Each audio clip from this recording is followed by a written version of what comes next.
Hey everyone, I sincerely appreciate your support. If you enjoy my audiobooks, I would be truly grateful if you could subscribe to the channel. And if you'd like to support even further, you're welcome to become a Patreon member, where you can access audiobooks of novels as long as they are freely available on the internet. Your kindness and support mean so much. Thank you. All Gao Yang felt when he woke up was thirst. To his wonderment, he didn't feel any pain. Didn't I get stabbed in the sides from my back? Why doesn't it hurt at all? All he felt was an itchiness that was so faint it was more like mosquito bites. Don't move. Won't take long, a young voice said. Blinking his vision clear, Gao Yang sat up with some difficulty and saw a girl who appeared to be 7 or 8 years old. Her hair was tied into cute buns, and she wore a modernized rukun one with the collars tucked in the middle of her waist, under which was a white innerwear. On her light pink dress, peach blossoms bloomed. She knelt down next to Gao Yang, holding his bigger hand with her chubby and petite ones. Her face was slightly flushed and round with baby fat, and her big eyes were clear and pure. And you're lovely lamb of the 12 zodiac signs. Everyone calls me cute little lamb. Did you heal me? Gao Yang said gratefully. I didn't. I only made Big Brother's injury mine. What? Gao Yang was surprised. Talent, injury transfer, serial number 24, life type. White Rabbit showed up and crouched down before Gao Yang, reaching out to ruffle lovely lamb's hair. It's good enough. Go find Uncle Dead Pig. Nah, gonna transfer all the injury from Big Brother, lovely lamb said proudly. Didn't see you being so thorough with anyone else. Why, do you have a crush on him? White Rabbit smirked. My oh my, are you starting to pine after boys at this age already? You like them good looking, don't you? No, that's not it. Lovely lamb let go of Gao Yang's hand and ran away blushing. Gao Yang's attention was caught by White Rabbit's feet. The earlier leap left holes on the heads of her white sneakers, revealing her toes. He noticed that the big toe of her right foot was painted with black nail polish, but only halfway. What are you looking at? Rude. White Rabbit said, but her tone was relaxed with no heat. Gao Yang hurriedly averted his gaze. White Rabbit sat down cross-legged and took off her damaged sneakers. She then took out a bottle of black nail polish and finished the job right before Gao Yang. I wasn't able to do the whole nail because I left home in a hurry. You don't mind, do you? I don't. Then ask away. I'll answer. Qing Ling, is she okay? Don't worry. She was the first we treated. She almost died, but it wasn't too difficult to save her. We brought cute little lamb and dead pig with us for a reason. What kind of talent is injury transfer? Asked Gao Yang. Exactly what it sounds like. She can transfer someone's injury to herself, but the target couldn't have been injured more than 30 minutes ago. White Rabbit paused. We haven't done the exact calculation, but the amount of injury she can absorb would kill you about 10 times. Gao Yang didn't intend to die that many times. However, cute little lamb can't deal with the damage herself. She has to transfer it elsewhere quickly. White Rabbit finished painting her toenail and blew at it while holding her foot. She does it the same way she absorbs the injury by touching the target. There is a divide between species, however. Injury from humans can only be transferred to humans, animals to animals, plants to plants, and monsters to monsters. Gao Yang was a little concerned. Then isn't she? It's fine. Let me introduce you to another big shot in our organization, Uncle Dead Pig. White Rabbit turned to point at the man wearing a pig head mask not far from them. He looked to weigh about 150 kilos. Sitting cross-legged on the floor topless, he looked either like a giant Mithraea or a mountain of flesh. However, his weight didn't come from floppy fat like the case with Fat June, but tanned, well-built muscles. Therefore, he looked dependable rather than unkempt. I'm getting started, Uncle Dead Pig. Lovely lamb stood before the man and extended her cute little hands. Ho ho, I'm ready. Dead Pig spoke with his breaths coming out of his nose, his voice booming low and long-lasting like echoes in the valley. Lovely lamb put her hands on Dead Pig's abdomen, and soon, the skin and flesh in his side split into crimson wounds. Those were the exact places Gao Yang had been stabbed. Although the wounds looked horrifying, they only bled a little rather than gushing out blood. When Gao Yang got a good look, he realized that the wounds were mending at a noticeable speed, and in less than a minute, they were completely gone. What made the whole thing even more unbelievable was that Dead Pig didn't seem pained at all in the process. Instead, he fell asleep and even started snoring. Done. Lovely lamb pulled back and dusted her dress before skipping her way to White Rabbit, throwing her arms around her from the back. Teehee. Stop it. White Rabbit was too focused on painting her toenails to spare her attention. I don't know what you're so happy about. Lovely lamb stuck her tongue out at White Rabbit. Then she looked up and snuck a glance at Gao Yang before running away bashfully. She stopped beside Heavenly Dog, who wasn't far away from them. Dead Pig of the 12 zodiac signs. Talent, self-recovery, serial number 47, life type, White Rabbit explained. As you can see, with his impressive recovering power, a regular man would tire before killing him with a knife. That's where he got the name from. Dead Pigs fear no scalding water. 2. That, strong. Gao Yang felt like a frog stuck at the bottom of a well. That's because cute little lamb and Uncle Dead Pig have both reached level 4 with their talents. White Rabbit pouted. There may only be a 1 level difference between level 3 and 4, but the difference is night and day. Gao Yang almost forgot to ask. Where's Wang Zikai? Is he still alive? Oh, the Wanderer. White Rabbit said. We didn't save him. Why? Gao Yang felt dizzy again when his heightened emotions pushed blood into his head. Say, don't you? White Rabbit quickly threw something into Gao Yang's mouth. It was an orange-flavored gummy. Gao Yang didn't chew on it. Eat something to get your blood sugar up.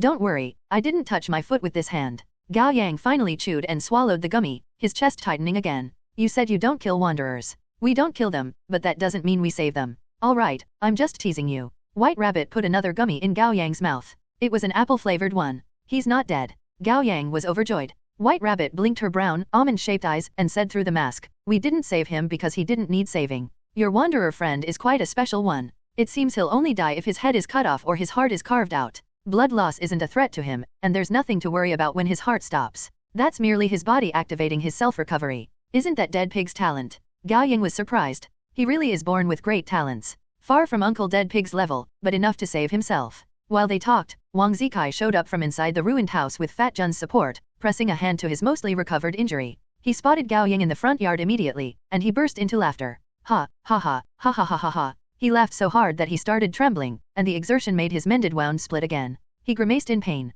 Even so, he didn't stop laughing. Gao Yang was confused. Why is he laughing? Shit, he didn't lose his mind, did he? One, a type of hanfu, namely traditional Chinese clothing, consisting of an upper garment and a wraparound lower skirt. It was more often worn by women but could be men's attire as well. 2, an idiom that describes someone who no longer fears insults and attacks because they have nothing to lose. It's often used in the negative sense to say that someone's shameless, but it can be used in the neutral sense. Everyone in the yard turned to Wang Zikai, wondering what he was laughing about. Once he had finally laughed enough, Wang Zikai pushed Fat Jun away and walked up to Gao Yang, his gait unsteady but radiated definite swagger. Just when Gao Yang was picking himself up, Wang Zikai slapped him heavily on the shoulder. I knew you're a virgin, punk. Shut up, Gao Yang almost gave him an eye roll. Do you have to embarrass me in front of so many people? Serve you right for lying to me, ahahaha. Wang Zikai couldn't help but burst out laughing again. Hey, hey, hey. Annoyed, Wu Dahai swept through his hair habitually. What's wrong with being a virgin? Wang Zikai turned to Wu Dahai, pleased. You too, bro. Yeah, why? Heavenly Dog chimed in as well. There was a hint of irritation in his lazy voice. Whoa, you all are. Wang Zikai couldn't be happier, and he had never felt closer to anyone than these people. We're family from now on. Not Uncle Dead Pig. White Rabbit walked up and patted the still sleeping man. He had a wife. The operative word here was had. Wang Zikai's smile froze. Really? Someone like him, got game. He sighed and lamented, fucking hell, the world isn't fair. Right. Wu Dahai echoed the grievance. Even Dead Pig got a wife, yet handsome men like us remain single. Wang Zikai looked at Wu Dahai, and Wu Dahai met his eyes. After a split second, they held each other's hand like fate was cruel to have kept them apart for so long and exclaimed at the same time. I got you. I got you. White Rabbit pressed a hand to her forehead with her other hand holding her baseball bat. Why don't you get together? We'll make an exception to the no office romance rule so that you won't go on to make girls suffer. So we're now part of the organization. Officer Huang finally broke his silence. He was sitting on the ground with a bottle of glucose drink. He had drunk half of it. That's right. Gao Yang, Qing Ling, Huang Qi.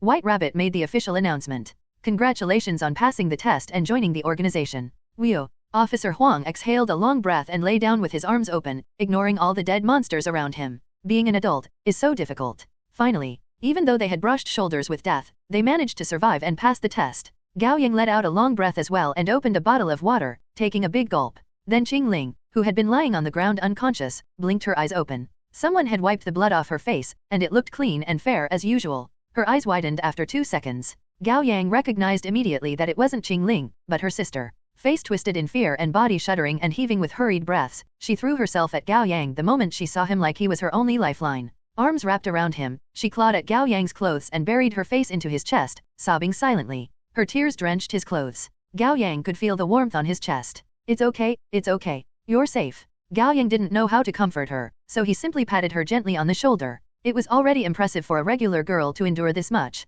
Hey, wait, Wu Dahai turned to Heavenly Dog, peeved. I was the one who made an awesome entrance and killed the hair monster. Why did she throw herself at that useless brat? Heavenly Dog, didn't I say I was gonna show her my awesome side? You agreed to help me get the girl. Well, great help you were. She had already lost consciousness by then. Heavenly Dog shrugged. You should be happy that she didn't see it, or your chance of getting her to like you would have dropped from 1% to 0.1%. White Rabbit made another jab. During their conversation, little Qing Ling managed to get herself under control, and Gao Yang was pushed away without hesitation like a tool. She hurriedly wiped her reddened eyes and said in an icy voice, a moment. I'll let my sister out. And just like that, Qingling returned. As if she had never been away, she didn't seem surprised by the situation she found herself in at all. She took the bottled water from Gao Yang and downed it all with her head tipped. Then she turned to Heavenly Dog, her gaze demanding, "Return my weapon." Heavenly Dog was holding Qingling's Tangdao. He sounded a little envious as he said, "It's a good blade. It doesn't get blood on it when you kill, and it can be stored and unsheathed at will. It's obviously been injected with the power of a rune circuit." He threw the Tangdao back to Qingling. "Who gave you that?" Qingling grabbed the Tangdao and glided a finger along the blade to fold it into her palm. "A friend. And your friend? Dead." Heavenly Dog didn't push. He yawned, seemingly tired. "That's it for today then. I'm off. White Rabbit, Electric Mouse, take care of the rest." "You got it," said Wu Dahai. "Cute little lamb, come on." Lovely Lamb looked between Gao Yang and Heavenly Dog like she was struggling to make a choice. In the end, she ran to Heavenly Dog, who picked her up and carried her on his shoulders. "Bye-bye, brother Gao Yang." Lovely Lamb waved at him. "Bye." Gao Yang waved back. He was suddenly reminded of his little sister, Gao Xingxin. She had been meek and cute when she was little, but now, well, better not dwell on it. Defying gravity, Heavenly Dog took flight without changing his posture. Dead Pig woke up from his nap then and reached out to grab the white band. Heavenly Dog dropped like he had done it 1,000 times, letting himself get pulled to the air. It was clear that there was a limit to the weight Heavenly Dog could carry. With Dead Pig joining the ride, the speed at which he soared into the sky slowed noticeably. "Whoa, you guys only get more and more awesome." Fat June had been keeping quiet because he knew he was a nobody among these people. Now that things seemed more relaxed, he couldn't help but flatter the big hots here. "Flattery won't get you anywhere," said White Rabbit. "The three of them are the only ones to become official members. Wang Zikai and you are still in trial period." "Oh, it's perfectly fine. It's a great enough honor to be part of such a fine company as a trainee." Fat June smiled servilely. Although he just barely escaped death, at least he found a thick thigh to latch onto for support, and he didn't have to be so scared and worried all the time. Heavenly Dog has 2 talents. Fly, serial number 29, and spatial dissection, serial number 14. Both are of the time-space type. White Rabbit continued to explain, both his talents are only level 3, but he's strong enough as it is. All members of the organizations share information about our talents with each other. But no rush, you'll learn more about us going forward. White Rabbit, is it? Wang Zikai spoke up. White Rabbit turned to him. "Yeah, what about my serial number?" Wang Zikai looked excited. "It's among the top 3, right?" Gao Yang had seized a moment to tell White Rabbit about Wang Zikai, and she gave Wang Zikai a smile, her eyes curved into a pair of crescent moons. "Your talent is destiny, serial number 0. It's the most powerful talent, bar none." "Whoa, for real?" Wang Zikai couldn't be happier. He knew he was strong, but not to such an extent. "Talents are mysterious and unpredictable, of course, and I can't give you the exact details." White Rabbit smiled. "Explore your power in your own time. I can guarantee it's one that can threaten all between heaven and earth." Gao Yang almost applauded her performance. She came up with lies as easily as one breathed. "All right." White Rabbit clapped to get everyone's attention. "You must have questions for the operation at Gu family's village. I'll explain later. Let's get out of here first." "We're flying out as well?" asked Gao Yang. "No." White Rabbit turned around. "We'll take the other exit." White Rabbit and Wu Dahai took the lead as they headed to the top of the hill of the Gu family's village. Outside the ancestral hall, the funeral tent had been disassembled, leaving only the remains of firecrackers and flower wreaths. They opened the door to the ancestral hall and walked up to the old well at the center of the courtyard. "This should be it," White Rabbit said with some uncertainty. She pulled off her mask and reached out to Wu Dahai. "Give me the rune circuit." Fat June hurriedly got closer and snuck a glance at her, his face instantly flushing red. As expected, she was a cute girl with pointy canine teeth, exactly his type. She would be even more perfect if she dressed less boyishly and more in the cute softer style popular in Japan. While Fat Jun's mind wandered, Wu Dahai took something round out of his pocket. It was about the size of a cushion foundation and quite thin, about 1 centimeter at a glance. All eyes were drawn to the delicately crafted item. It was made of light silver metal and etched with circuit-like lines, through which glowing light continuously flowed. At the center of the circuit was the pattern of an eye, looking both ancient and mysterious yet advanced at the same time. It looked like an artifact from an ancient civilization where technology and magic prospered in harmony. "What is this?" Gao Yang's curiosity was piqued. "We call this a rune circuit." White Rabbit held it up. "It's very rare and very useful. Thanks to the 5 of you, we're able to get our hands on this one." "Hey, our organization now has a total of 2 rune circuits," Wu Dahai said proudly. "What does it do?" Gao Yang asked. "I'll go into more details later. Let's get out of here first." White Rabbit held the rune circuit above the well, and vroom, a beam of light shot out from the bottom of it. She put the rune circuit away and smiled like things were going as she foresaw. "Yeah, this is just like the underground domain back then."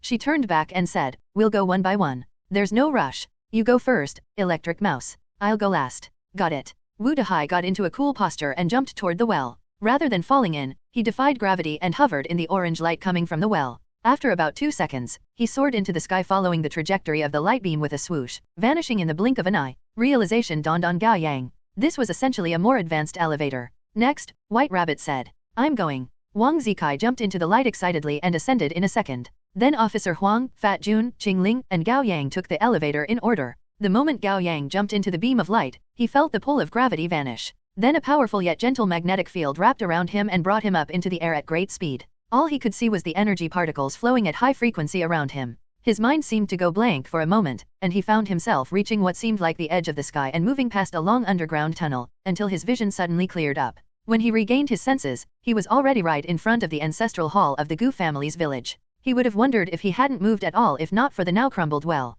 Gao Yang walked out of the light, closely followed by White Rabbit. Then she did something with the rune circuit, and the light beam disappeared. The portal closed. "Welcome back." White Rabbit smiled. "We've been underground this whole time?" asked Officer Huang. "Yeah, you can think of it as an enclosed space 1,000 meters underground, but that's far from the end of it. We'll talk about it soon." White Rabbit put her mask back on. "Aren't you hungry?" The 5 of them exchanged a look before exclaiming at the same time. "We are." "Yes, barbecue it is," fully reimbursed. White Rabbit waved an arm happily and then, seemingly remembering something, looked down at her bare feet. "I'm also getting new shoes." The 5 of them departed from Gu family's village. This time, they were able to get out of the small forest without any strange barriers stopping them. Officer Wang's patrol car was parked by the roughly paved road. Beside it sat an orange sports car, the body long and the chassis low, shaped perfectly for aerodynamics. It was quite a trendy and bold design. McLaren. Wang Zikai ran up to the car animatedly. "Oh my god, I've always wanted one, but my old man wouldn't buy it for me because it's too expensive."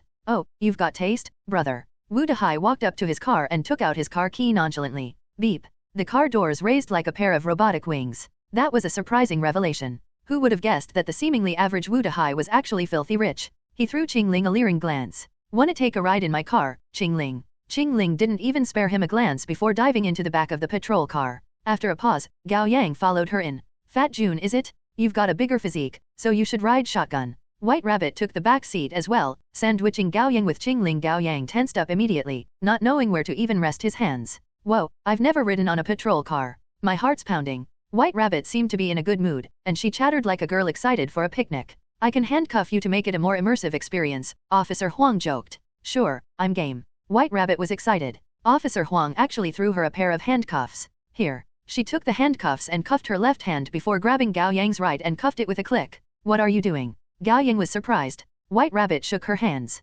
"Don't we look like Bonnie and Clyde? The bank robbing couple?" No. Serial killers? Serial killers are cooler? I even have an ending in mind. The patrol car flipped, and you died with the officer in order to save me, leaving me with a great fortune. Later in life, I could only splurge every day to soothe my great sorrow." Gao Yang was speechless. "You said Wu Dehai had Shinobia, but you're even worse than him?" Laughter and chatter came from the patrol car, while the $20 million sports car attracted no one's attention other than Wang Zikai's. "Brother Wu, can I ride shotgun?" Wang Zikai's eyes were glued to the car. He had never talked to anyone in such a pleading way. Such was the power of money. "Get in." Wu Dehai let out a long sigh and shook his head with envy. "Fuck, Gao Yang's the real winner in life." The patrol car drove away first. Wu Dehai ignited the engine, and Wang Zikai shouted, "Oh shit, oh shit, oh shit. This is crazy. A 500 horsepower engine sure is something. It takes only 2.8 seconds to reach 100 kilometers per second, and it can be pushed to 380 kilometers per hour with the limiter lifted. The sound of the engine, oh does it get my blood pumping." Wu Dehai wasn't happy at all. "I'll lend it to you for a year if you like it so much." "Really?" The gift fell on his lap so suddenly that Wang Zikai burst into happy tears. "You're my best buddy from now on, brother Wu. Even Gao Yang will only be my second." All right. Wu Dehai waved a hand dismissively while driving. "What's a car when you don't have a girl? Life's meaningless without a beauty to enjoy it." Late at night, 2 cars drove toward an ancient China-themed walking street in the Fei Yang district. White Rabbit said that there was a great barbecue place in the neighborhood, and they offered spicy rabbit heads that were to die for. "Don't you call yourself White Rabbit?" Gao Yang asked in surprise. "So I eat them," she responded like it was obvious. Right. Somehow, Gao Yang found the answer convincing. During the drive, Gao Yang called his mother back first to explain why he hadn't returned home for close to 48 hours and why his phone had been turned off. Again, he used Wang Zikai as an excuse. His mother was in a good mood. His father had been doing better than expected after waking up. That was perhaps the reason she didn't push. Instead, she simply told Gao Yang to return home earlier. After hanging up, Gao Yang realized that the 2 girls were staring at him, which made him feel a little awkward. "Aren't you going to call your family?" "Why should I?" White Rabbit said in a derisive tone. "They're all monsters." Gao Yang asked Qingling, and you? I don't have a family anymore, said Qingling. It sounded like a long story, so Gao Yang didn't press. After half an hour, the patrol car stopped by the road. Officer Huang pulled out the car key and said, "We're here." They filed out of the car and headed to the walking street. The buildings here were designed to replicate the styles of ancient China. All the wood architectures and red lanterns made it feel like they had been transported to the world of Wuxia. The street was crowded with people and colorful neon lights. The atmosphere was lively. Against the crowd, they walked to the middle part of the walking street. Between the milk tea shop and the convenience store was a long, 1-meter-wide alleyway that led to a deep darkness. White Rabbit headed in first, followed by the others. She took several turns inside the winding alleyway and even made it across 2 residential buildings. 5 minutes later, they found themselves in a completely new area. It was a circular plaza the size of a soccer field, at the middle of which was an old dying tree. The empty branches were decorated with small colorful light bulbs. The twinkling light seemed to bring the tree new life. Old, 4- and 5-story buildings surrounded the plaza, decorated with a variety of signboards with blinking neon light. The mismatch of old and new, retro and modern technology, and all kinds of architecture styles made the area seem like one out of a cyberpunk film. "Is this your base?" Gao Yang couldn't help but ask after scanning around. "This is the walled city of 10 Dragons, a social hub for awakeners." White Rabbit walked forward. "It attracts attention for groups of awakeners to gather in other places, but we're safe here. There are only stable wanderers and awakeners here." Wu Dehai put his hands in his pocket and added in a flippant tone, "Awakeners can chat at ease, trade at ease, and pursue girls at ease." "How?" asked Gao Yang. "You really have a lot of questions. What are you, a 3-year-old? White Rabbit threw him a judging look. Simply put, a very powerful awakener did something to this area, and only wanderers are able to find it and enter. "Who?" Qingling asked. "The owner of this territory." White Rabbit stretched out a finger. "Friendly reminder, he isn't a member of our organization. So don't start any trouble here, or we'll leave you to take responsibility on your own." Gao Yang didn't ask another question. Instead, he quickly sorted through the information he had gathered so far. First, the awakeners in this city had come together to form a community, which was enough to help awakeners protect themselves. However, they weren't strong enough to rival and topple the monster's dominance. That wasn't surprising to Gao Yang. Given the ratio of humans to monsters, there should be at least 400 humans in this city. If half of them had awakened, that would be a formidable force. Second, the 12 zodiac signs wasn't the only organization for awakeners. Third, based on what White Rabbit said, the organizations seemed to keep a respective distance from each other. They were probably collaborating while keeping each other in check at the same time. This was a point he still needed to confirm. They walked to a weathered tube-shaped building one on the west side of the plaza. The corridor on the first floor seemed to have crumbled in the past and was now sealed with cement and bricks. Next to it was a big metal cage hung with small light bulbs. It was as big as a freight lift. White Rabbit tipped her chin to point at the cage. They got in. "I don't like going into the cage, so I usually jump up by myself." White Rabbit closed the door for them and reached up to grab a rope on the cage, pulling it thrice. Ring, ring, ring. The bell above the cage rang thrice. Clink. The iron cage slowly moved up. It was an elevator. Once the iron cage reached the 5th floor, the metal door opened on the inside, leading to the long corridor of the tube-shaped building. White Rabbit had jumped up on her own already, and she flipped down from the top of the iron cage before waving at them. "Come on." They followed her to a storefront with a wooden sign that simply said barbecue. There was no door, only a tassel curtain. White Rabbit parted the curtain and walked in. All the rooms on this side had been renovated into a single open space with an industrial-style interior. At a glance, there seemed to be more than 20 tables. White Rabbit walked up to the front desk. Behind it sat a stunningly beautiful woman with an alluring sensuality to her. With pronounced makeup on, she was dressed in a red kipao that accentuated her curves, and her ethereal white hair was put up with a black hairpin. A few white strands fell on her fair shoulders, making her look seductive yet reserved. She sat on a high stool with her long, fair legs crossed, smoking a shisha with a lazy look in her eyes. Seeing patrons coming into her restaurant, she put down the finely crafted violet shisha bag and looked up, scanning all of them with her captivating upcurved eyes that were shaped like the petals of peach blossoms. Gao Yang, Officer Huang, Wang Zikai, and Fat Jun stared, their hearts skipping a beat. It wasn't the kind of attraction that happened naturally, but something forceful and irresistible, and it seized the mind and soul. White Rabbit snapped her fingers. The men jerked back to their senses. "Please stop using your feminine wiles on our new blood, ma'am." White Rabbit was smiling, but her words were meant as a warning. "Oh, you funny girl. These handsome young men have no interest in an old hag like me." The restaurant owner smiled. "Would you like a booth seat or a room?" "Booth seat, near the window. Number 19 is available. Go on." She rang the call bell on the desk. "I'll have it prepared for you." White Rabbit led them through lines of tables surrounded with steam and chatters, stopping at the booth seat near the window at the far side of the restaurant. Well, it wasn't exactly a window but a hole in the wall. Night breeze swept into the interior without a glass to stop it. This seemed like the aftermath of a demolition ball attempting to knock the building down no matter how one looked at it. Officer Huang, Wang Zikai, and Fat Jun sat on one side, while Gao Yang, Qing Ling, and White Rabbit sat across from them. Wu Dahai sat in the middle. Gao Yang was going to sit with the boys, but somehow, there seemed to be an intangible magnetic force pulling some of them together and keeping some of them apart. And their seemingly casual seating arrangement turned out this way. That restaurant owner. Fat Jun was still thinking about the woman, his eyes hazy. She's out of this world. She isn't the kind of woman I like, yet the moment I laid my eyes on her, I had difficulty breathing and could feel my blood pumping, my head filled with all sorts of dirty thoughts. Same for me, Officer Huang said in a defeated tone while smoking. This can't be. I'm loyal to my wife. Can it really be? The 7-year itch.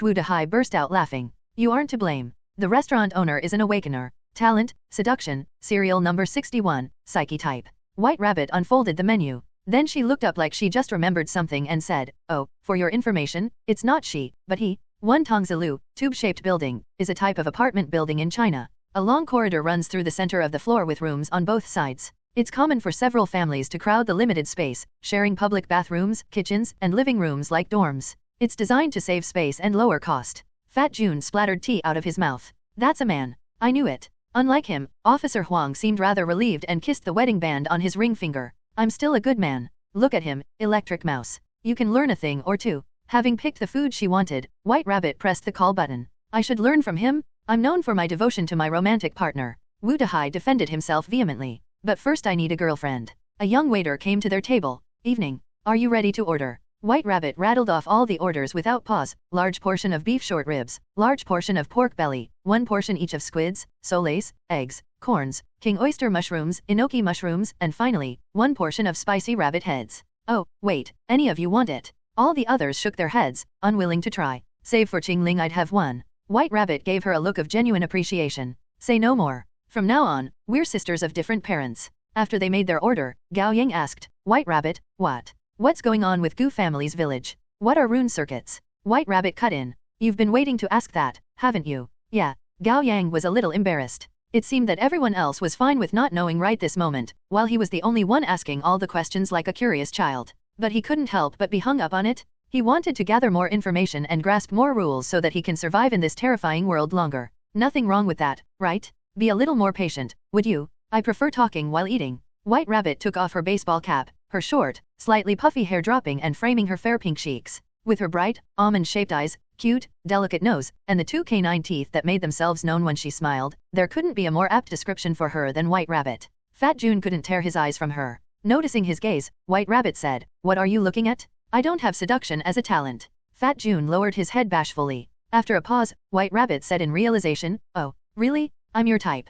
Well, Wu Dahai interjected. Mine too. Piss off. Every girl is your type. White Rabbit rolled her eyes at Wu Dahai and put her cap on Fat Jun's head. Work hard. I may consider you once you become an official member. Really? Fat Jun's eyes widened. He thought he had heard her wrong. Of course. White Rabbit gave him a mischievous look. Chubby guys are cute.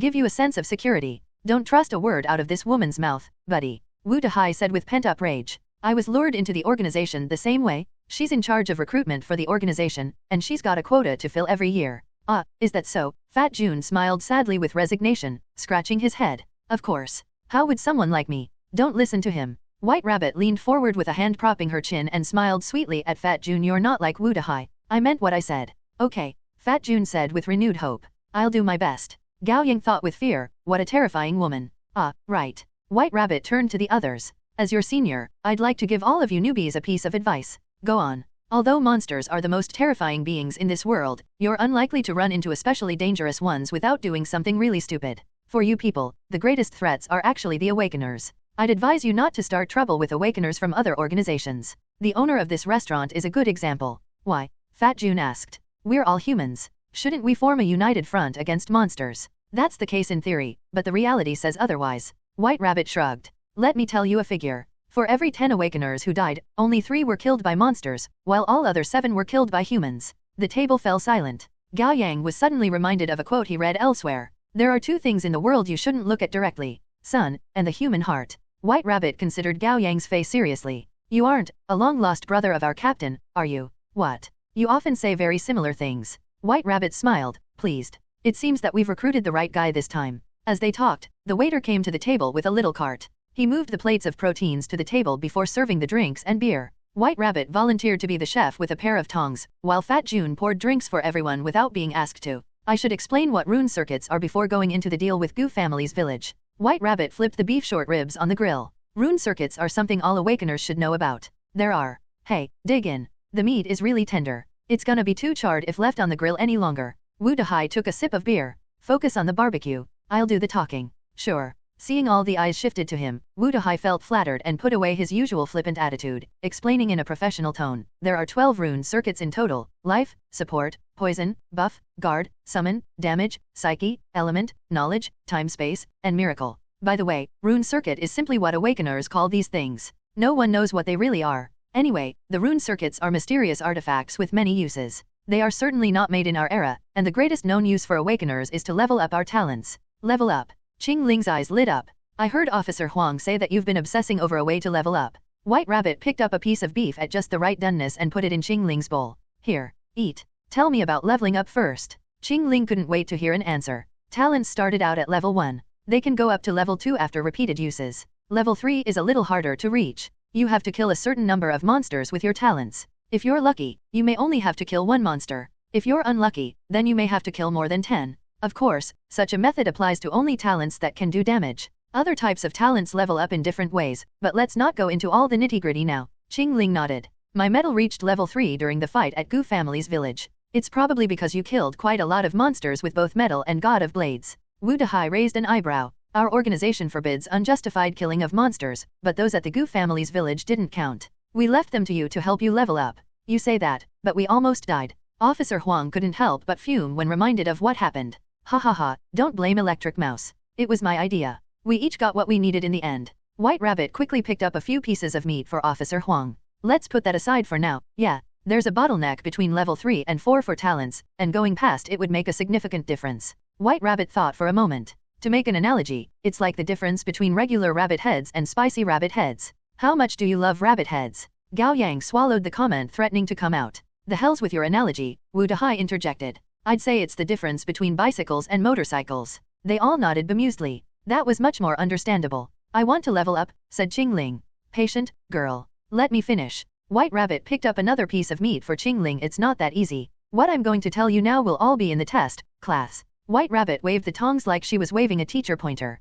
Different types of talents require different rune circuits to level up. White Rabbit patted Qing Ling on the shoulder. Like this girl's medal belongs to the element type. Then she would need element rune circuit to level up. Unfortunately, our organization doesn't have it. Where can I get it? Qing Ling asked. There are a total of 12 rune circuits in this city, and each of them is one of a kind. They aren't one-use things, of course, but there's a cooldown of a few days until they can be used again. Wouldn't that make the rune circuits hot commodities? Officer Huang got to the crux of the matter. That doesn't even begin to cover it, White Rabbit said seriously. People literally die for them. Awakeners are all fighting to get their hands on one. Rune circuits are the top reason for conflicts between awakeners, and 80 to 90% of awakeners' death can be attributed to them. Teacher White Rabbit. Gao Yang raised his hand. I have a question. Ask away. White Rabbit gave each of them a look. And eat. Come on. The meat's gonna go cold. Everyone started moving their chopsticks except for Wang Zikai. He was never one for lectures and had fallen asleep at some point, even starting to snore. The fight at Goo family's village had taken a toll on him. Gao Yang asked, you said that there are only 12 rune circuits in this city. What about the other cities? I almost forgot to tell you the most important thing. You should prepare yourselves, White Rabbit said cryptically, and everyone pricked up their ears. Then Wu Dahai stole the spotlight by interjecting, there are no other cities. A stunned silence permeated the table. Gao Yang broke the silence by asking, what do you mean? There are no other cities. Haha, idiot. Wu Dahai was enjoying Gao Yang's shock. I meant it literally. You all grew up in Li City, didn't you? White Rabbit smiled. Have you ever left? The suburbs and the rural areas of the city don't count. I meant if you've ever truly left. No one gave a positive answer. Officer Huang put down the chopsticks he had eaten meat with and said, I started working at a station right after I graduated from the academy, and I had 2 chances to leave the province for further study. However, both times I wasn't able to make it for one reason or another. Gao Yang sucked in a breath, remembering a well-known movie, The Truman Show. The others gasped in realization. Fat June was the only one still wondering what Gao Yang meant. He quickly took out his phone and looked the movie up. He exclaimed, holy shit. No way, that's insane. Unfortunately, it's all true. White Rabbit cocked her head and smiled with resignation. The 4 million monsters and the less than 400 humans are all that make up our world. But that doesn't make sense. Gao Yang tried his best to drudge up the memories in his head. My dad went overseas with a client before. They even visited the beach and took a lot of pictures. If there were only one city, how could the world operate in such a realistic way? White Rabbit didn't immediately respond. Instead, she asked, back when you were in the underground version of the Gao family's village, you saw the barriers around it, didn't you? Yes. Officer Wang's memory of the village was still fresh. No matter how we tried to walk out of the village, we couldn't. It was unbelievable, like there was a magical barrier of sorts. Li City was surrounded by barriers like that too. Awakeners have been trying to look for an exit, but so far we haven't had any luck. White Rabbit's words took a sudden turn. However, the city does have official channels. Official channels. Yes. Airplanes, high-speed rails, and highways. They take you to other places, but those destinations are nothing but big bubbles with barriers as well.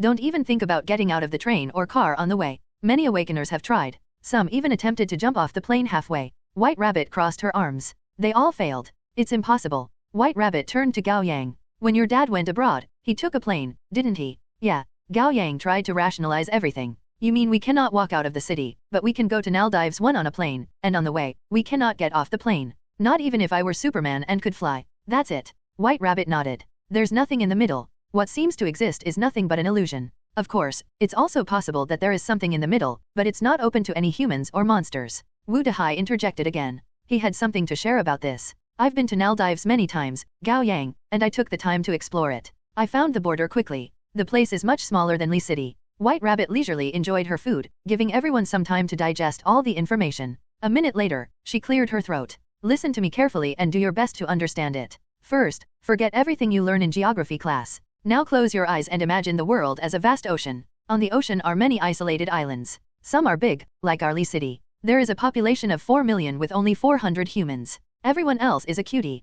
Cutie. Fat June cut in. That's what those in our field call monsters, Wu Dehai explained. White Rabbit raised her chopsticks and said, some islands are particularly small, like Maldives. All islands can only be reached through the official channels, while no creatures can enter the ocean. We can at most walk on the beach and look around. However, what we're seeing is only the mist on the ocean. No one knows what's inside the mist. As for how the world came into being, it's a mystery like its past, present, and future. Crazy. Officer Huang took a big drag of his cigarette. Absolutely crazy. Gao Yang was reeling with shock as well. His perception of the world broke down entirely. What kind of world had he transmigrated into? Fat June pulled at his hair, on the verge of a mental breakdown. Qing Ling was the only one completely unfazed by the revelation. She only cared about leveling up. I know it's hard to wrap your heads around, but it's the reality we're facing. White Rabbit was just about to explain further when her attention was drawn by the spicy rabbit heads the waiter brought to the table. All thoughts other than digging into her favorite dish evaporated from her head. Take over, Wu Dehai. There were 2 rabbit heads on the white plate. They had been roasted to a golden color and glistened red with all the chili peppers and Sichuan peppercorns coating them. There was a grotesqueness to the presentation. Eyes glinting, White Rabbit forewent chopsticks and grabbed a rabbit head with both hands, quickly taking a bite. Red sauces streaked down from the corner of her mouth, and there was a cracking sound of bones breaking every time she chewed. The way she wolfed down the food was in stark contrast with her usual self. They all spent some time watching White Rabbit devour the rabbit head before Wu Dehai took over the conversation. Where were we? The 12 rune circuits are very precious, said Gao Yang. Ah, that's right. All Awakeners are fighting over them. Our organization has found the life rune circuit. That was why Cute Little Lamb and Dead Pig were able to reach level 4 with their talents. Wu Dehai sounded proud. He lowered his voice and said, now that we've gotten another, we'll study it and find out its type. Wu Dehai gave Qing Ling a look. I don't think it'll be element type though. Doesn't feel like it. It won't help you push your metal to level 4. Disappointment flashed through Qing Ling's eyes. She lost interest in what else he had to say and began to eat her plate of spicy rabbit heads. Have all 12 rune circuits been found? Asked Gao Yang. Of course not. This one included. Only 6 have been found so far, Wu Dehai said. The other 4 are with the other organizations. Everyone hides them like the greatest treasure. Where are the other rune circuits? Asked Gao Yang. We don't know. White Rabbit had finished about half of the rabbit head. Her lips were red from the stimulus of the spice like she had put on lipstick. She sucked on her thumbs and forefingers to savor the taste. If the first rune circuit hadn't been found by an awakener by chance 20 years ago, no one would even know they existed. Anyhow, rune circuits are all hidden. Some may be found in special domains, some may be with a monster, and others may be accumulating dust in some hidden corner of an antique shop. Basically, awakeners have been looking for treasures all over the city with obsession since the first rune circuit was found, and that was when conflicts and deaths started growing in intensity and frequency. Finally, having finished her plate of rabbit heads, White Rabbit wiped her mouth with satisfaction. All right, I've told you the basics. Now let's go over the operation at Gao family's village. 1. The Ra is actually a wordplay of Maldives by replacing the first word ma, which means horse, with new, which means ox. White Rabbit cleaned her hands with a wet wipe and picked up the tongs again to continue roasting meat for everyone. First thing first, the Gu family's village you visited was surrounded by a barrier, but rather than an isolated island, it was a small subspace under Li City. What's the difference? Gao Yang asked. The difference is that while the isolated islands can only be reached via official channels such as highways, airplanes, and high-speed rails, the subspace can be reached with other means. Heavenly Dog is an awakener with a spacetime talent, allowing him to cut the space open momentarily so that we could enter the underground Gu family's village.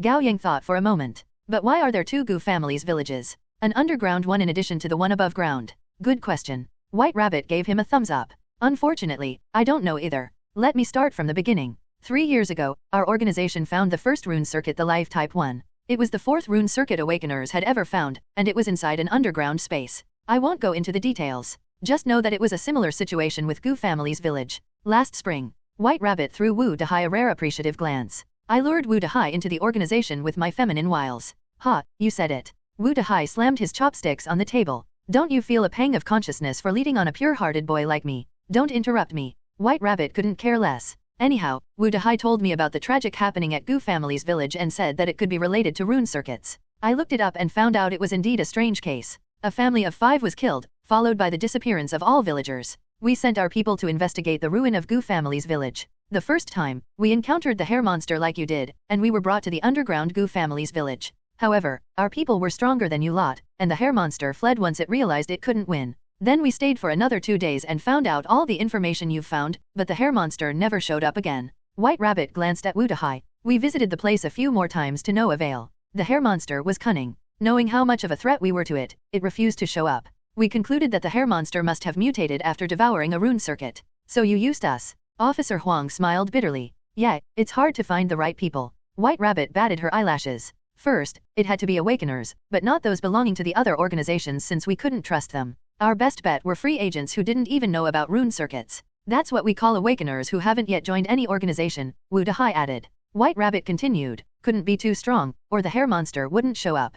Couldn't be too weak, or the hair monster would kill everyone swiftly or notice it was a trap. Finally, there was one important thing. White Rabbit turned to Qingling and stroked her long, silky black hair. It'd be best if the target had nice black hair. With its obsession with hair, the hair monster would be more likely to bite the bait. So you picked the 3 of us. Officer Huang raised an eyebrow. Yep. White Rabbit grinned. You were free agents and weren't too weak, making you the perfect bait. On top of that, you didn't know about rune circuits. What a devilish scheme, Officer Huang said, disgruntled. Speaking of this, I'd have to compliment Mr. Wu Dahai again. White Rabbit gave him a thumbs up. He was quite worried about you and told you specifically to bring more help. If you hadn't brought Fat Jun and Wang Zikai, things would have turned out differently. You're an evil woman, Officer Huang said with begrudging respect. I'm staying away from you from now on. Haha, I only ever throw outsiders under the bus, never my teammates. White Rabbit picked up a piece of potato for Officer Huang. And teammates are what we are now. Please take care of me. Go back to the Gu family's village, Gao Yang urged. All right.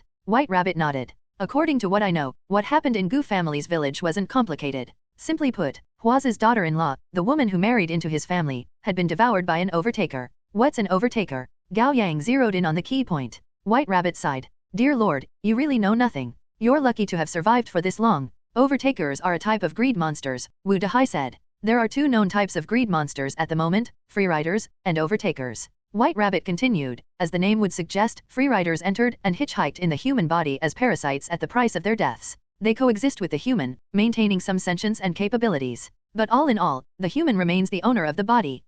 Fat Jun spat out the meat he was chewing on and pointed at his own face. That's me. Wu Dahai told me about your condition. That's right. Your right hand is now a freerider. Bodhisattva blesses me. Fat Jun felt a weight lifted off his shoulders. I'm still human? Hooray. It's a shame that you aren't able to control the form and ability of your right hand yet.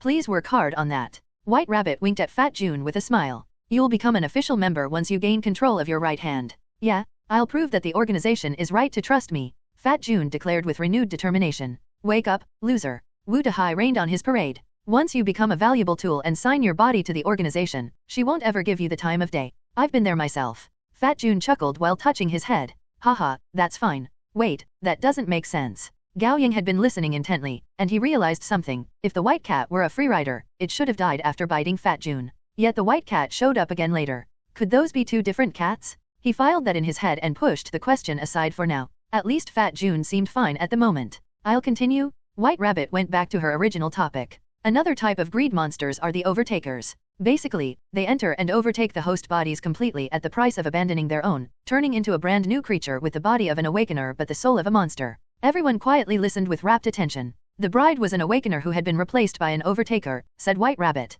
Biologically speaking, these overtaken awakeners are humans through and through. They can either choose to keep playing a monster, or abandon their past and live on as a human. We call someone like that a half-human. Half-human. Gao Yang pondered the name. There seemed to be something profound about it. The half-human bride married into Hua's family in Gu family's village. White Rabbit sighed. And that night, she controlled everyone in the village to kill the entire family. You should know how she did it. Why kill them though? Officer Huang asked. Gao Yang came to a realization on his own. Are Hua's family all humans? Bingo. That can't be. Officer Huang found that hard to believe. The possibility is incredibly slim. Gao Yang was shocked as well, but he couldn't help being happy to learn that. Perhaps his family were all humans too. At least, it seemed more likely to be true now. But then something nagged at him. But it doesn't add up. What? White Rabbit asked, knowing full well what he was going to say. If Hua's family were all awakeners, why would they lose to the half-human? Yeah. White Rabbit nodded. In theory, 4 awakeners should be able to defeat a half-human even when the half-human was empowered by a rune circuit. Worst comes to worst, they shouldn't have ended up slaughtered so easily and terribly. Moreover, why would 4 awakeners welcome a monster into the family? It didn't make sense. Stop being cryptic. Wu Dahai crossed his legs. Just tell them. White Rabbit lowered her voice and said, it was because the 4 men of Hua's family were no awakeners. They were regular humans. The meat sizzled on the grill, and a strange silence overtook the table for a moment as white smoke rose. Fat June was the first to speak up. He gulped and asked the question everyone was thinking about. Isn't it the case that monsters never attack regular humans? Yeah. White Rabbit had been waiting for the question. The rule is universally applicable, but somehow, the bride was an exception. Why? Gao Yang didn't understand. Who knows? Perhaps her psyche underwent some changes after becoming a half-human, or maybe it was the influence of the rune circuit. White Rabbit shrugged. After all, we don't know a lot about rune circuits. But basically, she became something like a bug and awakened all the monsters in the village through her mental manipulation power to have Huse's family torn apart. Interestingly, she had the monsters cut herself up as well. It could be seen as a suicide.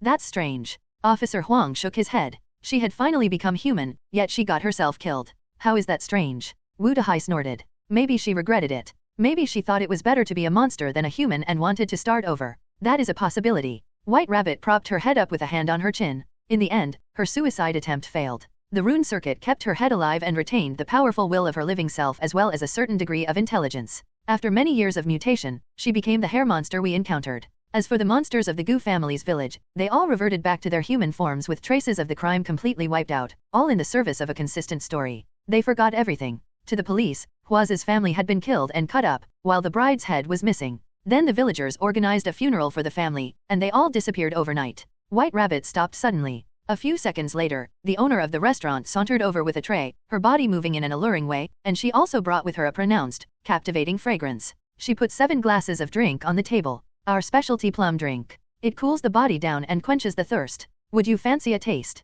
Thanks. White Rabbit was the first to grab a glass. The others followed her lead. Gao Yang took a sip. Taste good. Glad to hear that. The restaurant owner smiled faintly. Even the curves of the brow seemed refined and sensuous. The men at the table couldn't help but stare. For a moment, they forgot about the truth of the awakener. Enjoy. The restaurant owner turned to leave. Only after the awakener was out of earshot did Officer Huang comment, "What a terrifying talent." White Rabbit snapped her fingers. All right. Attention, class. Just stay awake for a little longer. Then we'll end the class for today. Please go on, teacher. Everyone drank their plum drink while playing the part of attentive students. A half-human broke the rule and dragged the monsters of the entire village with her. Even though the police failed to solve the case, they couldn't escape the punishment of the heavenly way. Gao Yang was just about to open his mouth when White Rabbit raised a hand to stop him. I know what you want to ask. Heavenly way is just a name we agree on. White Rabbit thought for a moment.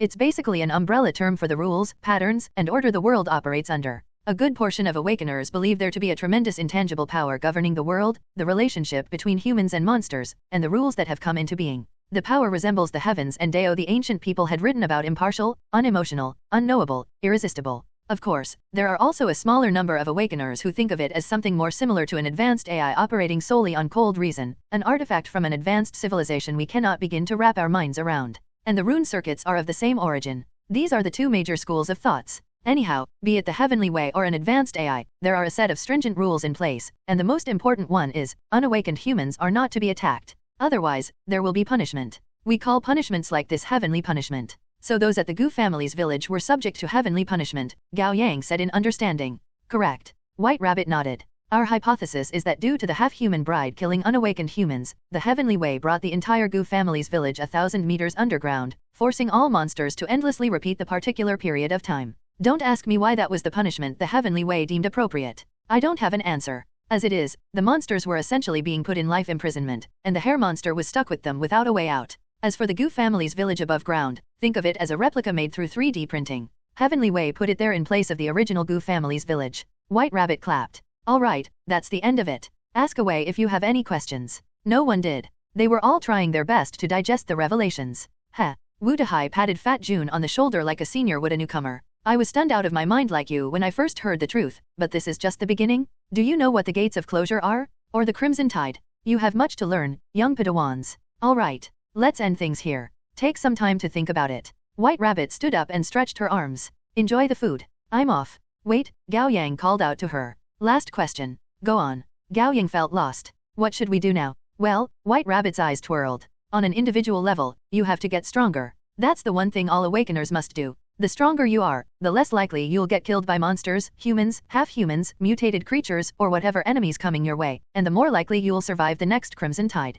Crimson Tide? It sounded terrifying, but it must be information they had the right to access since White Rabbit brought it up herself. He would ask about it later. On a macro level, all awakeners must find all 12 of the rune circuits as soon as possible. It's theorized that we'll be able to unlock the gates of closure then, and most awakeners including our organization believe that's the first step to dispersing the mist surrounding the world. Perhaps it's even the most important step. White Rabbit's shoulders slumped suddenly, her eyes dimming. But it's too difficult. Are rune circuits difficult to find? Officer Huang asked. Yeah, there's no pattern to it. It's all blind luck. That's not even the most difficult part, however. Given time, we will collect all the rune circuits. White Rabbit's voice grew an icy edge. The greatest challenge is deciding who we are giving the rune circuits to once we've collected all of them. Among the awakeners, aren't there? Gao Yang tried to find the right word. A leader. Leader my ass. Wu Dahai's legs were still crossed. The flock of dragons has no leader. The land is divided by different warlords. The three kingdoms are locked in a power struggle. 1. That's a bit much, but you get the drill.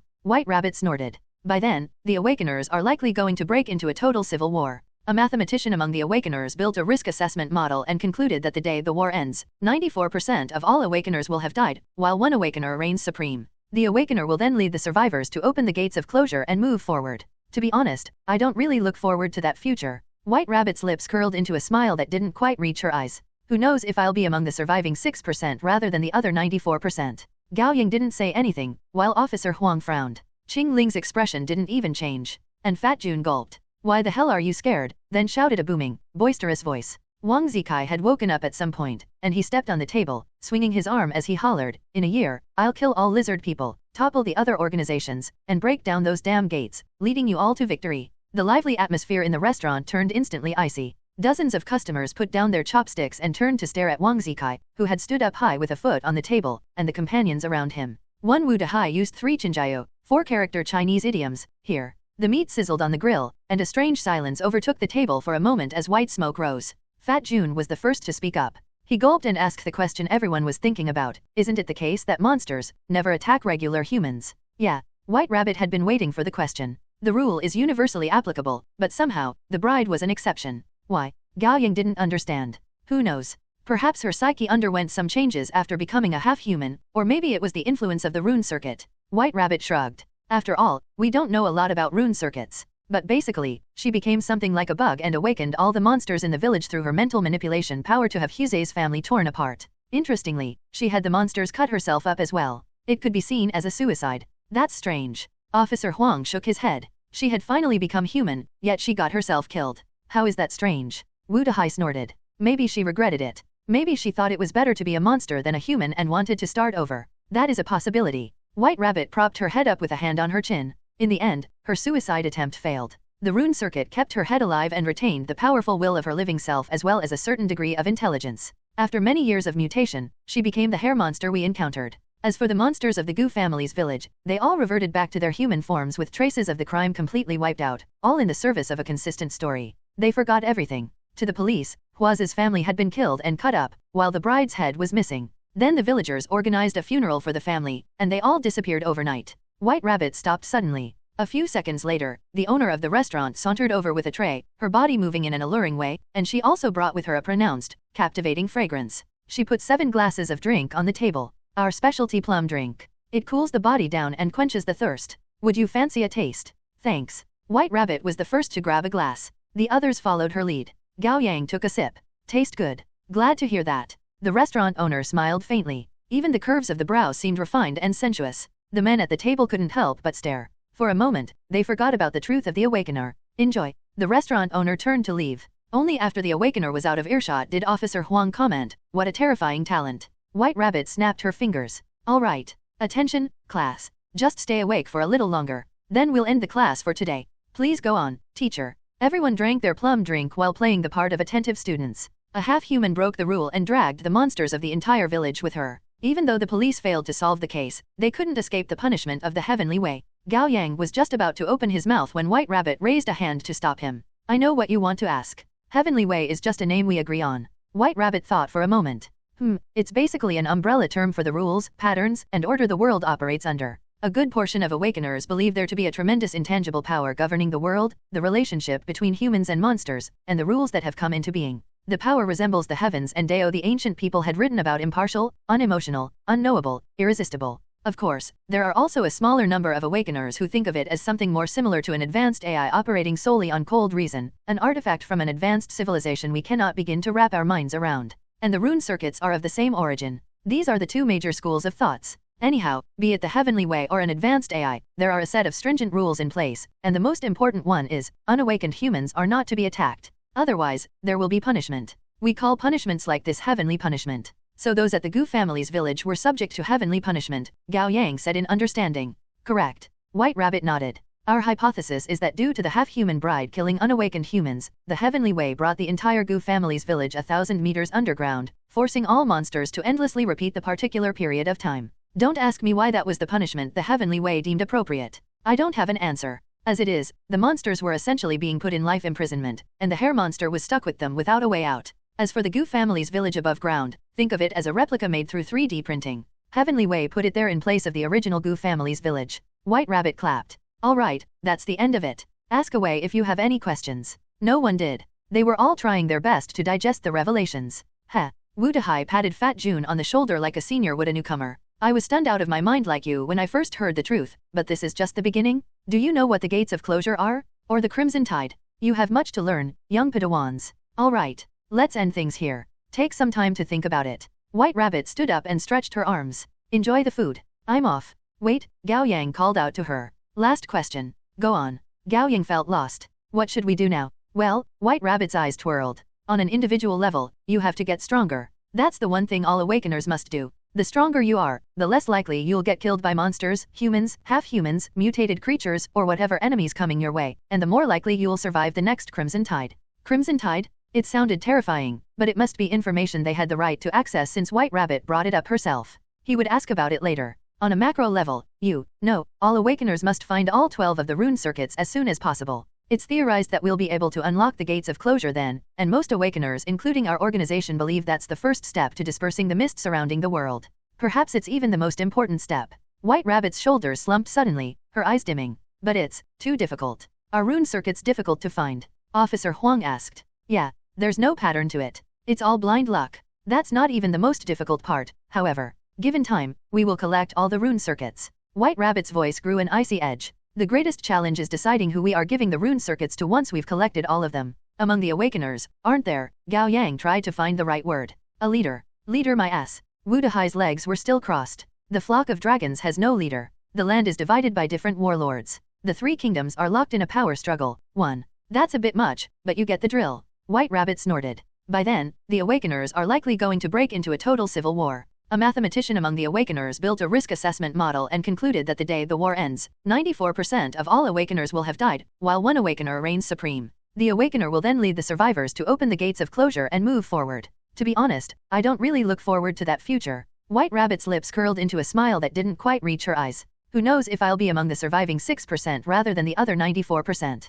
Gao Yang didn't say anything, while Officer Huang frowned. Qing Ling's expression didn't even change. And Fat June gulped. Why the hell are you scared? Then shouted a booming, boisterous voice. Wang Zikai had woken up at some point, and he stepped on the table, swinging his arm as he hollered, "In a year, I'll kill all lizard people, topple the other organizations, and break down those damn gates, leading you all to victory." The lively atmosphere in the restaurant turned instantly icy. Dozens of customers put down their chopsticks and turned to stare at Wang Zikai, who had stood up high with a foot on the table, and the companions around him. One Wu Dahai used 3 Chinjiao, 4-character Chinese idioms, here. Fat Jun hurriedly dragged Wang Zikai back to the seat, while Officer Huang reached out to cover his mouth. White Rabbit shot to her feet and put on a lovely smile, bowing and apologizing. "Sorry, he's a white face." White Rabbit pointed at her own head. "Have a few loose screws here." White face was their jargon for wanderers. There were a few awakeners among the customers, and they seemed to have realized what Wang Zikai was on their own. They chuckled in understanding and went back to eating and chatting among themselves. The lively atmosphere returned to the restaurant. White Rabbit sat back down and gave Wang Zikai a serious look. "You may have the top talent, buddy, but you can't get ahead of yourself. You need to lay low and grow stronger for the time being. An open gunshot is easy to dodge, while a hidden arrow is difficult to avoid. What if you die prematurely in an ambush? Who's gonna lead us to the glorious future?" "Oh, you're right." Wang Zikai was convinced. He waved a hand and said, "I got a little excited when I woke up and heard you going so hard about everything. I'll be more careful next time. Promise." "Remember," White Rabbit emphasized again, "keep a low profile." "Low profile, got it." Wang Zikai swore. "All right." White Rabbit stood up. "Let's end things here. Take good care of them, Wu Dahai. I've got to return to HQ." She lowered her voice and added, "After all, I've got something precious with me. I can't relax here." "Leave it to me and take care," said Wu Dahai. "Why don't we all go with you?" Gao Yang suggested. On one hand, he was worried that White Rabbit might get mugged while carrying something so important on her own. On the other hand, he wanted to take a look at their headquarters. "Thanks for your concern." White Rabbit saw through him and gave him a confident smile.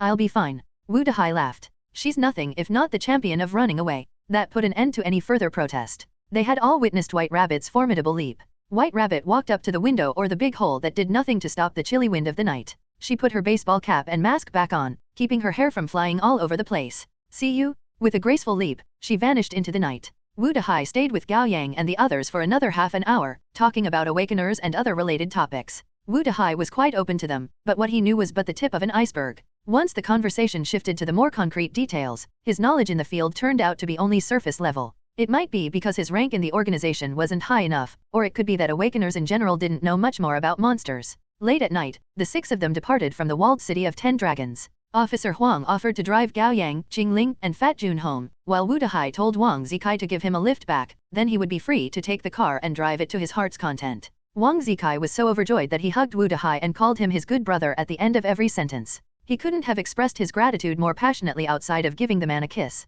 Gao Yang was relieved to see their interaction. Finally, he was able to take a breath. In the small hours, the patrol car moved through the almost empty road and soon reached the Qingyang Bridge. Qing Ling was in the back seat with him, her head rested against the car window. Against the backdrop of the late-night view filtered through the translucent glass, Qing Ling's fair face, cool eyes, and the shadows flicking through her face combined to paint quite an atmospheric image. Movie directors would have loved her. She had the kind of face that invited a look into her personal story. But in truth, what are you thinking? Gao Yang asked. Leveling up. In truth, the girl had no story to tell. All she ever thought about was leveling up. What do you think of the 12 zodiac signs? Officer Huang, their driver, suddenly asked. Do you mean? Gao Yang looked for the right words. Are they worth trusting? Trust is too much of a luxury. Officer Wang's gaze was sharp and experienced. Think of them as a band of mercenaries. Do you think it'd be worth it for us to risk our lives for them? Do we have a better option? Gao Yang responded with a question. Touché. Officer Huang sighed. It's the natural order of things for bigger fish to eat smaller fish. We're in no place to negotiate. In my opinion, Gao Yang thought for a moment. I don't think the 12 zodiac signs is a bad organization, but they aren't exactly the good guys either. Yeah, Officer Huang agreed. White Rabbit is a good example. She may look harmless, but in actuality, she has no qualms using people and discarding them afterwards. To be honest, we wouldn't have survived till the hair monster showed up if not for Fat Jun and Wang Zikai. But did you notice it? She was determined to only step in after the hair monster made its appearance. Gao Yang concluded, in her eyes, the survival of the 5 of us isn't as important as one rune circuit. Correct. Officer Wang's gaze was fixed on the road ahead. The car had reached the middle part of the bridge, and the vast expanse of the Li River ran far on both sides. She was honest about one thing, in this world, awakeners may be more dangerous than monsters. But, we hadn't joined the organization at that point, Fat Jun spoke up quietly from the passenger seat. We're now part of the organization. She said she's only ruthless to outsiders. She's nice to their own. And you took her words for it, asked Officer Huang. Fat Jun was at a loss for words. You're already swaying after meeting her for the first time. Officer Huang shot him a glare with feigned anger. I shouldn't have let you live back in Wang Zikai's garage. I didn't mean it that way. Fat Jun blanched. Please stop scaring him. Gao Yang realized what Officer Huang was doing and interjected as the good cop. He leaned over to pat Fat Jun on the shoulder. I'll tell you a way to read people, Fat Jun. It may not work, but consider it a frame of reference. Okay, please go on, Brother Yang. After what they had been through, Gao Yang was the one Fat Jun trusted the most. For one, Gao Yang was smart, and he had never once given up on Fat Jun. Moreover, Gao Yang had acquired talent, fire and managed to exchange a few proper blows with the hair monster. In Fat Jun's mind, Gao Yang had already become a leader to follow. It's about the outside rather than the inside, said Gao Yang. Huh. Fat Jun didn't get it. Qing Ling explained with her usual icy voice, doesn't matter what someone's thinking or saying. What matters is what they do. After a moment, Fat Jun shouted, I got it, sister-in-law. Qing Ling frowned slightly. She had grown tired of saying, I'm not your sister-in-law. Officer Huang? Brother Yang? Sister-in-law. Fat Jun's eyes grew misty. There have been many chances for you to give up on me, but you've never done that. Although you teased me sometimes, you still keep me around all this time. You are the ones who have been treating me well. Good. Officer Huang patted him on the shoulder, pleased. Fate brought us together as companions, and we should cherish the bond. As for the 12 zodiac signs, Gao Yang continued for him, the organization is our support, but they aren't necessarily our companions. That's right. They can be our support, but they may sell us out at any time. That would all depend on the organization's true goal. If their goal requires the sacrifice of our lives, they are unlikely to hesitate, and from their perspective, they will merely be doing the right thing. Officer Huang fished out a pack of cigarettes and pulled one out with his teeth. From our perspective, however, we never want to become cannon fodder for them. Survival is our absolute bottom line. It will not and must not be crossed. It's too early to jump to conclusions. Gao Yang reached out a hand. But survival is my bottom line as well. Same for me. Fat Jun turned around to put his hand on Gao Yang's. Then Officer Huang took a hand off the driving wheel and joined in. Qing Ling did the same after a moment of silence. The four hands pressed together for a few seconds before pulling back. Fat Jun was suddenly overcome with emotions. He rubbed his eyes and choked out, you may tease me for this, but that was the first time in my life that I've ever felt like I have a home. All right. Let's not get too cheesy. Officer Huang pointed at the glove compartment. Open that. There are 3 sheets of A4 paper. Take them out. Oh, sure. Fat Jun did as Officer Huang said. On each sheet was a dense table. Gao Yang leaned in to take a look. The talent list. Yeah, that's all the talents from serial number 10 to the last, and that's all I know about talents. I was going to give it to you as a thank you gift after passing the 3rd test. Officer Huang chuckled. Now that we've joined the 12 zodiac signs, the list may not be all too useful to you. Still, you should take it. From now on, we're comrades in arms running from the same starting line. Let's support each other and overcome difficulties together. Fat Jun's hand trembled as it clutched on the A4 sheet. He was reminded again of what Gao Yang said, it's about the outside rather than the inside. Unable to hold it in any longer, he broke into tears and sobbed. On his way back home, Gao Yang called his mother. He was going to visit the hospital, but his mother told him to go home. She said she would be keeping watch with his sister, and Gao Yang should take over came tomorrow morning. Gao Yang agreed. When he got home, it was already 1 o'clock in the morning.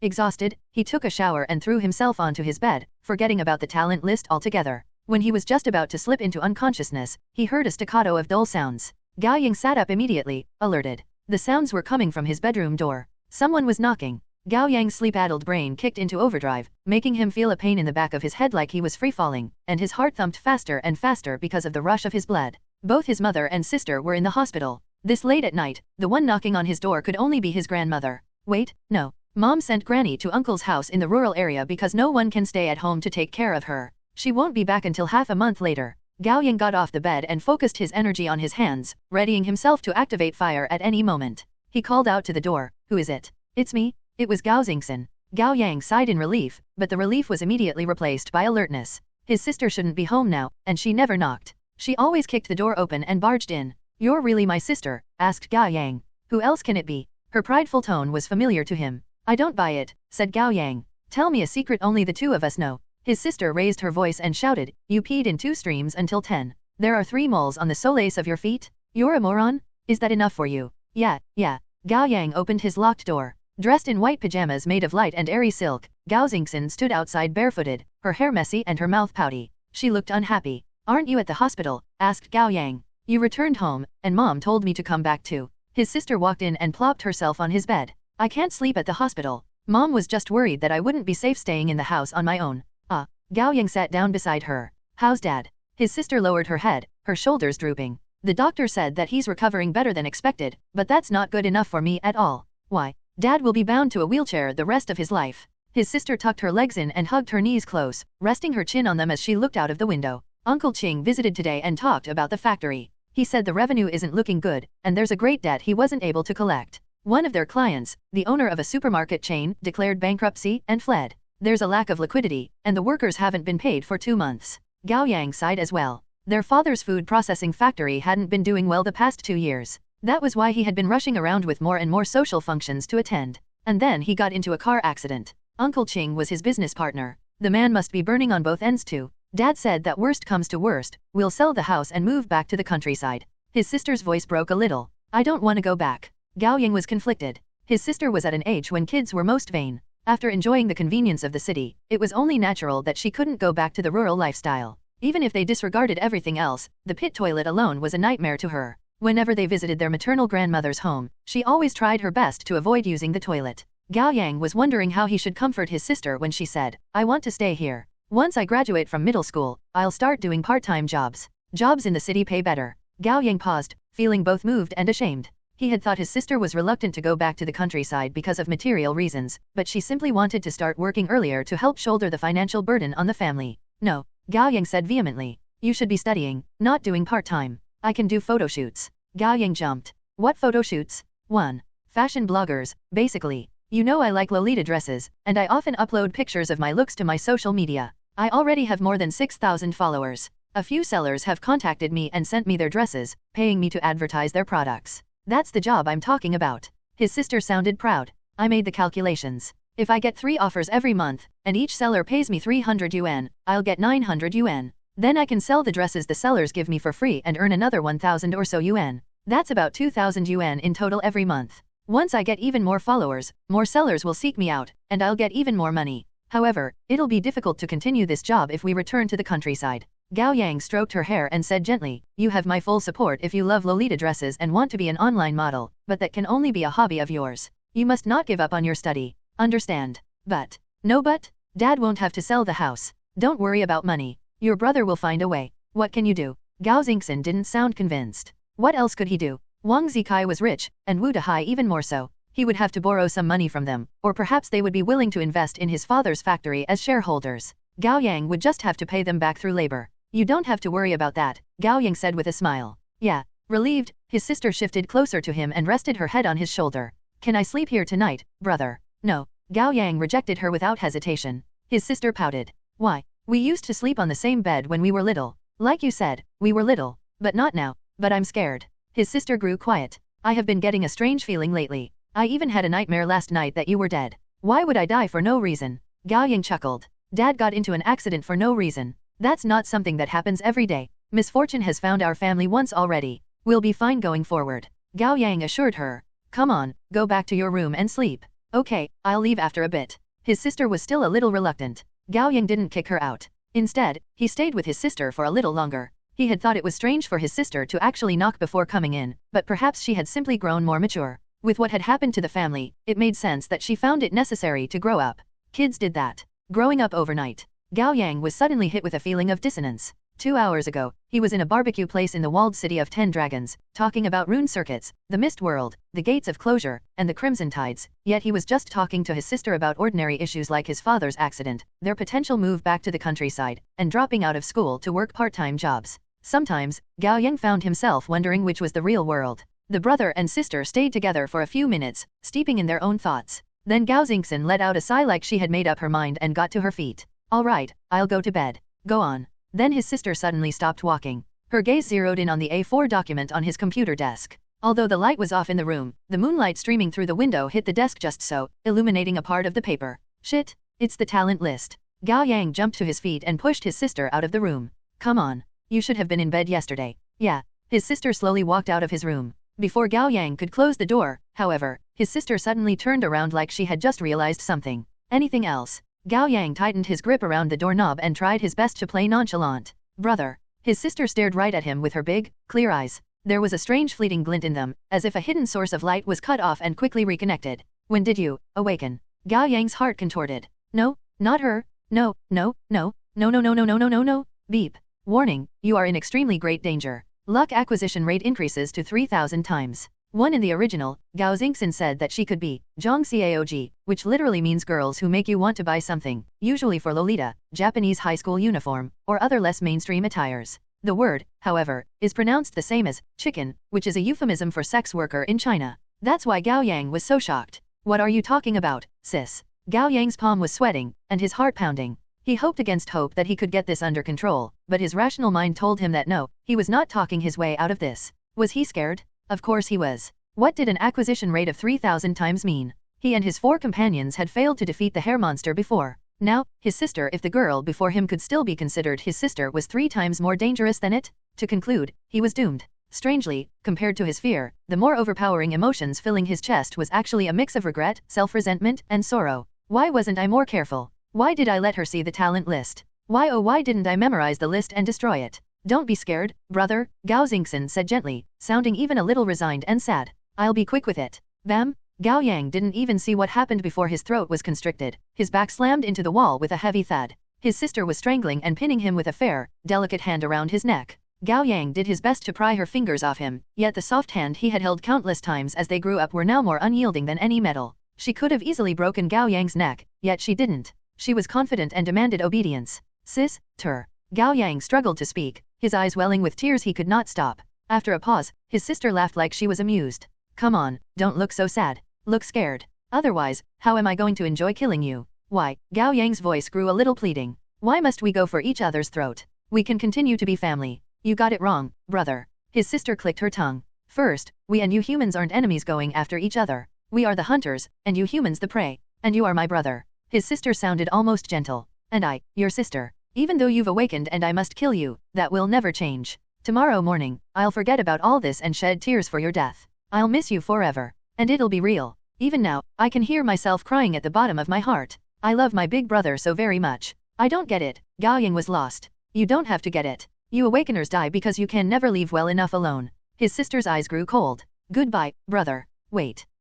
Before death, I have one last question. Gao Yang struggled to breathe against the pressure. What kind of monster are you? Wordlessly, his sister gave him a once-over with an unreadable expression. Under the silver moonlight, her lovely face seemed as pure as ever, and her body showed no trace of transformation. Do you want to see my true form? To his shock, his sister smiled with what could be embarrassment. But I think it's better that you remember me as I am now before you go, brother. The grip around his neck tightened. Delusion monster. Gao Yang listed off. Wrath monster, greed monster, pride monster. The fingers around his neck stilled for a moment.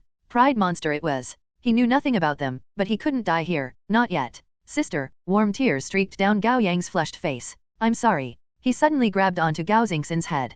Fire. Swoosh. A burst of flames shot out of his palms, enveloping Gao Xingxin's head in an instant, and the grip on his neck went slack for a moment. Ah! Gao Yang shouted, pushing all his energy into his hands and crossed the 2 torrents of blazing fire in close distance, burning Gao Xingxin's head with mad abandon. The firelight illuminated the whole room and heated the air, creating powerful heat currents that rampaged around in the limited space. The heat almost burned Gao Yang's eyes, and he had to close them. Gao Yang kept shouting, both with a desperate want to survive and a heart-rending sorrow. His fire burned at the highest intensity he could manage for close to a minute, draining him completely. His arms dropped, and he opened his tear-filled eyes. His heart stopped. Gao Xingxin's shirt was almost completely burned, exposing her collarbones and young body. Her hair was a mess, but not even a little charred. It was as if Gao Yang had merely ruffled her hair with his hands. Her face was also entirely free of burn marks. She considered Gao Yang with a bemused expression. I'm your little sister, brother. How could you hurt me like that? What manner of monster are you? Gao Yang felt himself plunged into a bottomless fear. Then he screamed as the grip around his neck tightened, taking away his breath and inflicting him with great pain. He was lifted off the floor and slammed into the wall again. Monster? That's what you call us, isn't it? Gao Xingxin stared at him. Aren't you the monsters? Our adorable kittens transform overnight into cunning, repulsive vipers seeking to kill their masters with a bite. What would you do if you were us? Would you tell yourself that it's still your kitten? No, you would kill the vipers and mourn the kittens who would never come back again. You are not my sister. Gao Yang glared at her. You're not my Gao Xingxin? Give her back to me. Ha ha, ha ha ha, ha ha ha ha ha. Gao Xingxin laughed like that was the funniest joke in the world. She even had tears in her eyes from laughing too hard. When she finally had enough, she extended her left hand and penetrated Gao Yang's chest easily. This time, there was no miraculous escape. Gao Yang threw up a mouthful of blood, feeling like his heart and lungs had just been torn apart by tens of thousands of arrows. And he screamed. Oh, he screamed. Tremendous pain blurred the line between consciousness and unconsciousness. He felt himself melting, disintegrating, changing until he was no longer himself, but an insignificant, inanimate part of the vast world. He was the energy-saving light on the ceiling, the pool of blood on the floor below his feet, the burned, yellowed A4 document on the computer desk, the messed-up blanket on the bed, her sister's eyelashes, the metallic, charred smell in the air. He was everything in the world, everything but himself. Then his soul returned to his body after a fraction of a second. In his blurry vision, he saw a bloody, still pounding human heart, and it was in Gao Yang's grasp. It was his heart. Gao Yang looked at his heart with big eyes, innocent yet so very eerie. She seemed awestruck. After a few seconds, she looked up with a bashful smile like a little sister acting cute to her big brother. "Can I eat this, brother?"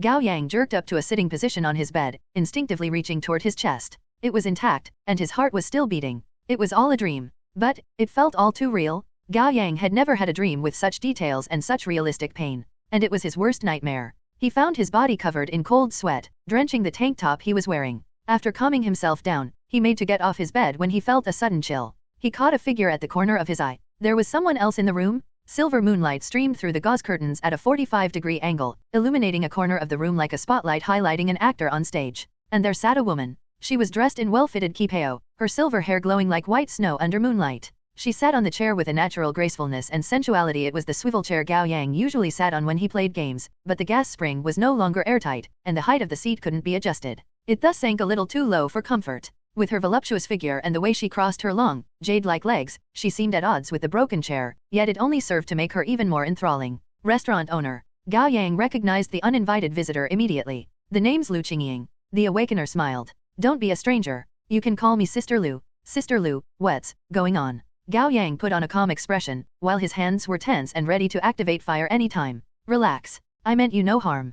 Gao Yang was silent. All that was merely a dream. Lu Qingying's voice was leisurely and gentle, free of the sharpness and coyness of a stereotypical seductress. "And this," Lu Qingying's eyes flickered, "this is also a dream." Gao Yang suppressed a gasp. He didn't expect that to be a dream within a dream, and both felt so very real. Lu Qingying gazed at him with spellbinding upcurved eyes. "I can move the conversation elsewhere, but I thought you'd be more at ease in a familiar environment." "It's fine." Gao Yang didn't immediately ask what Lu Qingying wanted. That would make it seem like he lacked composure. Thus he brought up something else. "This is another talent of yours." "Talent, sweet dream, serial number 50, psyche type." Lu Qingying admitted it easily. Of course, it only works when the target is asleep. As he thought. Lu Qingying was more than what met the eyes. Gao Yang said with careful choice of words. "How did you activate the talent? How did you enter my dream? I mean, that's rude of you." Lu Qingying gave him a mischievous smile. "You shouldn't just ask for my secret like that." "You're right." Gao Yang turned away so that his thinking wouldn't be compromised. It seemed that Lu Qingying's could still use seduction even in a dream. "But I did visit without notice to ask something of you. To show you my goodwill, I can tell you the truth." Lu Qingying's eyes were all smiles. "Why don't you make a guess first?" Gao Yang thought back to their brief interaction. "Eye contact? No. That would make the talent too powerful, and its serial number wouldn't be 50. He came to a conclusion quickly. "Plum drinks. Smart boy. I've chosen the right one." Lu Qingying nodded appreciatively. "I need a medium to connect to a target's dream. So, you drugged me. Oh my, let's not make it sound so sinister." Lu Qingying blinked, gliding a long forefinger from the chin to the lips before lifting it. "I simply did this and put my finger in the drink, doing a little twirl. This method is a little less effective, however, and it'll last for at most 24 hours. That means I must visit you tonight. If I'd added my blood, the connection would last for more than a week." That was a genuine offer of goodwill. At least Lu Qingying was willing to reveal substantial information to him. After a moment of hesitation, Gao Yang asked, "Did you create the dream within the dream?" "No, that's a side effect of being subject to sweet dream for the first time. The next time, if there is a next time, that is, you won't get another nightmare." Lu Qingying's lips parted slightly, a strange desire flashing through their eyes. "I have to say, your dream is truly a delicacy." Gao Yang was offended, but he didn't voice it. "Please don't take it the wrong way. I'm not mocking you." Lu Qingying tilted their head, lips still curved in a smile. "Dreams are fake, yet they are an extension of the mind, a mix of one's imagination, calculation, speculation based on factors like the dreamer's memories, common sense, knowledge, emotions, and soul. Although dreams are often random and absurd, there is a logic to it. In some sense, dreams can reveal the truth or serve as a warning. They can even be premonitions that will one day become reality." Gao Yang's heart sank. Lu Qingying continued, "See, the talent list is on your desk, and it's possible that your sister may barge into your room to seek you out. Although you've locked the door and could hide the list before letting her in, what if you forget about it? Your dream can become reality, and it's more likely for your sister to be a monster." "Stop," Gao Yang said with furrowed brows. Lu Qingying gave him an approving look. "Through one's dream, I can tell if they're a boring thickhead who warrants none of my attention, or someone whose IQ and EQ are both high with a rich range of emotions. It's because of your rich emotions, great deductive skill, active imagination, and consistent logic that your nightmare is one of my top 3. Lu Qingying's eyes glossed over while savoring their memories of his dream. Pride monsters. Heh, I've never encountered one before. Perhaps they are exactly as you dreamed them to be. I even observed complex emotions in the monster and a certain logic to its behavior. It's true that awakeners don't know a lot about monsters even though we live among them. Most awakeners aren't willing to learn about them to start with. They know nothing but violence, the most boring dreamers of all. You, however, are different. You came up with so many possibilities in your dream. That's impressive. Thanks. Gao Yang didn't mean it. He simply didn't know what to say. You're welcome. Lu Qingying leaned forward and rested their hands on their knees, fingers interlocked. We've gone off topic long enough. Let's get to business. After all, I can't predict when you'll wake up. Go on. Gao Yang focused his mind and body, making sure he could respond properly should the negotiation turn out for the worst. I'm here to make friends with you. Gao Yang thought he had heard it wrong. After a pause, he said, you go through all these troubles to befriend me. Haha, there's more to it, of course. Lu Qingying stopped beating around the bush. I have a proposal for you. Gao Yang didn't respond. He was thinking. I'm not going to force you, of course. You're free to reject me. If that's your decision, I hope you'll keep what happened tonight a secret. Telling others will do neither of us any good. It'll be best for us to pretend that nothing happened. I understand. Gao Yang nodded. But why me? Because you caught my eyes in the crowd. Lu Qingying winked at him. Strangely, it made him feel all warm and fuzzy inside, but he didn't allow himself to get lost. He knew Lu Qingying was full of shit. Lu Qingying had 4 options: Qingling, Officer Huang, Wang Zikai, and Fat Jun. Qingling would be the first to be excluded. She was strong, and she was a girl. Lu Qingying's seduction wouldn't be that effective on her, and the negotiation wouldn't be that fruitful. Officer Huang wasn't a good choice either. He was also strong, and he was a police officer. With all his experience and his devotion to his wife, Lu Qingying wouldn't have much sway on him. Then there was Fat Jun. He was obviously timid and far from strong-willed. That would make it easier to steer him away from his companions, but he wouldn't necessarily be the best mole. And Wang Zikai was a monster, a not very intelligent one at that. Lu Qingying wouldn't even take him into consideration. Yeah, it's as you thought. Lu Qingying smiled. Can she read minds? I can't. I can only sense the signals going through your brain while you're dreaming and infer your thoughts based on that. I can't do the same in reality. Lu Qingying sighed. I wish I were a mind reader. That would make things easier. Mind reading? It seemed that Lu Qingying wasn't looking for anything tangible, but information. The corners of Lu Qingying's tightened slightly. You're too smart. I regret picking you a little. Gao Yang smiled. So, you want an exchange of intel? Yes. On 12 zodiac signs. Gao Yang knew that he himself held no value. Lu Qingying must be after the organization behind him. Correct. What's the offer? Gao Yang crossed his legs, giving Lu Qingying his full attention. It's simple. Let's go into how things will work first. You'll visit my restaurant once every month, and I'll give you a complimentary drink. A sip, and we'll be able to meet each other in dreams like we are now without leaving any trace. And rest assured, I cannot do you any actual harm even though I can invade your dream, and the duration of the dream will depend on how long you are asleep. Compared to other talents, Sweet Dream is a harmless one. Gao Yang nodded, indicating Lu Qingying to continue. Every time we meet, I'll ask you something about the 12 zodiac signs. You may tell me what you know, and you may also withhold information from me. I'm not going to force you. Lu Qingying extended a finger for emphasis. However, I have one condition: you must not give me false information. If you do and I find out about it, that'll be the end of our arrangement, and I can't promise you that I won't retaliate. Got it. Now let's talk payment. I can give you information you seek in return. The rules will be the same. I can choose to tell or not tell you. You won't force me to talk. An intel for an intel. Lu Qingying's lips curved upwards into a knowing and crafty smile. If you give me a piece of information while I don't have any intel you want, I'll give you 5 Jinryu to show my gratitude. Jinryu? The golden crow in mythology. No, it's a currency awakeners use among ourselves. It's made of an extremely rare metal, and at the moment, less than 100,000 coins are circulating in the market. We usually refer to the metal as wujin, black gold, but over time, the wujin currency somehow turns into jinryu.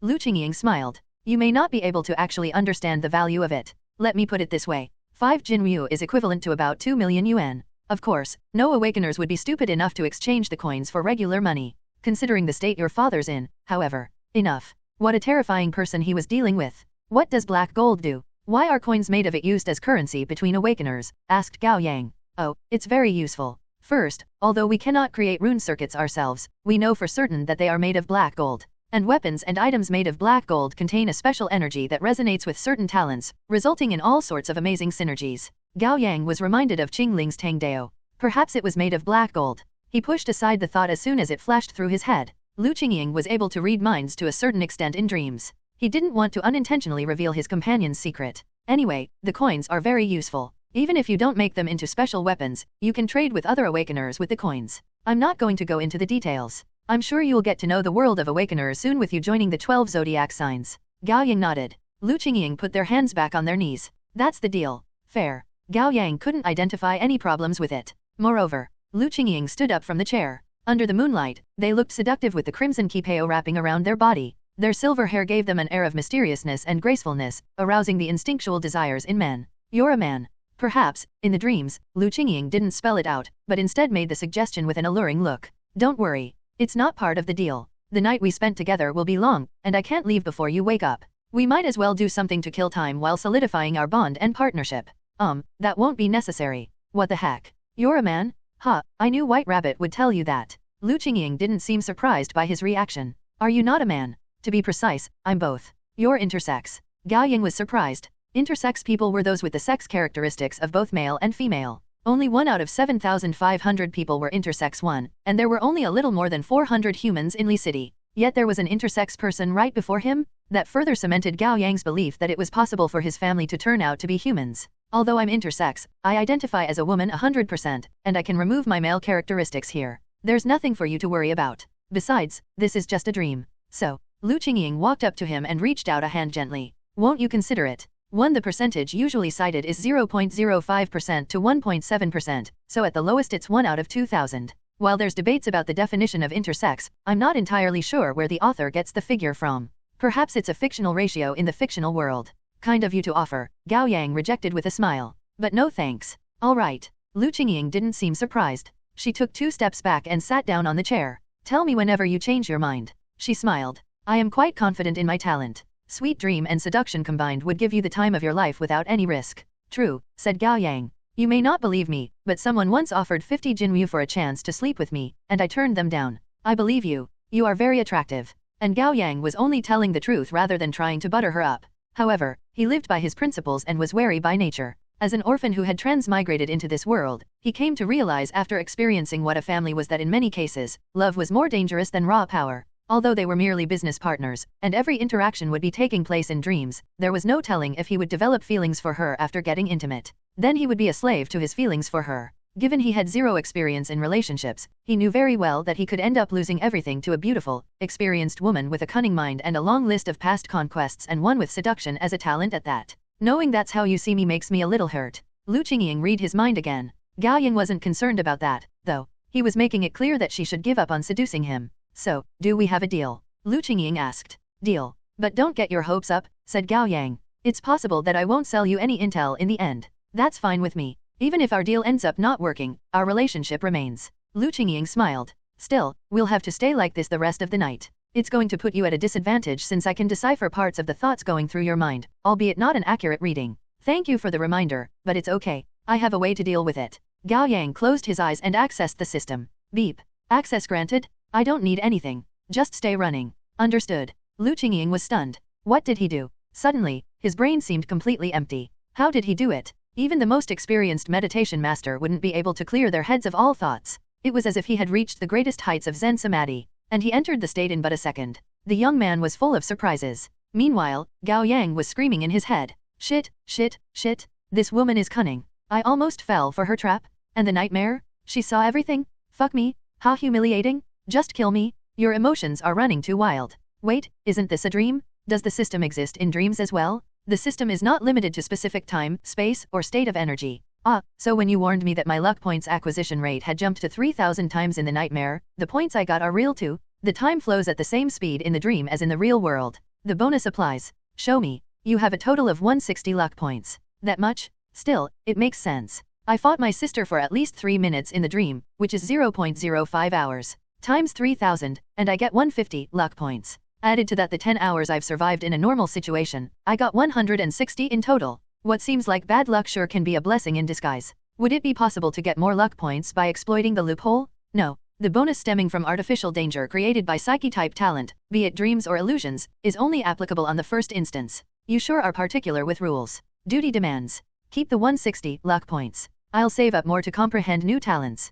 Lu Qingying was far from a newbie, and she didn't lose her calm when facing the unexpected situation. Instead, she waited quietly for even a little crack to show in Gao Yang's defense. However, He really ended up giving her nothing, not even a useless stray thought. She was suddenly feeling regretful. She shouldn't have told someone this impressive about her ability to read minds when they were in a dream. Still, he would probably have guessed it on his own given how clever he was. Then he would realize she was hiding things from him and opted out of their deal. That made her think that she had perhaps done the right thing by being honest. The young man didn't seem like a bad person. He lived by principles and seemed to have a hidden depth. There was no telling how far he would go. She had offered the right person partnership. 4 hours later, Gao Yang opened his eyes. "You're waking up?" Lu Qingying asked. "Yeah, almost." Gao Yang had stayed in the system for 4 hours until he was hit by a strange feeling. It was as if there was another body under his current, incorporeal one, and he could sense its heavy breathing and thumping heartbeat. If his current existence was floating in an ocean, then his actual body was deep underwater. Now, it was moving to the surface gradually, ready to merge with the self floating on the surface.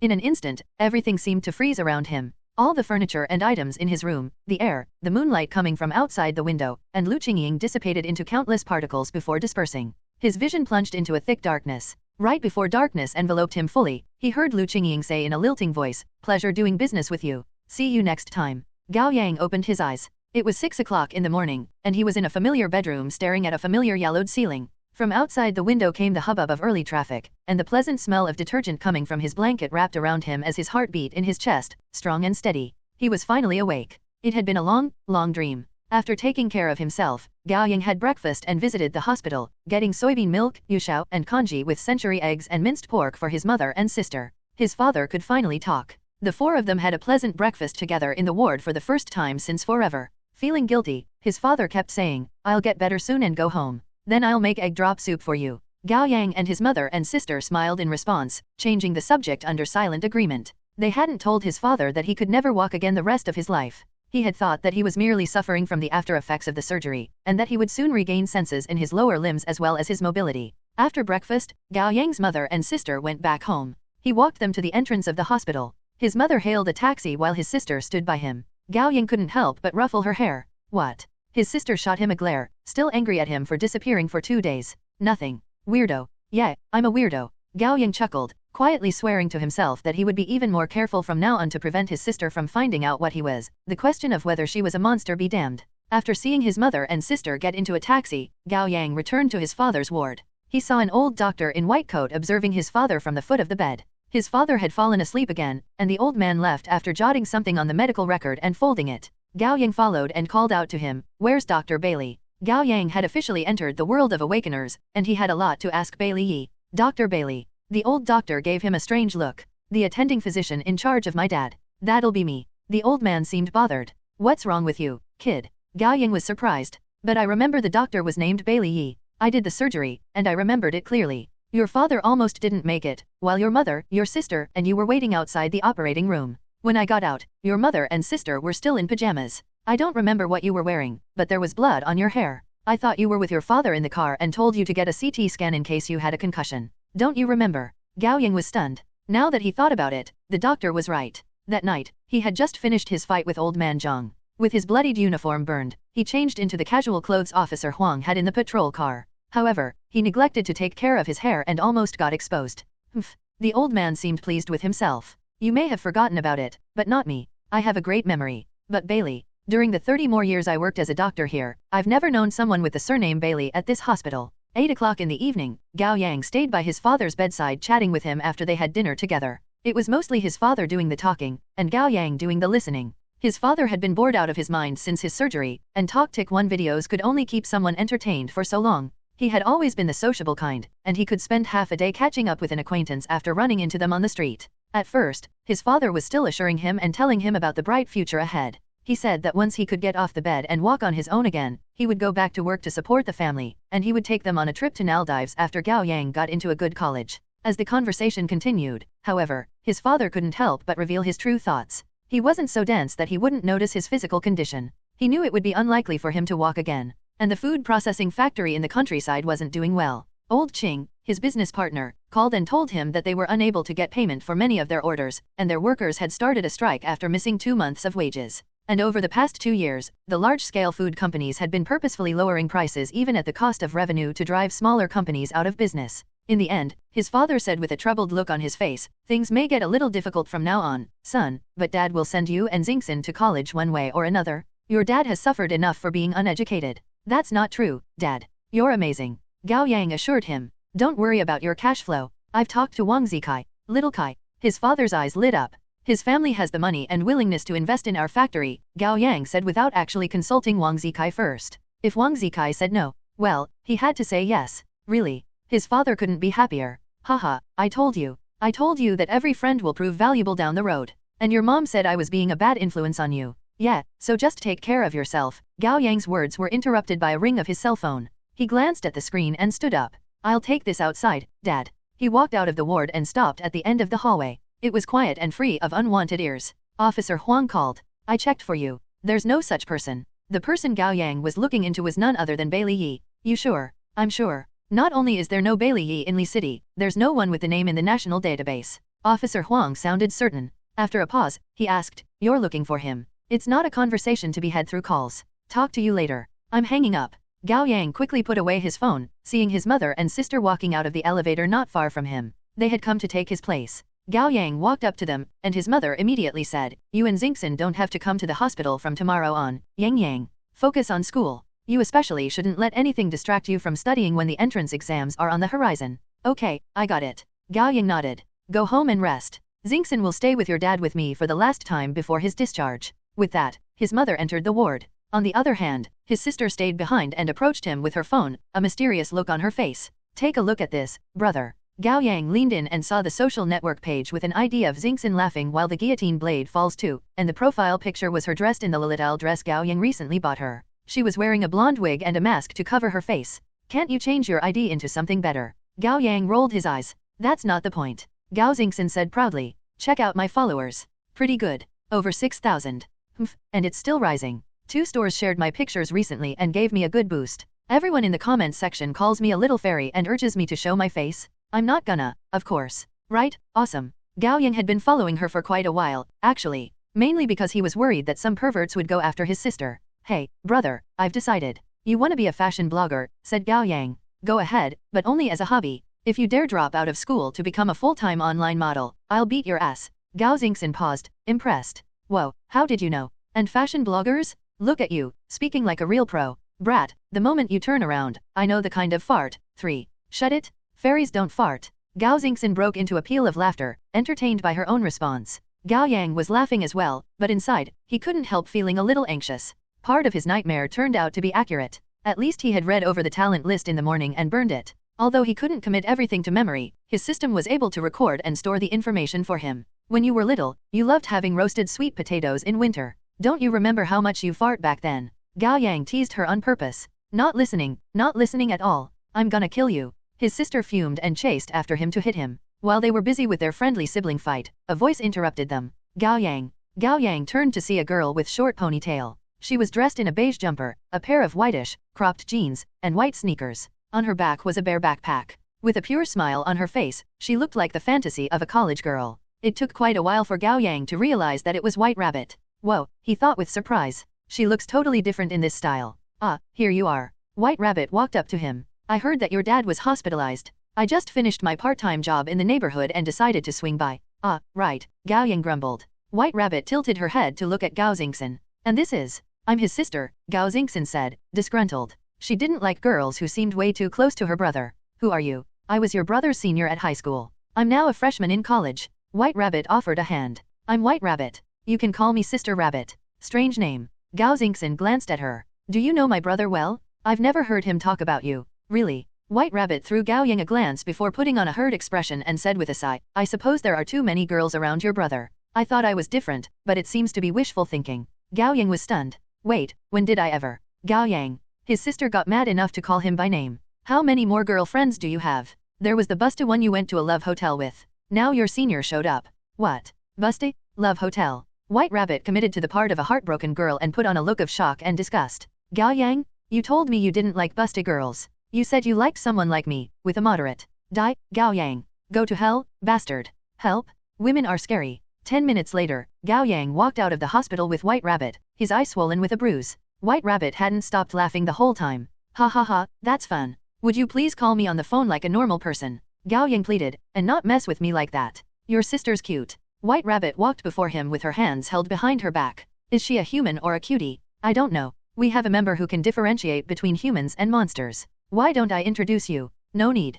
Gao Yang gave her a serious look. And don't tell me even if you find out the answer. I don't care. Sympathy flicked through White Rabbit's eyes. It's not that you don't care, but you care too much. She shrugged and sighed. As your senior, I'd like to give you another piece of advice. No matter what it is you care about, don't let it show. Otherwise, your weakness will end up killing you one day. Got it. Got it. Gao Yang changed the subject. Why are you here? I'm here to take you to the company. There's a welcoming party for you newbies. 1. The author uses a word with similar meaning to avoid mentioning the actual ep. 2. The original line was written by the Qing reformist Tan Sitong when facing his own execution. 3. The expression, I know the kind of fart you're gonna let out the moment you turn around, and other variations of the saying basically means you know everything about someone. Parked by the road was a black Benz. White Rabbit pulled Gao Yang into the back seat. The middle-aged man driving the car was dressed in a suit, his expression composed. He looked like the typical private chauffeur working for important or rich people. White Rabbit kicked off her shoes as soon as she got in and started painting her toenails again. This time, she picked purple. You really love doing this, Gao Yang said just to fill the quiet.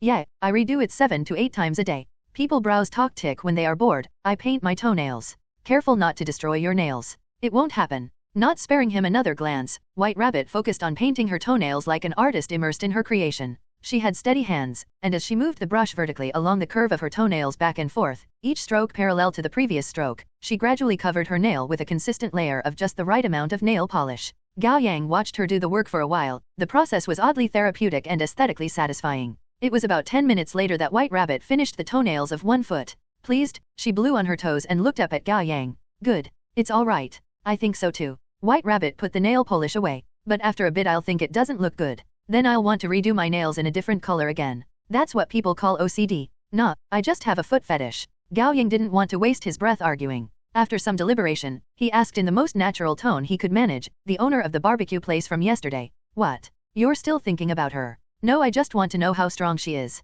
I don't know. I've never fought her, but she's no pushover, I'm sure. Before asking more questions, Gao Yang gave the driver a wary look. White Rabbit said, don't worry. He's a white face. Then I'll be frank. Why hasn't the organization recruited her? Gao Yang didn't expect to get much from the question, but it wouldn't hurt to ask. After all, he knew nothing about Lu Qingying, which would put him at a disadvantage in their deal going forward. Well, how should I put it? She's a bit of a lone wolf and not interested in joining the organization. We aren't interested in her either though. Why? White Rabbit straightened up and put a hand on Gao Yang's shoulder like an adult talking to a kid. I told you that if your weakness is ever exposed, your death would follow soon, didn't I? How is that related to my question? I'm getting to it. Well, some people don't have a weakness. Like her. That's right, and there's more to it. White Rabbit smacked her lips. Even if there's someone who doesn't have a weakness, they should have an ambition. However, the restaurant owner not only appears to have no weakness, but also keeps her ambition well hidden. Someone like her is too dangerous and unpredictable. She'll only be a risk to us if she joins us. Makes sense, Gao Yang agreed.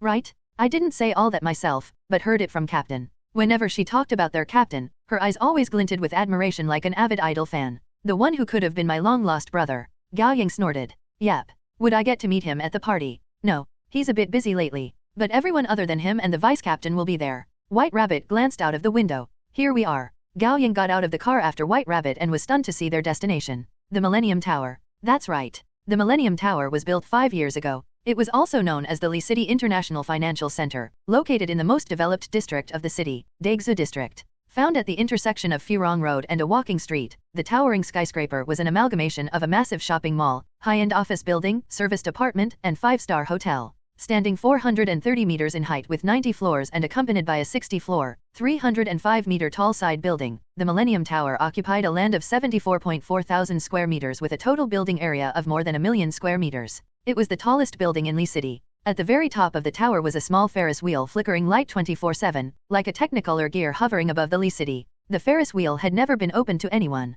Rumors had it that the owner of the building was a mysterious young businessman who didn't like attention, someone straight out of a CEO drama. The man had never made a public appearance, but he had said that in the future, he would like to hold a wedding at the top of the tower, riding on the Ferris wheel with his bride-to-be. Gao Yang sucked in a deep breath. Don't tell me this building is. Yeah. White Rabbit smiled. This is Wu Dahai's property. Gao Yang lost his voice. White Rabbit put on a finely made employee ID and strode past the grandiose revolving door. 2 staff members immediately came up to them and led them to a private doorway in the restricted area. They entered the private elevator that would take them straight to Wu Dahai. The elevator climbed along the spine of the tower, the outside wall a piece of sturdy one-way mirror. From inside the elevator, Gao Yang could see himself moving higher and higher still, and the crowds, cars, streets, and houses growing farther and smaller. It was as if they were ascending to the heavens along with the cultivator that was Wu Dehai. Gao Yang couldn't help but ask, how rich is Wu Dehai's family? Not terribly rich. His parents' monthly salary is 6 to 7,000 yuan won, and the yearly bonus is tens of thousands, I think, White Rabbit said coolly as she watched the bustling city at night on the other side of the glass. His dad's a high school math teacher, and his mother a full-time housewife. Gao Yang was caught off guard once again. So Wu Dehai's the first generation that made it big. Yeah, he majored in electric engineering in college. After graduating, he didn't want to work at a company, so he did his own thing and developed a great material with extremely high power capacity. The material has been applied in many fields, and he holds the patent for it. You know how smartphones can last 3 days after a full charge now? In the past, one full charge would only last half a day. Can you imagine that? Impressive. His second uncle is a businessman in new energy, and he started a company with Wu Dehai. They hit it big. It took only 7 to 8 years for Wu Dehai to become one of the richest people in this city. He never really manages the company though. His uncle is in charge of the operation. Wu Dehai doesn't need to do anything but count the money falling onto his lap. I envy him. Yeah, money can buy a lot of convenience. That was why I recruited him as soon as I learned that he was an awakener. White Rabbit seemed proud of her achievement. Who would have known he would act more like a horny old man? Gao Yang didn't deem that a response. Soon, the elevator stopped, and the two of them walked into the hallway. At the end of the hallway was a bright silver metal door. White Rabbit leaned closer to have her eye scanned by the embedded camera before speaking a code for voice print verification. Only then did the door open for them slowly. Inside was a large, luxurious room renovated in the style of a Western palace, but the design also incorporated many Eastern elements such as sculpted rosewood screen, ink paintings, blue and white porcelain, and all kinds of antiques, calligraphies, and art pieces. In addition, there were also a plethora of figurines, blind boxes, and even Gundam mechas that could actually fit a person. His taste left something to be desired, but there was a clear common theme: everything looked expensive. Before the door was a blindingly red carpet leading all the way to the desk at the center of the room, behind which was a replica of the Iron Throne from Game of Thrones. Made by melting hundreds of iron swords, the seat seemed hard, cold, and sharp. Gao Yang felt his hip bone throbbing just by looking at it. Dressed in a shit yellow pajamas, Wu Dehai was signing documents on his Iron Throne while biting into a cucumber, hair floppy, legs crossed, and expression bored. Qing Ling and Officer Huang were there as well. They had just arrived and were looking over Wu Dehai's obscenely luxurious office. Now that everyone's here, let's get the party started. Wu Dehai finished signing all the documents and stood up, casting his fountain pen aside and taking one last bite of the cucumber. Let's go. Won about 800 to 900 USD. The first thing Wu Dehai did, which surprised no one, was sweep his hands through his floppy hair. He didn't even have to put on hairspray to set his hair into the usual broom shape. As expected of a man with digital perms for hands, Wu Dehai walked to the left side of his office. There was a circular 2-meter wide pattern on the floor. Gao Yang could make out the drawings of the 12 animals of the Chinese zodiac signs, only in more abstract forms. Wu Dehai waved them over. Come on. Gao Yang, Qing Ling, Officer Huang, and White Rabbit walked up to him, standing inside the circular pattern. Click. Wu Dehai snapped his fingers, and a second later, the circular pattern under their feet revealed itself to be a moving platform, descending slowly while rotating, coming to a steady halt the moment it finished a full circle. They found themselves in an enclosed chamber. They got off the platform and looked around. The room was in the shape of a polygon. At a glance, it seemed to be about 200 square meters in size, and the walls and ceilings were built with fine ivory white rock. Gao Yang counted. There were 12 walls in total, each etched with an abstract, solemn-looking relief. Starting from his 1 o'clock, there was a mouse, ox, tiger, rabbit, dragon, snake, horse, lamb, chicken, monkey, dog, and pig on each wall in the order of the zodiac signs. Under every relief was a metal table that looked both archaic and advanced, and different numbers of animal masks could be found on them. The masks varied in types, styles, and degree of wear and tear, and they were all kept in airtight glass cabinets like antiques being put on display. Gao Yang walked up to the relief sculpture of a mouse. On the metal table were 3 airtight glass cabinets, each housing a mouse mask and marked with years. The first was a cheap plastic one that looked like it would be sold on the street for a few yuan, marked 1965 to 1980. The second was a punk-style rubber head mask. However, only the upper half remained, while the lower half seemed to have been cut off by something sharp, and there were large blotches of dark crimson. The years were 1983 to 1984. The third mask was in the worst state. All that remained were pieces of metal shards that couldn't be pieced back together, and they seemed to have been burned at a high temperature. It had likely been a metal mask. The years were 1993 to 2010. Like Gao Yang, Qing Ling, and Officer Huang were also curious about the masks. They walked around the different sculptures and browsed the masks like they were visiting a museum. After a quick tour, Gao Yang realized that all relief sculptures were displayed with at least 1 and at most 6 masks except for the dragon one. There was no mask there. Are you curious about why there isn't a dragon mask? White Rabbit moved up to him from behind and looked up at the dragon relief with him. A little. The organization was founded 57 years ago. Over the next 3 years, the 12 zodiac signs came into being, and the organization only ever sought out the right recruits when there were vacancies to fill. That's why the 12 zodiac signs rarely have more than 12 members. You can consider each spot a legacy. White Rabbit's expression turned serious. This wasn't something to take lightly for her. Every member may customize their own mask. To differentiate the different generations, the code names are appended with a descriptor starting from the second generation. For example, the first gen mouse was simply known as Mouse, while the second was Year Mouse, the third was Shadow Mouse, and the fourth Wu Dahai picked Electric Mouse for himself based on his talent, Lightning. Gao Yang said without missing a beat, so all these masks belong to your predecessors who have died. Yeah, Wu Dahai's the 4th gen mouse. White Rabbit's gaze was filled with respect. I'm the 3rd gen, while Lovely Lamb is the 7th general. Things have been difficult for her predecessors. That's why she's our most precious member, and we'll all rather sacrifice ourselves than let her die. But well, with her talent, it would take a lot to kill her. Gao Yang was surprised. Then the current dragon. Yeah, the first dragon still lives, so he's simply known as Dragon. That's our captain and the founder of the 12 zodiac signs. White Rabbit adopted the tone she usually talked about their captain with again. Life hasn't been treating him well. He's lost all his original teammates, leaving only him and us useless newbies. Gao Yang wasn't sure what to think. You said we might as well be long-lost brothers. I assumed that he would be young. He is young, and really handsome. White Rabbit smiled with adoration. You'll understand in the near future. All right. Gao Yang didn't press. Instead, he asked after thinking for a moment, is your vice captain Tiger? White Rabbit was surprised. Whoa, how did you know? Did Wu Dahai tell you? He didn't. It's just that there's only one tiger mask here, the least among all zodiac signs outside of dragon. That means they must have been around for a long time. White Rabbit gave him a thumbs up. You're clever, and I like clever people. Vice Captain is called War Tiger. He won't be joining us at the welcoming party since he's away for a mission. Then from behind them came the sound of the platform descending. White Rabbit looked over Gao Yang's shoulders, her eyes lighting up. Ah, the others are here. Gao Yang turned to see a small group getting off the platform. Heavenly Dog took the lead. He was still wearing the same mask, and sitting on his shoulders was Lovely Lamb. She was dressed in a light green traditional dress, her hair tied into a cute single braid rather than a pair of buns like the last time they met. She raised the hand holding a skewer of candied fruit and waved at him. Nice to see you again, brother Gao Yang. Nice to see you, cute little lamb. Gao Yang was happy to see her as well. Not only had the little girl saved him before, she also felt like a little sister to him. You've all arrived. Dead Pig chuckled. When he got off the platform, everyone could feel the floor tremor slightly. Behind him were 2 men and 1 woman. They wore a mask of horse, monkey, and chicken respectively. I'll introduce you. These 3 are our new recruits, Gao Yang, Qing Ling, and Officer Huang Qi. White Rabbit walked up to her teammates. And these are Ghost Horse, Mischievous Monkey, and Songstress Chicken. The man called Ghost Horse didn't quite look the part. The cynical and tired look of his horse mask made it seem like the horse had depression. He took off the mask, revealing himself as a middle-aged man with pronounced brows and wide chin. Deep creases lined the sides of his nose to the corners of his mouth, and his eyes were rimmed with large shadows. Dressed in a typical dark blue suit and holding a black suitcase, he looked like an office worker who had been doing overtime for 3 whole days. Ghost Horse offered a hand politely and said in a gloomy voice, "Hello, hello." Gao Yang shook his hand. His palm was so cold it felt like the hand of a dead body.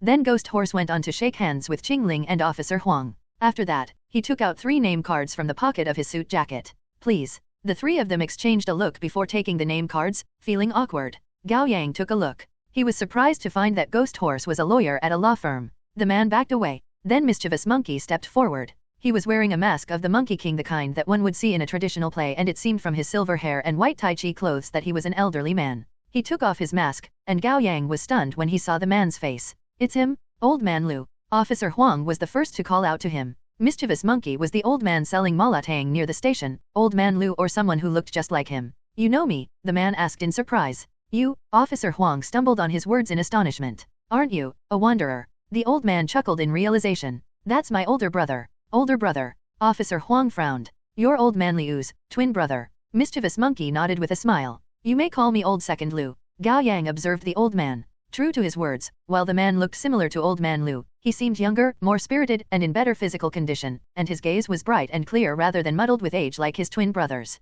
He also held himself with a serene and zen air that belonged to the reclusive masters, unlike the worldly man his brother was. Old Second Lu, Officer Huang was both shocked and befuddled. Your twin brother is a monster, yet you're human. How is that possible? Officer Huang took the question right out of Gao Yang's mouth. I joined the 12 zodiac signs for that exact question. Old Second Liu's lips were still curved into a slight smile. I may be old, but I'm actually new in the organization in terms of tenure. Ah, Gao Yang thought to himself. The longer he spent in this world, the more he felt like he was still in the tutorial phase. There were still so many unsolved mysteries. Old Second Lu. Officer Huang walked up to him and gripped his hand. To be honest, seeing you today is a highlight for me. How so? Officer Huang smiled bitterly. Among all the awakeners I've encountered, you are the only one who has lived so long. Old Second Lu belly laughed. A senior is a treasure to the family. White Rabbit walked up to them with a smile. Old Second Lu is the only elderly member the organization has ever recruited. Everyone treats him like a source of good fortune. I hope you will get to become an old man like me, Old Second Lu said as he put his mask back on. Then every pair of eyes in the room shifted to the last member to introduce themselves. Songstress Chicken was a young woman. She was a brunette with long, curly hair, and the top half of her face was covered by a finely crafted mask, decorated with a lifelike feather on one side. She was dressed in a patterned overall dress that was colorful but in a natural sense. Her legs curved in an aesthetically pleasing way, and on her fair, delicate wrists were a variety of bracelets of contrasting colors. The way she held herself had a gracefulness and lightness to it, and as she walked, her accessories clinked pleasantly. She was like a beautiful peacock. Even though she hadn't taken off her mask, it was clear from the lower half of her face that she was stunning. Petite nose, sensuous red lips, and chin that was tapered without giving off an unkind impression. She offered a hand and said in a gentle voice, "Please call me Songstress." "Well met, Songstress." Gao Yang, Qingling, and Officer Huang shook her hand in turn. While Songstress seemed friendly and amicable in the way she acted, she didn't say anything else after the brief introduction. The atmosphere grew a little awkward. White Rabbit quickly explained, "Please don't take it the wrong way. Sister Songstress isn't the aloof kind. She simply tries not to speak too much, or we may fall asleep." "Is it her talent?" Gao Yang said in realization. "That's right." White Rabbit explained on Songstress' behalf. Sister Songstress' talent is Requiem, serial number 66. Her voice itself is hypnotic, and when she sings, very few people are able to stay awake for more than 30 seconds. It's a little better when she's only talking, but it still takes less than 5 minutes for her to put everyone to sleep. If you ever have a sleepless night, you can seek her out. Since she usually has to hold back, she loves an opportunity to chat freely. Songstress nodded with a smile. "Okay." White Rabbit clapped. "That's everyone. Let's start the onboarding ceremony then." Gao Yang went through his mental list. There were currently 10 official members in the organization: Electric Mouse, War Tiger, White Rabbit, Dragon, Ghost Horse, Lovely Lamb, Mischievous Monkey, Songstress Chicken, Heavenly Dog, and Dead Pig. Dragon and War Tiger were the captain and vice captain respectively, and they weren't in attendance. That meant there were only 2 vacancies, Ox and Snake. Then Heavenly Dog came up to them with 2 ordinary plastic masks. One of an ox, and the other of a snake. "These are only temporary. You may get your own masks according to your liking going forward." White Rabbit added, "We always mask up when we go on a mission. It's our work culture, for one. And for another, it's to hide our identities." "Do we pick our own zodiac sign?" Gao Yang asked. "And our own code name?" "Yeah. However, there are only 2 vacancies at the moment. That means only 2 of you will get a code name. The other one is considered an official member as well, but won't get a name until one of us dies and leaves the spot to you." White Rabbit shrugged. "Let's hope the day doesn't come too soon." "You haven't been doing your job right, head of HR," Officer Huang ribbed her. "Why did you recruit one person too many? That's a bad omen." "Haha, I'm sorry." White Rabbit put her hands together and gave an apology she didn't mean. "I thought one of you would have died back in Gu family's village. Didn't expect all of you to make it. Did you hear yourself?" Officer Huang almost popped a vein. "Officer Huang, Qingling, you should take the code names." Gao Yang smiled. "I'll wait." "You sure?" Officer Huang turned to him. "Like the case with Kong Rong giving his pair to his younger siblings, I should be the one to take a step back since I'm the oldest." "It's fine. I'll wait to get a code name." Gao Yang insisted for 2 reasons. First, neither ox nor snake caught his fancy, and he didn't have a reason to fight for the spots. Second, being careful was the key to survival. It was never wrong to keep a low profile. "All right." Officer Huang didn't drag things out. "I'll pick Ox. I've even gotten a name in mind already. I'll be Yellow Ox 1. Have you decided for real?" White Rabbit asked. "You won't have a chance to change your name." "Yeah," Officer Huang said proudly. "I'll be the old yellow ox that serves the people. It's a perfect fit for my job." "Green Snake too," Qingling said without hesitation as well. "Whoa, that's quick." White Rabbit said approvingly before giving Wu Dahai a derisive look. "See how decisive they are? You, on the other hand, spent 3 days thinking of a name. And Electric Mouse is what you settled on? You've got bad taste." Wu Dahai swept his hands through his hair. "You're too young to understand my charm, White Rabbit. I don't blame you. Thanks for the daily dose of vomit-inducing lines." White Rabbit put on a show of retching. Heavenly Dog came up to Gao Yang to hand him a mask of no face from Spirited Away.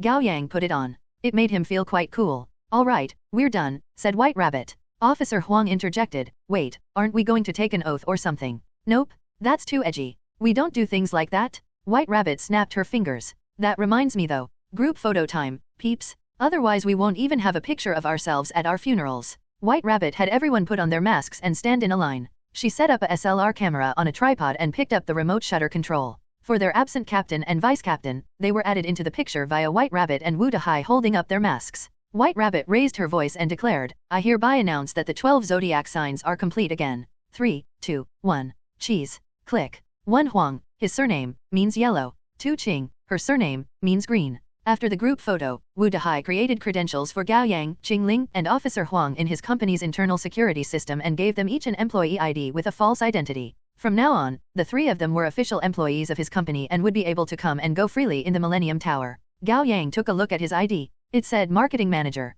"Do I get paid?" he asked. No, Wu Dahai gave him a bemused look. "You need money." "Yeah," Gao Yang admitted. "My dad got into a car accident, and his factory is close to bankruptcy. I want to help him." "Ah, that's rough." Wu Dahai sounded understanding, but he didn't hesitate to turn him down. "I don't have money for you." Gao Yang was surprised. "Aren't you a billionaire? Can't you offer me some help?"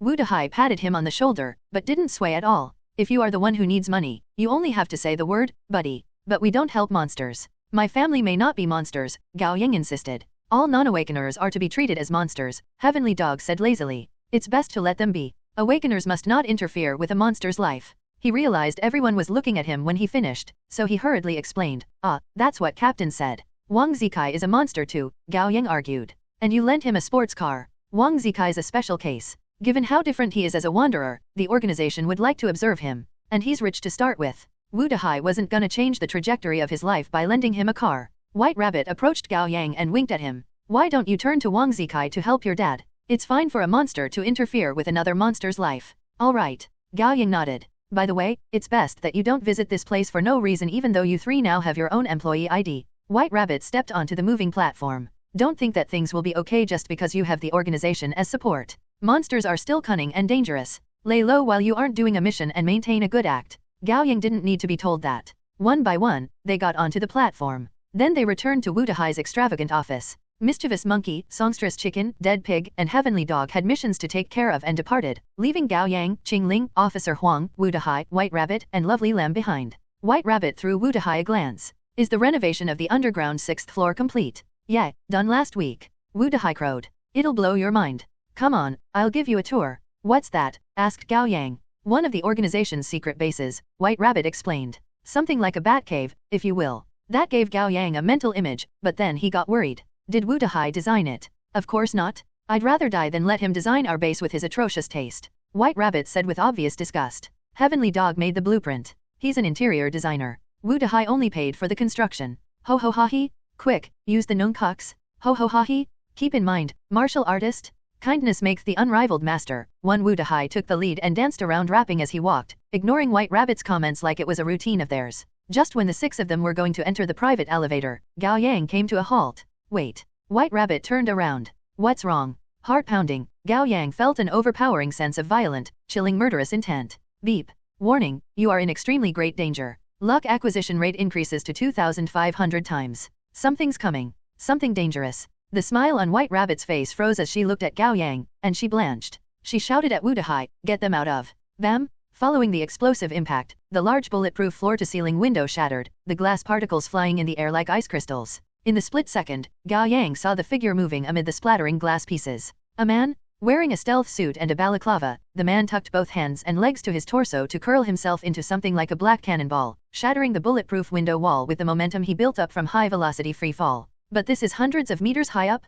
Did he jump off a helicopter? It all happened too fast for Gao Yang to think properly. The moment he landed, the man in black unfurled his body and landed on his feet. With a roll, he leapt and lunged at a stunned Lovely Lamb, pulling out a short sword from his waist at the same time. Just when the short sword was going to bury into Lovely Lamb's vulnerable chest, someone flew over and tackled her away from the blade like a fastball. It was White Rabbit. She rolled on the floor with Lovely Lamb in her arms, and it took her several rotations to break up the momentum. Without hesitation, White Rabbit dropped Lovely Lamb and made a leap by pushing both feet hard against the floor, rushing toward the man in black at impressive speed. The man in black reacted just as quickly. He dodged a powerful kick from White Rabbit by arching backward at a seemingly impossible angle. And seizing the moment when White Rabbit flew over him, he lifted his leg at lightning speed and kicked White Rabbit in the abdomen. The kick was quick and incredibly powerful. Like a billiard ball getting hit mid-roll, her trajectory took a sharp, right angle turn toward the ceiling above. Bam! White Rabbit slammed into the ceiling and bounced, falling down toward the floor. The man in black stayed where he was and held up his short sword with a reverse grip,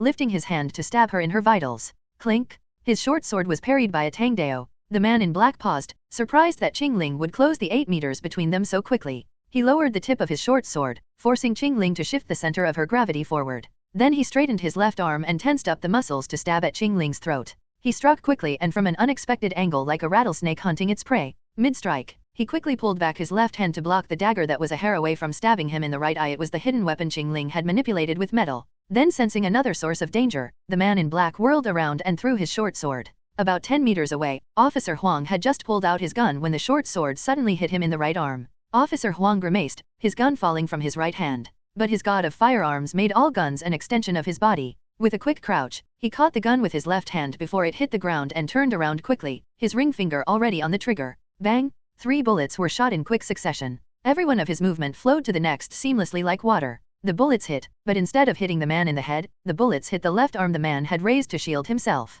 Blood gushed out of his forearm, yet it seemed as if he couldn't feel pain, and not only didn't he slow down, he sped up. Officer Huang didn't expect their attacker to be someone so monstrous. He was going to pull the trigger again, but the blade was quicker. Bang! The gun fired a shot, but the bullet hit the ceiling. When Officer Huang realized what was happening, his arm holding the gun was already flying in the air, splattering blood everywhere. His left arm was cut off. He belatedly registered the information in his brain. Pupils dilating, his fearful eyes reflected the image of a man in black moving like a ghost. Splash! The bloodied short sword thrust into Officer Wang's chest. 1 Jaichu Song Nung Cox. The man in black quickly pulled out the short sword and turned around to rush at Qingling. Officer Wang's eyes lost focus, and the fear on his face morphed into confusion. His body gave out and he dropped to his knees. The few seconds it took for Officer Huang to get killed, Gao Yang stood rooted to the spot, feeling his breath catch in his throat while shock and despair strangled him like a physical thing. Think. What should I do? Access the system and comprehend a talent. No, we don't have time. I may not succeed in the comprehension, and even if I do, the talent I get may not be useful in a fight. When every second can mean another death, I must do something now. Fight with fire? No, the man's too quick. I'll be doomed if I get into melee range. Is Officer Huang dead? Can he still be saved? If I leave the fight to others and replicate Lovely Lamb's injury transfer to help Officer Huang. But now, replicate is only level 2, and the replicated talent will only last 10 seconds. That's not enough to take on Officer Wang's injury. Besides, for how long can I keep it stored, and to whom should I transfer the injury? How about Qingling's God of Blades? That's an even more impossible option. She's fighting the man in close range. I'm as good as dead if I get too close. Besides, I don't have a sword and won't be able to do much with God of Blades. All that thinking took only 3 seconds. The quick reasoning he went through was more instinct and experience than conscious strategizing. Gao Yang's gaze shifted to White Rabbit. The man's kick had hurt her quite badly, and she was still crouching on the floor, holding onto her abdomen with a pale face. Xing! Clank clink! Swinging her Tangdao while manipulating 2 rotating daggers at the same time, Qingling attacked the man in black from both sides, laser-focused since she couldn't afford to get distracted for even a moment. The man's left arm had been crippled by Officer Wang's gunshots, and it dangled without strength. All the while, he held his short sword with his right hand and moved with the agility and unpredictability of a ghost, parrying every one of Qingling's aggressive attacks. He moved backward as he exchanged blows with Qingling. While level 3 God of Blades was a threat, it was far from enough to beat him. The one he was wary of was Wu Dahai. Wu Dahai had activated lightning not far from them, and he was surrounded by crackling currents that flew about like bugs. He was waiting for the right moment to attack. No human could move faster than lightning. The man in black was keeping an eye on Wu Dahai's hands to predict when lightning would strike from above so that he could move out of the way. A true master never dodged a bullet as it came. They observed the way their opponent made a shot. Wu Dahai knew his limit. Level 3 lightning might be powerful, but he couldn't control high-voltage lighting freely yet, and his accuracy was lacking. Even when he manipulated his lighting with both hands, there would be a latency of 1 second. The man in black was constantly moving, making it hard for Wu Dahai to target him, and Wu Dahai might end up hitting Qingling instead. Although he was all charged up, he didn't dare make the attack. At most, he was only able to support Qingling in her all-out offense by making the man wary. They got into a strange standstill. Suddenly, the man in black caught movement, his gaze sharpening. Gao Yang had snuck to White Rabbit's side to help her up. His heart sank when he looked down at her. Her abdomen was covered in red. The man had kicked into her flesh. Her organs were unlikely to have survived the abuse. You okay? Leave me, take Lovely Lamb. White Rabbit said with blood streaking down from the corners of her mouth, her voice pained. She could no longer walk on her own. Gao Yang saw the resignation in her eyes. There was no winning this fight. Clenching his teeth, he put her on his back. White Rabbit was confused. What are you? Gao Yang closed his eyes. Detected 1 replaceable talent, level 4 jump. Do you wish to replicate it? Replicate, talent, jump. Serial number, 60. Rune type, buff. Stats bonuses, temporary, of level 4 jump, constitution plus 180, endurance plus 150, agility plus 400, charisma plus 40. Gao Yang opened his eyes, feeling power rush through him, imbuing every muscle in his lower limbs. And countless experiences and techniques regarding jump and how it could be incorporated into fights surfaced his mind. Jump. With White Rabbit on his back, Gao Yang leapt with both legs and landed beside Lovely Lamb, traveling 10 meters in the blink of an eye. The girl was sitting prone on the floor, sobbing in fear. Save her. Gao Yang pulled Lovely Lamb into his arms. Lovely Lamb blinked with her big teary eyes and immediately reached over Gao Yang's shoulder to touch White Rabbit's face, her voice cracking as she sobbed out, "In injury transfer. Warning, luck acquisition rate increases to 3,500 times." The system's voice rang in his head, making Gao Yang's hair stand on end. He didn't even have the time to look up as a shadow flicked across the floor, and a Grim Reaper descended upon him from above. Jump! Gao Yang jumped as hard as he could. In that split second, he heard the sound of blade cutting through air. It brushed past the back of his head. The next second, Gao Yang reached Officer Huang with White Rabbit on his back and Lovely Lamb in his arms. He quickly dropped them and shouted, "Save them both." "Okay," Lovely Lamb sobbed, reaching out to grab both White Rabbit and Officer Huang by hand. Meanwhile, the man in black's sneak attack against Gao Yang failed. He was just a little too slow, and the short sword in his hand missed the target. Gao Yang managed to flee at the last moment. Crackle! Violet lightning came out of nowhere and struck the man in black from above, each strand as thick as a man's thigh. Having predicted the attack, the man jumped to the side as soon as he missed Gao Yang. Wu Dahai wasn't a fool either. He knew the man would have moved out of the way, and he scattered the lightning apart. Luckily, one strike managed to catch the man in black on the heel, the 1000-volt lightning ensnaring the man. He staggered, his right calf losing its sensation, and a numbness spread through all his muscles as the current shot through his body. Qing Ling didn't miss the hard-earned chance. She rushed to the man at lightning speed with her weapon. A second later, the man in black regained control over himself, but his calf was still numb. It was too late for him to dodge Qing Ling's thrust. He shook his left shoulder to swing his crippled forearm toward her blade. Qing Ling's Tang Dao ended up hitting his left forearm before penetrating into his left shoulder. She had aimed for his heart, but he managed to knock her attack awry. He didn't even make a muffled sound, as if he didn't feel any pain. Before Qing Ling could pull her blade out, he turned to the left and pushed, the blade tearing a big gash into his shoulder, forcing Qing Ling to shift forward along with her weapon. At the same time, the blood splattering from the gash in the man's shoulder hit Qing Ling in the face, obscuring her vision in crimson red. Qing Ling was caught completely off guard. It was all part of the man's plan. He utilized his crippled arm and even the blood he shed. He might not be the strongest fighter, but he was for certain the most terrifying and composed killer. It was already too late when Qing Ling caught on to his plan. She felt a chill in her chest, and it spread to the rest of her body. She looked down. The short sword in the man's right hand had penetrated her chest without mercy, and her blood flowed along the blade. The man's right calf recovered. Splash! He quickly pulled out the short sword and kicked Qing Ling away as he stood up, sending her flying a few meters in the air before she landed and stopped moving. The man smirked. The slaughter had just begun. The man in black quickly pulled out the short sword and turned around to rush at Qing Ling. Officer Wang's eyes lost focus, and the fear on his face morphed into confusion. His body gave out and he dropped to his knees. The few seconds it took for Officer Huang to get killed, Gao Yang stood rooted to the spot, feeling his breath catch in his throat while shock and despair strangled him like a physical thing. Think. What should I do? Access the system and comprehend a talent. No, we don't have time. I may not succeed in the comprehension, and even if I do, the talent I get may not be useful in a fight. When every second can mean another death, I must do something now. Fight with fire? No, the man's too quick. I'll be doomed if I get into melee range. Is Officer Huang dead? Can he still be saved? If I leave the fight to others and replicate Lovely Lamb's injury transfer to help Officer Huang. But now, replicate is only level 2, and the replicated talent will only last 10 seconds. That's not enough to take on Officer Wang's injury. Besides, for how long can I keep it stored, and to whom should I transfer the injury? How about Qing Ling's God of Blades? That's an even more impossible option. She's fighting the man in close range. I'm as good as dead if I get too close. Besides, I don't have a sword and won't be able to do much with God of Blades. All that thinking took only 3 seconds. The quick reasoning he went through was more instinct and experience than conscious strategizing. Gao Yang's gaze shifted to White Rabbit. The man's kick had hurt her quite badly, and she was still crouching on the floor, holding onto her abdomen with a pale face. Shing! Clank clink! Swinging her Tang Dao while manipulating 2 rotating daggers at the same time, Qing Ling attacked the man in black from both sides, laser-focused since she couldn't afford to get distracted for even a moment. The man's left arm had been crippled by Officer Wang's gunshots, and it dangled without strength. All the while, he held his short sword with his right hand and moved with the agility and unpredictability of a ghost, parrying every one of Qing Ling's aggressive attacks. He moved backward as he exchanged blows with Qing Ling. While level 3 God of Blades was a threat, it was far from enough to beat him. The one he was wary of was Wu Dahai. Wu Dahai had activated lightning not far from them, and he was surrounded by crackling currents that flew about like bugs. He was waiting for the right moment to attack. No human could move faster than lightning. The man in black was keeping an eye on Wu Dahai's hands to predict when lightning would strike from above so that he could move out of the way. A true master never dodged a bullet as it came. They observed the way their opponent made a shot. Wu Dahai knew his limit. Level 3 lightning might be powerful, but he couldn't control high-voltage lighting freely yet, and his accuracy was lacking. Even when he manipulated his lighting with both hands, there would be a latency of 1 second. The man in black was constantly moving, making it hard for Wu Dahai to target him, and Wu Dahai might end up hitting Qingling instead. Although he was all charged up, he didn't dare make the attack. At most, he was only able to support Qingling in her all-out offense by making the man wary. They got into a strange standstill. Suddenly, the man in black caught movement, his gaze sharpening. Gao Yang had snuck to White Rabbit's side to help her up.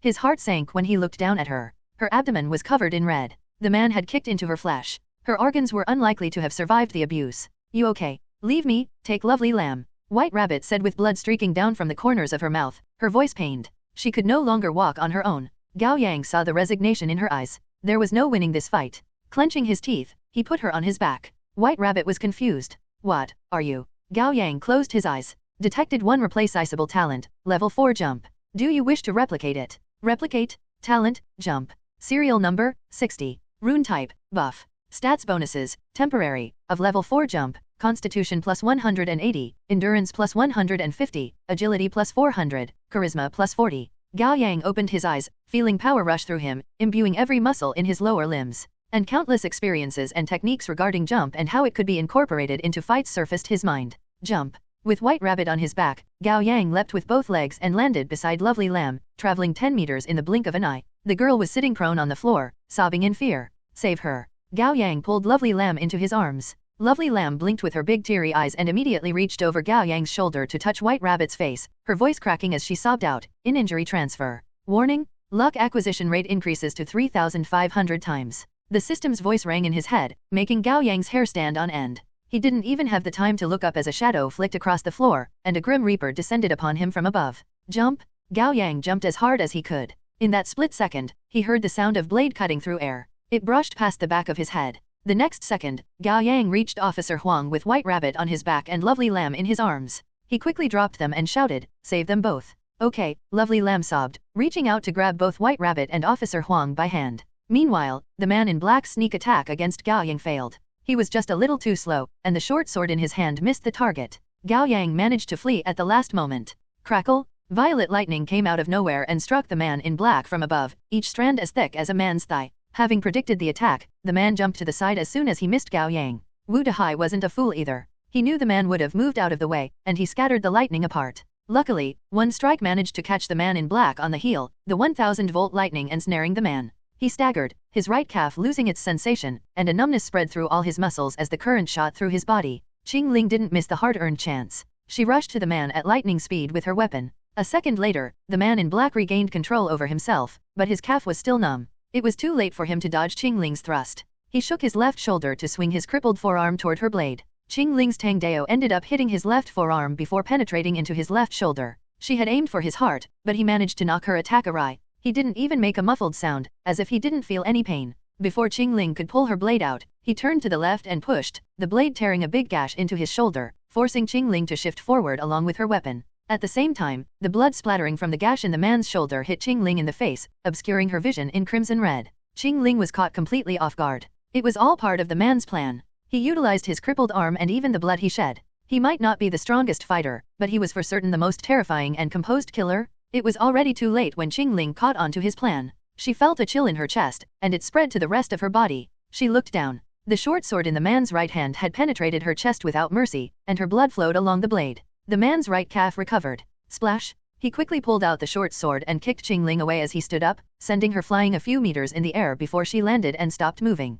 The man smirked. The slaughter had just begun. Qingling. Wu Dahai stared. The goddess he had dreamed about and pined after was no more. And it was his fault. If he had been decisive enough to strike with lightning the moment Qingling stabbed the man in black with her Tang Dao, he would be able to kill the man at the price of critically injuring Qingling. But he didn't do it. He thought they were winning, and he didn't want to hurt Qingling. Yet the man killed her without hesitation. How could he do that to someone so beautiful, without even blinking? Wu Dahai's shock lasted only a second, but that 1 second was enough for the man in black to strike. Before Wu Dahai could manipulate his lightning again, the man threw the short sword at him. Wu Dahai's attack was stopped short, and he dodged out of the way. Wu Dahai was quick for a spellcaster, but he was fighting a professional killer. When he regained his balance, the man in black had already gotten close to him. Qing Ling's Tang Dao was still in the man's left shoulder, and the cut was at least 10 centimeters deep. His arm would fall off at any second. He'd been splattering blood everywhere as he ran at full speed. It was no exaggeration to say that he was like a frenzied zombie. No, it would be more accurate to compare him to the berserking Eva 01 from his favorite anime, Evangelion. Shockingly, the man in black was moving even faster than before despite his serious injury. The moment the man got into Wu Dahai's space, he pulled out the Tang Dao in his left shoulder without pause. Wu Dahai felt a great pain in his right thigh before he could move his hands. He didn't have to look down to know that the man had thrown the Tang Dao at him and hit the artery there. Bracing against the pain, Wu Dahai conjured his power. Lightning. But he was half a second too slow. The man in black broke Wu Dahai's jaw with an upper hook thrown with his right arm, sending Wu Dahai flying in a parabolic trajectory before he slammed into the 2-meter-tall display cabinets for figurines. Wu Dahai lost consciousness amid the broken figurines and shattered glass. It was unbelievable that it had been less than 10 seconds from the moment the man in black went after Gao Yang, got hit by a lucky errant lightning from Wu Dahai, killed Qing Ling, and finally to the moment he took out Wu Dahai. The man knew exactly how long it had been. He had been counting throughout his killing spree. To be in control of time was to be in control of the pace of the battle and the information one could miss. 10 seconds. The man tensed up. If his memory served him right, level 2 replicate lasted 10 seconds. The cunning boy had replicated White Rabbit's jump. He still had 1 second. The moment the thought flashed through the man's mind, he felt a great force slamming into the side of his back. In less than 10 seconds, Gao Yang had witnessed the fall of Qing Ling and then Wu Dahai. He didn't have time to be angry or sad. Seizing the last 1 second, the brief pause to the man's movement after he dealt with Wu Dahai, Gao Yang jumped and lunged at the man with all the power he could muster. The man in black didn't even attempt to resist the force that slammed into him, or his spine would have broken under the impact. Instead, he relaxed completely and allowed Gao Yang's momentum to send both of them flying 5 to 6 meters in the air. They fell and rolled, grappling on the floor in a twist of limbs. The man in black had lost his weapon, and his left arm was as good as useless. Not to mention the great impact that had just hit him. Gao Yang clearly had the upper hand. He opened his arms and grabbed onto the man tightly. Fire. Fire as hot as 580 degrees Celsius surged and burned the man's back, quickly spreading to the rest of his body. Gao Yang knew that he would be under the mercy of his own fire, but with his fire resistance, he could endure it until the man got burned to death. It was common knowledge that being burned was excruciating. The average men would lose their rationality because of the unbearable pain and in turns lose their focus, unable to retaliate effectively. Normally, they would be at the mercy of increasing pain until they died. Yet the man in black seemed to feel nothing. Even with the fire blazing on his back, he never stopped moving. He reached for his burning back with his still mobile right hand, and ignoring the blazing pain shooting from his fingers to his heart, he grabbed Gao Yang's left thumb. Crack! Gao Yang screamed as his left thumb got broken, and the fire shooting out of his left palm vanished. That was half of the fire that could have devoured the man whole. The man in black then made a side flip, twisting his waist with impressive agility and breaking free of Gao Yang's other hand with a quick judo move. When Gao Yang recovered from the pain, his right arm was already caught in the vice-like grip of the man's thighs. Shit! His premonition was right. Half a second later, Gao Yang heard the crack of his arm popping out of his shoulder, and as he cried out in pain, the fire shooting out of his right palm vanished as well. The man in black kicked Gao Yang away and quickly rolled on the floor a few times to put out the fire. Then he got to his feet and marched up to Gao Yang with a bleeding, dangling left arm. Gao Yang curled into himself on the floor. His dislocated right shoulder, his broken left thumb, and the heavy kick to his chest overwhelmed him with so much pain that he could no longer fight. But he must not give up. He closed his eyes. Access granted. However, the man in black didn't give him the time to do anything. He strode up to him and kicked him in his lower abdomen. Feeling his organs being rearranged into a mess, Gao Yang rolled 5 meters away before the back of his head slammed into Wu Dahai's desk. He saw stars as his vision went dark, and his brain stopped working. The man in black didn't leave anything to chance. He stepped on Gao Yang's neck and pushed down, taking away his breath by applying more and more pressure. Gao Yang wasn't sure if he would die of suffocation or a broken neck first. Despair. That was all he could feel. Why didn't the man show any sign of pain or exhaustion even though he was badly injured as well? Was he a mutant? Was he invincible? Was he a monster or an awakener? Was he an archenemy of the 12 zodiac signs? Gao Yang had thought that the organization could be his support, yet he was facing his death the very day he joined. What an irony! He was suddenly reminded of the masks displayed in the glass cabinets in the hidden chamber like antiques. All those different masks. What were their owners thinking before their deaths? Did they ever regret joining the organization? Let brother Gao Yang go. Before his consciousness slipped from him, Gao Yang heard a young voice speak up in a defiant, hurt tone. It was, Lovely Lamb. Face covered in tears, Lovely Lamb balled her little hands into fists, her pretty dress drenched in blood from White Rabbit and Officer Huang. The man in black turned around, staring coldly at the girl who had no way of putting up a fight. Let him go, you villain. Lovely Lamb yelled. The pressure the man in black applied on Gao Yang's neck subsided a little, and the moment Gao Yang was able to take a breath, he clung onto the man's leg and shouted, "Run, Lovely Lamb." The man shook his hands off and strode up to Lovely Lamb. "Don't kill her." Gao Yang trailed off, his eyes widening in disbelief. The man drenched in blood reached out with his right hand and lifted Lovely Lamb into a one-arm embrace. He rubbed his uncovered chin against Lovely Lamb's chubby face. "Come on, cute little lamb. Let uncle give you a kiss. Go away, I hate you. Why you are the worst." Lovely Lamb struggled and flailed around to hit the man in the face.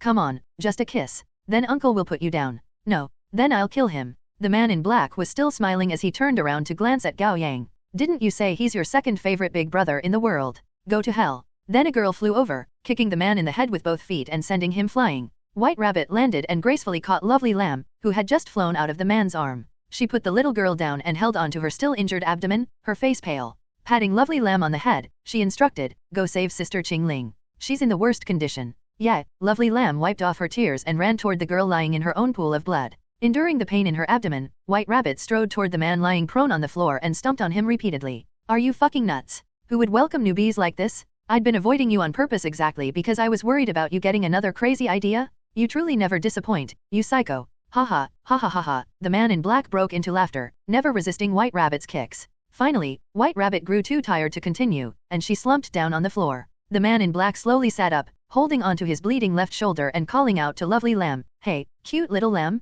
hurry, or Uncle Tiger is gonna die. Serve you right, you fuckhead." White Rabbit kicked him again, still fuming with rage. "Come on, little rabbit. Don't be so angry." The man in black took off his balaclava and chuckled. Gao Yang finally took a good look at him. The man seemed to be in his 40s. With natural curls to his hair, his face was thin and sculpted, covered in messy stubbless. His deep-set eyes were bright and blazing with fiery spirit. On his left temple, Gao Yang could faintly make out a green tattoo of the character tiger. Noticing Gao Yang's gaze, the man lifted his right hand as a greeting. "War Tiger of the 12 zodiac signs. I'm going to be your teacher from now on." Then he pointed at White Rabbit and the still unconscious Wu Dahai. "These two are my students as well. That was my midterm exam for them." Gao Yang lay bonelessly on the floor. Although he had survived, he was still reeling from all that had happened. "Right, sure. But how does their exam concern us?" "Well, you were here. Might as well take the test together. Consider it a placement test you take when you first enter school." War Tiger stood up and walked up to Gao Yang with a hand on his crippled shoulder. "You're pretty good, kid.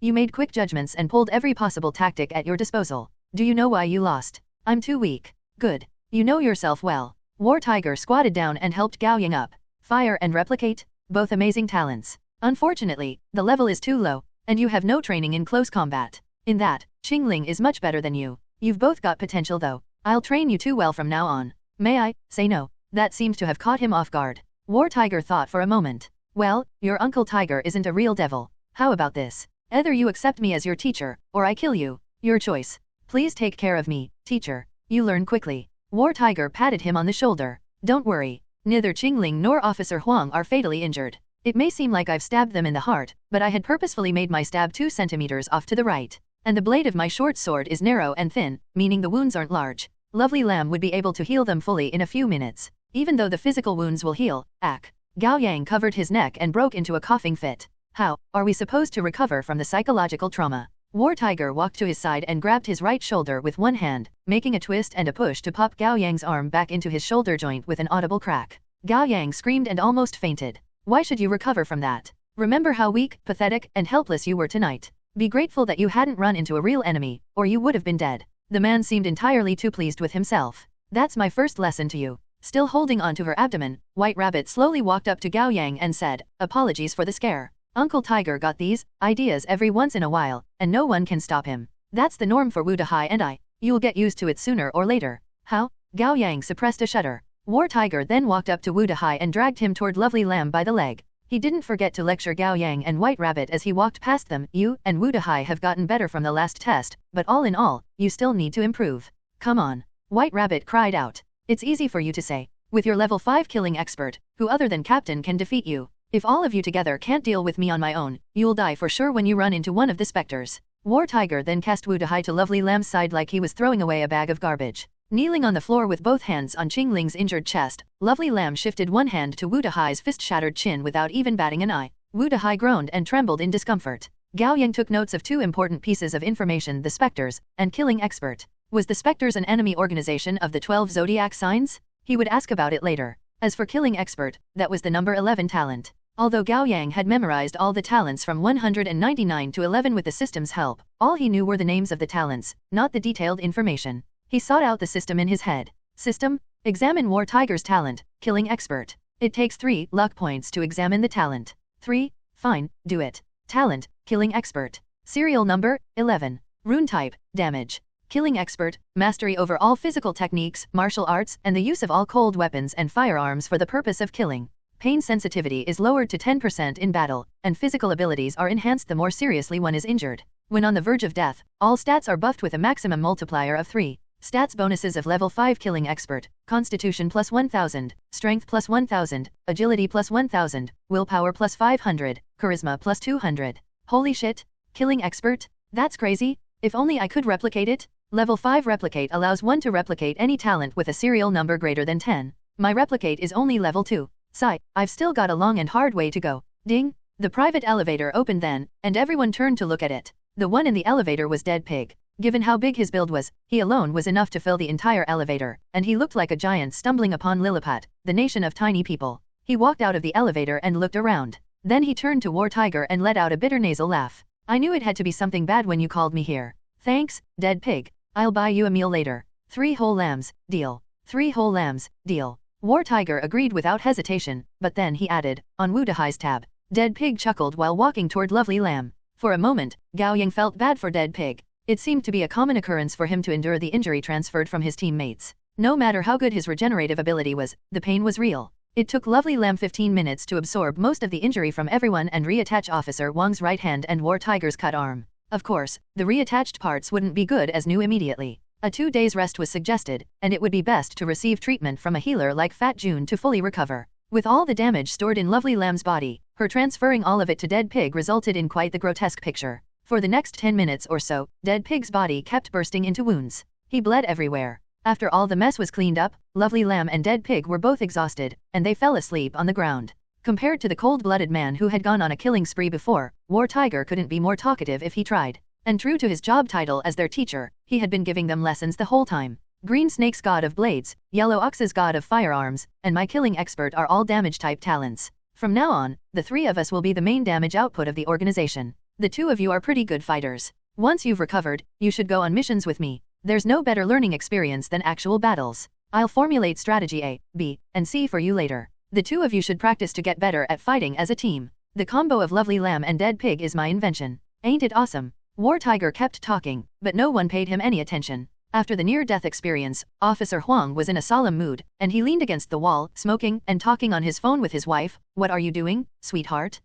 Don't worry. I just want to hear your voice. Yeah, you should go to bed. I'm still working overtime. I'll return home later. Yellow Ox, what's gotten to you? You're married. War Tiger seemed disappointed. He kept shaking his head with his arms crossed. Women would only slow down your blade. I use guns. Officer Huang had to put on a smile facing War Tiger's prowess. I promise I'll do my best in your lessons from now on. Would you mind leaving my private life out of this, teacher? Fine. War Tiger turned to Qing Ling. How about it, Green Snake? Would you like to go on a mission with me? No. Qing Ling sat cross-legged on the floor, still reeling from the terrible defeat she had suffered at War Tiger's hands. Hey, you aren't being a sore loser, are you? Qing Ling looked away. Chuckling, War Tiger crouched down next to her. Well, Uncle Tiger isn't a devil. How about this? As long as you and Yellow Ox follow me to missions and do them well, I promise to help your god of blades and his god of firearms reach level 4. Qing Ling's eyes lit up, but then she questioned. White Rabbit said we don't have damage rune circuit. We don't, but others do. We can make a trade with our existing rune circuits.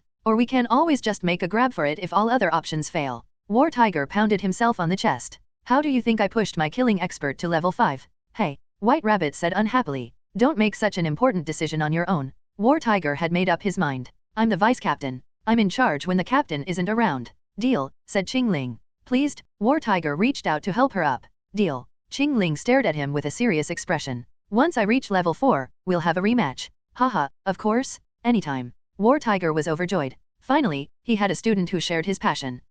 Teacher War Tiger, Gao Yang piped up weakly. Have you forgotten about me? Coach, I wanna play basket. I wanna level up my talents as well. Oh, you. War Tiger scratched his mess of curly hair. You've got limitless potential, but given how useless you are right now, it's too early to send you out on missions. Right. Gao Yang's shoulders sagged. Did the man really have to be so direct about it? He had his pride too, and it could bruise. You should stay with White Rabbit and Electric Mouse for the moment. There's quite a lot they can teach you. War Tiger turned to White Rabbit. Ah, what were you going to do earlier? I'll get out of your hair, so you should go back to that. Why, thank you. White Rabbit shot daggers at him with her eyes. Lovely Lamb had fallen asleep in her arms. I'll keep an eye on Uncle Pig and cute little Lamb. Woo-da-hi, you take them to the underground base. Sitting in the messy office with his back hunched, Woo-da-hi looked at all the limited edition figurines, models, and blind boxes scattered on the floor, his heart bleeding. Without looking up, he said, "Give me a moment. I'm still hurting." "Where?" asked War Tiger. "Didn't Lovely Lamb treat you?" "This can't be treated," Woo-da-hi yelled at War Tiger.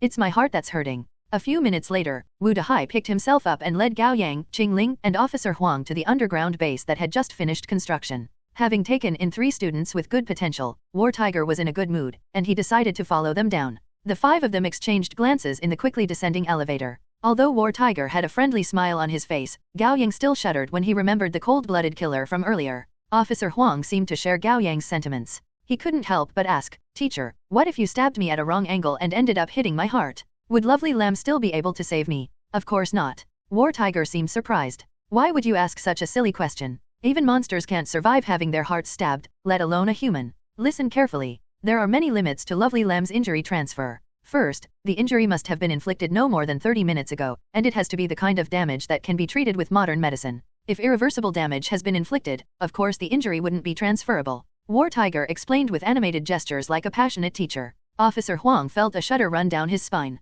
He suddenly felt like calling his wife again. He wanted to hear her voice. It was good to be alive. Ding! In no time, the elevator reached the underground 6th floor. "We're here," said Woo-da-hi. A quote from Slam Dunk. The 5 of them walked out of the elevator. Before them was a narrow path. Dimly lit, it was quiet and serene, and the walls had a fine texture like they had been sanded. The 2-meter-wide path was covered in white pebbles, each about the same size with a smooth texture, over which were planks of black sander. The intermittent placements of the planks created stripes of black and white. On the sides were bodies of water at the same level as the path, each about 3 meters wide with slim bamboo filling the space to create patches of green, thriving with vitality yet not without order. It was clear that the bamboo had been placed and trimmed with care, and amid them were ancient-looking marble lights. Installed with sensors, the marbles lit up following their steps. The trickling sound of water was interrupted by the soft clacks of shishio-dashi one every once in a while. It felt as if they were actually walking in the heart of a bamboo forest under moonlight, the perfect embodiment of Zen. "Heavenly Dog did a good job designing this place," Officer Huang complimented. "It's all right," Woo-da-hi said from the front of the group. His mother came from the island nation too. He's incorporated the elements of his home country. They reached the end of the path, where a metal door with artificial wooden texture stood. After a series of complex identity verification processes, the door opened, revealing a well-illuminated circular living space. A stark contrast from the pathway before, the room was bright and designed in a minimalistic way with white, gray, and black as the main colors. It leaned more toward the style common in sci-fi. At the center of the room was a small display platform, upon which was a hologram that repeated every 10 seconds or so. 12 cyberpunk-style mechanical animals of the 12 zodiac signs chased after one another and play-fought until they became one, morphing into a complex polygon that looked abstract yet profound. Then the polygon exploded, shattering into countless shards before the shards morphed into animals chasing and playing with one another yet again. It was a seamless, endless loop. At the far side of the room were 12 doors, placed in a curve and each represented a zodiac sign. Woo-da-hi started with the leftmost door. The mouse door leads to the meeting room, the ox door, the lab and tech development room, the tiger door, the gym, sparring room and training room, the rabbit door, the break room, the water cooler room, and a minibar of drinks, coffee, and snacks. The dragon door leads to captain's private room and does not open to others. The snake door leads to the dorm rooms and baths. Woo-da-hi paused and turned to Qingling. "Fret not, those are separate for male and female. You don't have to worry about getting harassed. The only one she has to worry about is you," Gao Yang thought to himself. The horse door leads to the armory. "I'll show you in a bit." The lamb door leads to the infirmary, operating room, and medicine storage. The monkey door leads to the entertainment room. Entertainment. Gao Yang was surprised. "You can only work hard if you know how to play hard." "Got it." Woo-da-hi huffed. "There are desktops with internet connection and all kinds of consoles. There are also arcades, my favorite. You're welcome to challenge me anytime." Then the chicken door leads to a karaoke. Gao Yang guessed. "Yep." Woo-da-hi seemed proud of himself. "Build an amusement park, would you?" War Tiger sounded fed up. "I'm only taking care of all our members, teacher," Woo-da-hi said defiantly. "Do you know how difficult it is to make 12 rooms?" War Tiger snorted non-committally. "Go on." The dog door leads to the laundry. Woo-da-hi pointed at the last door, the pig door.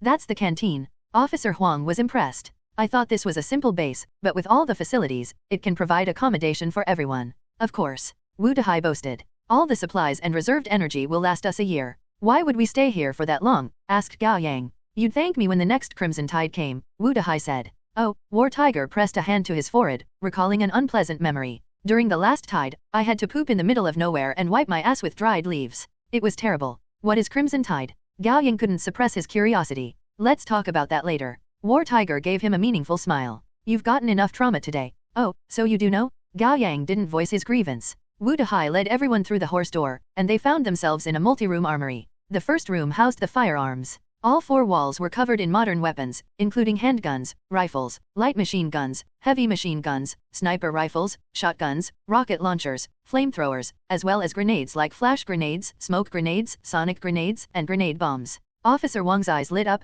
hit by a pleasure so great that it felt like a mental climax. He picked up a light silver revolver and popped the cylinder, making it rotate once to check the bullets before popping it back. Then he twirled the gun for half a circle before holstering it in his belt. Cool move, Wu Dahai commented. But please put the gun back. Oh. Officer Huang reluctantly put the revolver back and reached out for the light machine gun. No touching, Wu Dahai ordered. Officer Huang grumbled. Stingy. Stingy? Did I not give you the sniper rifle when you asked for it back then? You hadn't even joined the organization. Wu Dahai found it both funny and infuriating. What are you gonna do anyway? Pick up a machine gun and shoot at random targets on the street. War Tiger patted Wu Dahai on the shoulder. Why don't you treat your junior member with more generosity, Electric Mouse? Never, Wu Dahai said with the pride of the owner of this household and opened the door to the next room. The shelves were lined with cold weapons, including a variety of sabers, spears, swords, polearms, axes, griataxes, hook swords, tridents, whips, swordbreakers, hammers, flying claws, ransewers, staffs, long spears, maces, tonfas, and morning stars, as well as all kinds of bows and arrows and hidden weapons. You're free to grab what you want, Qing Ling. Wu Dahai gave her a wink. No need. Qing Ling didn't even spare the weapons a glance. Seeing Wu Dahai getting the cold shoulder, Officer Huang snorted to himself. That was what he got for his double standards. The different rooms of the base were all connected. After giving everyone a tour, Wu Dahai took them to the dorm rooms for a quick shower and a change of clothes. The earlier fight had left their clothes tattered and torn. Afterward, the five of them gathered in the break room. It looked like a big flat in a North European style. There were bean bags, rugs, television, fridge, snacks, and drinks. It reminded Gao Yang of what he had seen in Western sitcoms. The five of them each sat down on a bean bag and chatted while they drank. Then Wu Dahai seemed to have remembered something, and he called out, Nisakia Genie. The large LCD screen on the wall lit up, and the image of a girl with mouse ears drawn in the style of manga popped up. She said in a sweet voice, Greetings, Master. What may I do for you? Check my current ranking. Wu Dahai took a sip of Coke, his face filled with anticipation. Understood. Electric Mouse of the 12 zodiac signs. Comprehensive power ranking among awakeners, 102 ND. Gah! Wu Dahai yelled in frustration. Not only did I not get into the double digits, but I actually dropped a rank. There's a power ranking for awakeners. Gao Yang sat up, suddenly wide awake. 1. A device set up to scare away animals that's often found in Japanese gardens. 2. Most likely referring to Japan given Tengu, heavenly dog, comes from Japanese mythology, and Shishio-dashi is a Japan thing. However, no real-life nations/locations have been named directly in this story as far as I know, so I opted to keep the literal translation here. Of course. Where there are people, there is Jianghu 1, and where there is Jianghu, there is ranking. Nursing a can of beer, War Tiger patted Wu Dahai on the head. No rush. Once news gets out that the 12 zodiac signs have acquired the second rune circuit, your rank will go up. True. Wu Dahai then asked, by the way, has the rune circuit been examined? What type is it? Psyche. Damn. Wu Dahai sounded disappointed. Why can't it be element? I want to reach level 4. War Tiger chuckled. Songstress can't be happier. Her requiem can finally get to level 4 too. Oh, why can't I do the same? Wu Dahai whined. What kind of luck is this? Well, our newcomers are with you, said War Tiger. Yeah, my talent is only level 2, Gao Yang chimed in. Although one's number 26 and the other's 18, and both are somewhat near the top of the list, level 2 talents are quite useless. Stop your fake whining if you're gonna boast. Wu Dahai got even angrier. You have 2 talents. What more do you want? You're gonna get to level 3 in no time, and with 2 level 3 talents, you're gonna catch up to me in ranking. I actually have 3 talents, Gao Yang didn't say. On one hand, it was always better to have a hidden card up his sleeve, and on the other hand, he didn't want Wu Dahai to get a stroke. War Tiger spread his hands. If the element rune circuit were found, the organization could make a deal to borrow it so that you could level up, but it hasn't been found yet. Whining about it won't change anything. Fuck it. Wu Dahai plopped himself down on the bean bag and shut his mouth. Element-type talents have great potential, War Tiger assured him. It's like the AP type in MOBA games. At the beginning, the magical output does nothing. However, with enough time and cultivation, they become the key AoE damage dealer in a group clash. In comparison, my talent makes me more of an assassin.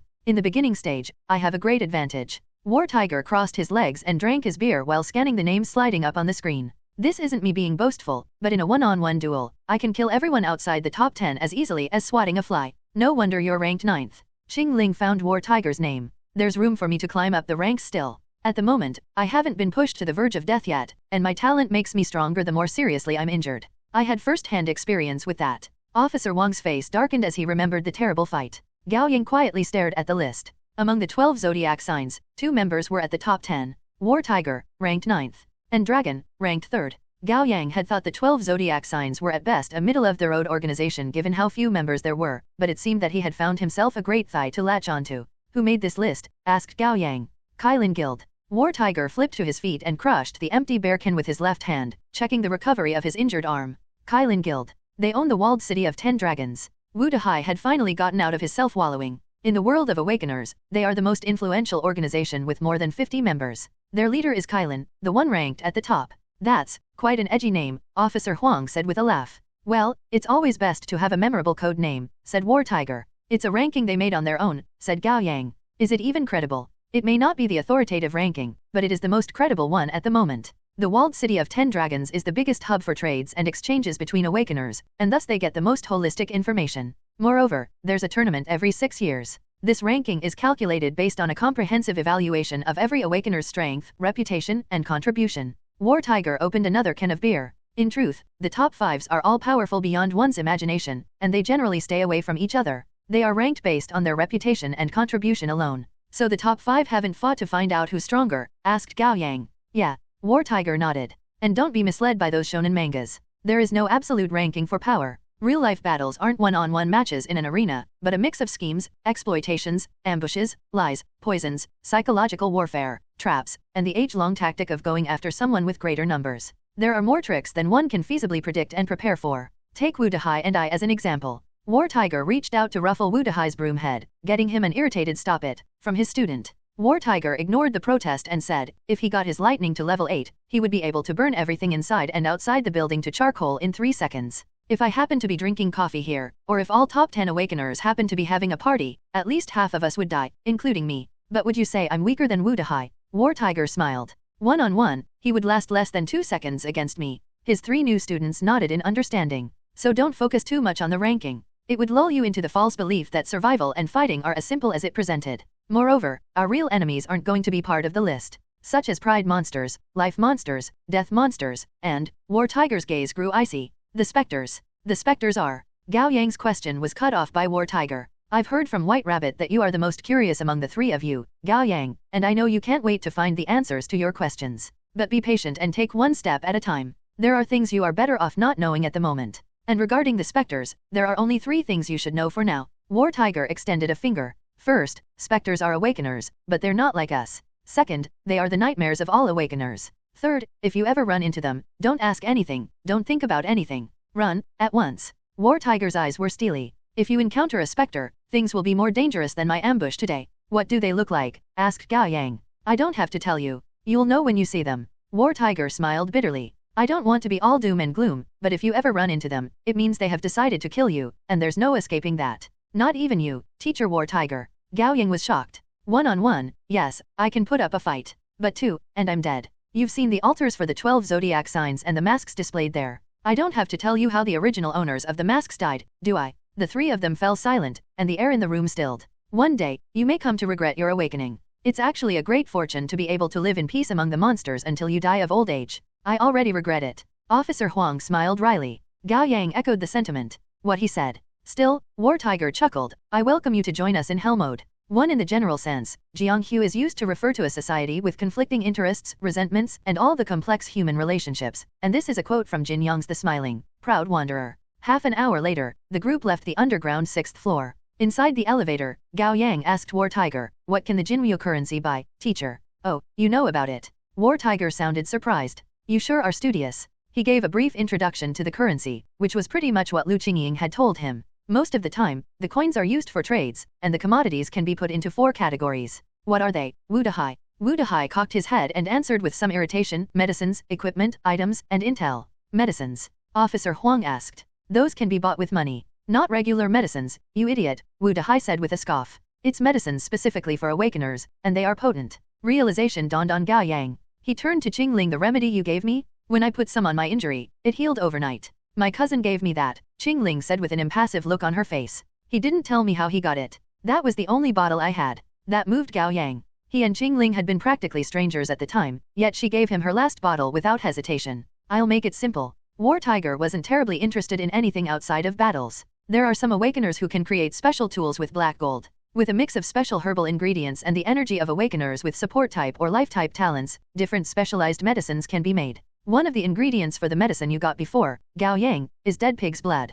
Kylan Guild manufactures all kinds of medicines for regular uses in batches, and Dead Pig gives them his blood every 6 months. Not for free, of course. They have a deal. Outside of healing medicine, there are also medicines for temporary buffs to your strength, speed, or defense, as well as those that increase your willpower and explosive power for the short term. Naturally, there are poisons, stimulants, aphrodisiacs, and psychedelics as well. There's nothing you can't buy with Jinmu. The elevator door opened, and the 5 of them entered Wu Dahai's private underground garage. Wu Dahai took out his car key and walked up to a black S-Class Benz. War Tiger continued, as for equipment, most are made of black gold, and they each have their own magical ability to grow and be molded as you wish. Over time, the equipment may develop in countless different ways from resonating with the energy generated by the Awakener's talents. Green Snake, your Tangdao is the best example of this. War Tiger gave her an expectant look. With God of Blades and Metal as well as your black gold Tangdao, the whole will certainly be greater than the sum of its parts. I look forward to how far you will get. If you push both talents to level 4, you'll have no trouble getting into the top 20 ranks, and one-on-one, you'll be able to survive 30 seconds against me. Qingling looked frigid. She obviously didn't take that as a compliment. Now, let's talk items. They're like medicines, only they are made differently. Most items are objects awakeners have injected their talents into for particular situations. Sleep gas is an example. Regular sleep gas doesn't really work on awakeners, but if songstress imbues a sleep gas grenade with Requiem, the effectiveness will grow tenfold. Gao Yang, Qingling, and Officer Huang looked thoughtful. Don't underestimate items. When facing an enemy at the same level as you, the key that determines the victor will be your items and how you use them. Last but not least, intel. With something like information, it can be worth nothing or everything. There's intel on your rivals, on the whereabouts of rune circuits, on the mist world, on monsters, and on the specters. War Tiger threw Wu Dahai a glance. This kid saves up 2,000 Jinwas and posted a bounty for information on the element rune circuit to the walled city of 10 Dragons forum, but so far, no one has responded. Gao Yang didn't say anything. Lu Qingying wanted information from him, and the cunning woman offered 4 Jinryu for each piece of information. As a newcomer into the world of awakeners, he would suffer great losses if he didn't know how valuable the information he held was. Fortunately, he could choose to give or not give her the information. He had to quickly learn the ways of this brand new world and turn himself from a newbie to a big shot. Even if he couldn't be that, he had to at least be a shrewd senior. The next 2 days were uneventful. Sunday morning, Gao Yang accessed his system first thing when he woke up. He was surprised to find that he had accumulated 441 luck points. 3 days of points accumulation and the increased rate he got from his fight with his sister in the Nightmare and his fight with War Tiger in the Millennium Tower. Well, it was more of a one-sided slaughter than a fight. He had acquired more luck points than expected without him realizing. Gao Yang felt rich. After some deliberation, he decided to acquire another talent. It never hurt to have more cards up his sleeves, and getting a talent itself would grant him permanent bonuses to his stats. No matter how he thought about it, he should prioritize getting another talent than putting all his points straight into his stats. It takes 120 luck points to comprehend a new talent. Do you confirm? Yes. Comprehending. Comprehension fails. You have used 120 luck points. Keep going. Comprehending. Comprehending. Comprehension fails. You have used 120 luck points. To comprehend again. Keep going. Comprehending. Comprehension succeeds. You have used 120 luck points. Talent, lie detection. Serial number, 181. Rune type, wisdom. Level 1 lie detection, allow one to determine if the target is lying once every 48 hours. Stats bonuses of level 1 lie detection, willpower plus 10, charisma plus 10. Stats updated, constitution, 47 endurance, 48. Strength, 17 agility, 39. Willpower, 209 charisma, 67. Luck, 132. Gao Yang's heart burned. He had used a total of 360 points, yet the talent he got was so much closer to the bottom of the list than the top. Still, the first 2 talents he comprehended were ranked quite high. He should be content with that. Greed was the shortcut to one's downfall, and the talent would help him make deals with Lu Qingying. Being able to use it only once every 48 hours was too little though. He had to use it a few more times to push it to level 2 first. Then level 3. You there, system? Yes. Do I have to kill monsters to get lie detection to level 3 too? I would love to detect monsters' lies with the talent, but they had to be willing to talk to me first. Wisdom-type talents do not require monsters killing to reach level 3. The requirement is to use the talent for 30 times. So I can get replicate to level 3 in the same way? Yes. Alright, that's good. Not as bad as it could be. Gao Yang hid the system and let out a long breath. He had grasped a few rules about the system. For the information Gao Yang had discovered in the real world, the system would give him a clear explanation. It was like a dungeon crawler. When he opened the door, he would be allowed a clear view of everything in the room. If he hadn't found the door, however, he would get no information. Alright, one step at a time. From today onward, I need to gain experience in my talents. And better not comprehend new talents for the time being. I need to increase my stats. Bam! Gao Xingxin kicked his door open. You should already be up yesterday, sleepy. Whoa, you're awake, brother. Sitting cross-legged on the bed, Gao Yang smiled faintly at her. Why, shouldn't I be awake? You're usually still sleeping in. You've changed, my brother. Gao Xingxin was still surprised. You haven't been possessed by a different soul, have you? Gao Yang almost jumped. His sister might as well be a fortune teller? I've got a question for you, my dearest sister. Gao Yang got off the bed and took his time to put on his jacket. Go ahead. Do you like me, your older brother? What? His sister was caught off guard for a moment. Then her face became flushed. What's wrong with you this early in the morning? Of course I don't like you. Not in a million years. Gao Yang stared at her and activated lie detection. Lie. He smiled. Nothing. I'm just asking. You're not making sense. Get your ass downstairs for breakfast. Gao Xingxin slammed the door shut. It was the first time in a long time that his mother made breakfast at home. His grandmother was still staying with his uncle in the countryside, and his father hadn't been discharged from the hospital. The three of them had breakfast together and chatted about anything and everything. Things had been hectic at home since his father got into a car accident. It had been a while since they had such a peaceful time in the morning. For a distracted moment, Gao Yang thought that it wouldn't be a bad thing if he hadn't awakened, and such ordinary days were all his life was. After breakfast, Gao Yang headed straight to Wang Zikai's place. He stood at the gate to the villa's front yard and rang the bell. When he got no response, he gave up on waiting and vaulted the wall. The door was left open by a crack. Alerted, Gao Yang gently opened it and walked in. He was relieved to find Wang Zikai sound asleep amid the mess of snacks, bottled drinks, and takeouts in the living room. He still had a PS5 controller in his hands. On the television was the pause screen of the remastered version of Final Fantasy VII. He must have pulled an all-nighter playing the game. Gao Yang cleaned up the living room table a little and put a blanket on Wang Zikai before sitting down on another couch. Wang Zikai rolled and only opened his eyes after sleeping a little more. He immediately sat up. Gao Yang. Then he guiltily hid the controller behind his butt. Haha, I've been training. I only played the game a little since I was tired. It's fine. Play games when you feel like it. Not even the savior of the world can work all day without rest. Gao Yang smothered a smile. He wasn't a teacher surprising a student to check on their progress. Wang Zikai had no reason to be this nervous. Haha, you're right. About my favor, how did it go? Gao Yang didn't beat around the bush. He had called Wang Zikai 2 days ago and explained the situation his family was in, hoping that Wang Zikai would be willing to invest in his father's food processing factory to help them overcome this challenge. Wang Zikai agreed without a moment of hesitation and said that his father would be back in the country for the next couple of days, and that he would talk to his father about it. Today was the 3rd day since then. Gao Yang thought he would have gotten an answer. Wang Zikai paused for a moment. What favor? Gao Yang's heart sank, and he frowned. About my dad. You haven't forgotten about it, have you? Ha ha ha, I'm just teasing you. Wang Zikai burst out laughing. Of course I hadn't forgotten about something my best bro asked of me. I told my dad the moment I met him. And, well, Wang Zikai scratched his face with his finger. He wouldn't give me the money. Have you talked to him the way I told you to? No. Wang Zikai got angry just thinking about it. I was gonna talk to him. Actually talk. But then he scolded me for dyeing my hair and said that I looked like a thug. So I dyed my hair. So what? That's a stereotype he got? That's discrimination? Then we started fighting, and I forgot to ask him again. Gao Yang sighed. Although he was suppressing the urge to facepalm, it wasn't that surprising to him. Wang Zikai hadn't had a normal conversation with his parents since he was 10. But don't worry. Wang Zikai pounded on his chest. It's just money. I dealt with it myself. Really? Of course. Who do you think I am? Wang Zikai proudly presented him with a bank card. Here's 2 million. Take it. Where did you get the money? Gao Yang was a little worried that he might have done something of a clandestine nature. I sold my sports car, said Wang Zikai. You sold it. Gao Yang felt a pang in his heart. Wang Zikai bought the car for a little more than 4 million, but he sold it at half the price. Yeah. Wang Zikai didn't sound bothered. It's fine.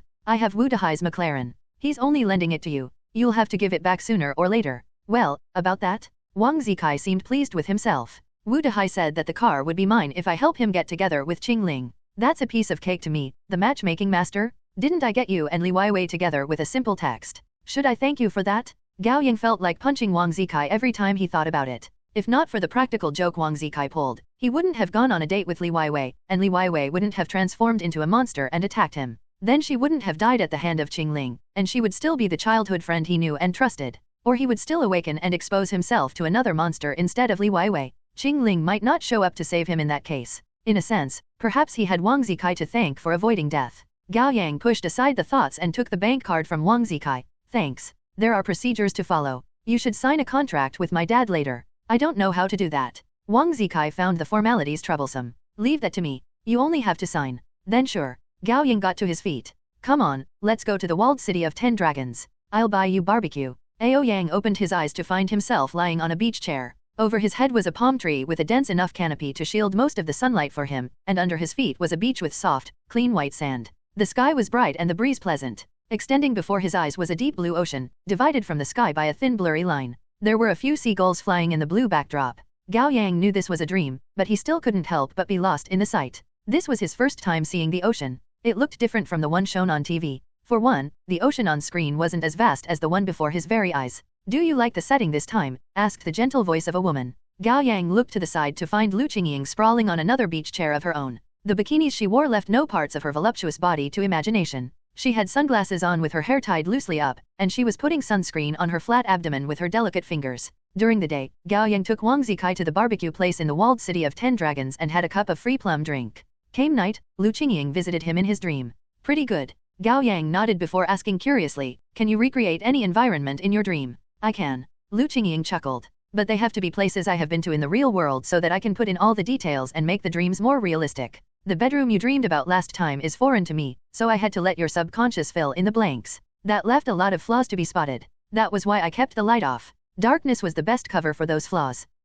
Gao Yang picked up a glass of iced orange juice from the table beside him and took a sip. It tasted like the real thing. After stretching his arms, he lay back down and enjoyed the sun and wind. It wasn't until a while later that he said, shall we start our exchange? Okay. Lu Qingying had finished applying sunscreen. She lay down on her side facing Gao Yang, her seductive nature on full display, and her eyes were glinting alluringly. Should I go first? Be my guest. Have you met Dragon in person since joining the 12 zodiac signs? Asked Lu Qingying. No, I haven't. Lu Qingying blinked bemusedly. Among the members, only Dragon's talent is still kept a secret. Gao Yang's eyes glinted. You want to find out about his talent? Yes. No one knows what the top 10 talents are, and Dragon's talent must be among the top 10. If you ever learn of it, you may use it to make a deal with me. I don't think I will even if I get the information. Such information must be top secret for the organization. Dragon was their ace. The organization could live or die depending on the secret. Gao Yang wasn't stupid enough to trade it away to Lu Qingying. It's fine. You're free to seek me out when you've changed your mind. Lu Qingying picked up a glass of calamandan and lemon tea and took a sip with the straw.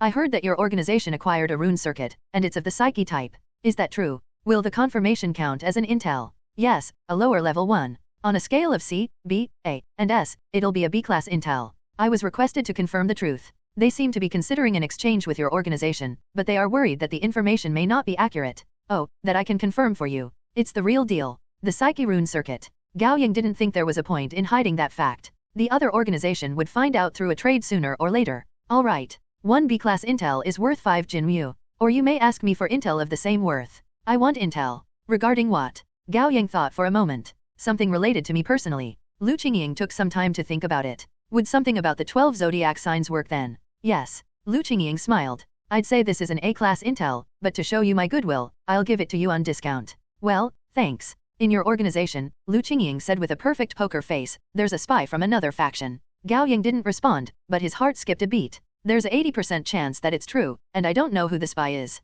That's why the intel is an A-class one. If I'm 100% sure, it would have been an S-class intel. Are you trying to plant distrust among us? Gao Yang asked warily. There is no bad blood between me and the 12 zodiac signs. What do I get for getting on your bad side? Lu Qingying rested her hands on her thighs and shifted a little. My business is built upon credibility. I have a reputation to keep in the field. Gao Yang felt a headache brewing. He had only joined the organization for a few days, yet he already had to keep an eye out for a spy. It was better to not know when learning about it would make him question every member he met. That would be detrimental to his bonding with his colleagues. And should he report the possibility? If he knew and kept it to himself, he would get into trouble once he was found out. However, he didn't have any evidence to back it up, and he couldn't just tell the truth about Lu Qingying being the source of the information. Reporting it would get him into trouble too, and it would be immediate. The intel was a can of worms he perhaps shouldn't have opened. Alright, that's the end of our deal, Gao Yang said. It's still early. We can talk about something else before you wake up, or we can do something else. Lu Qingying stared at him with seductive eyes and an amused smile.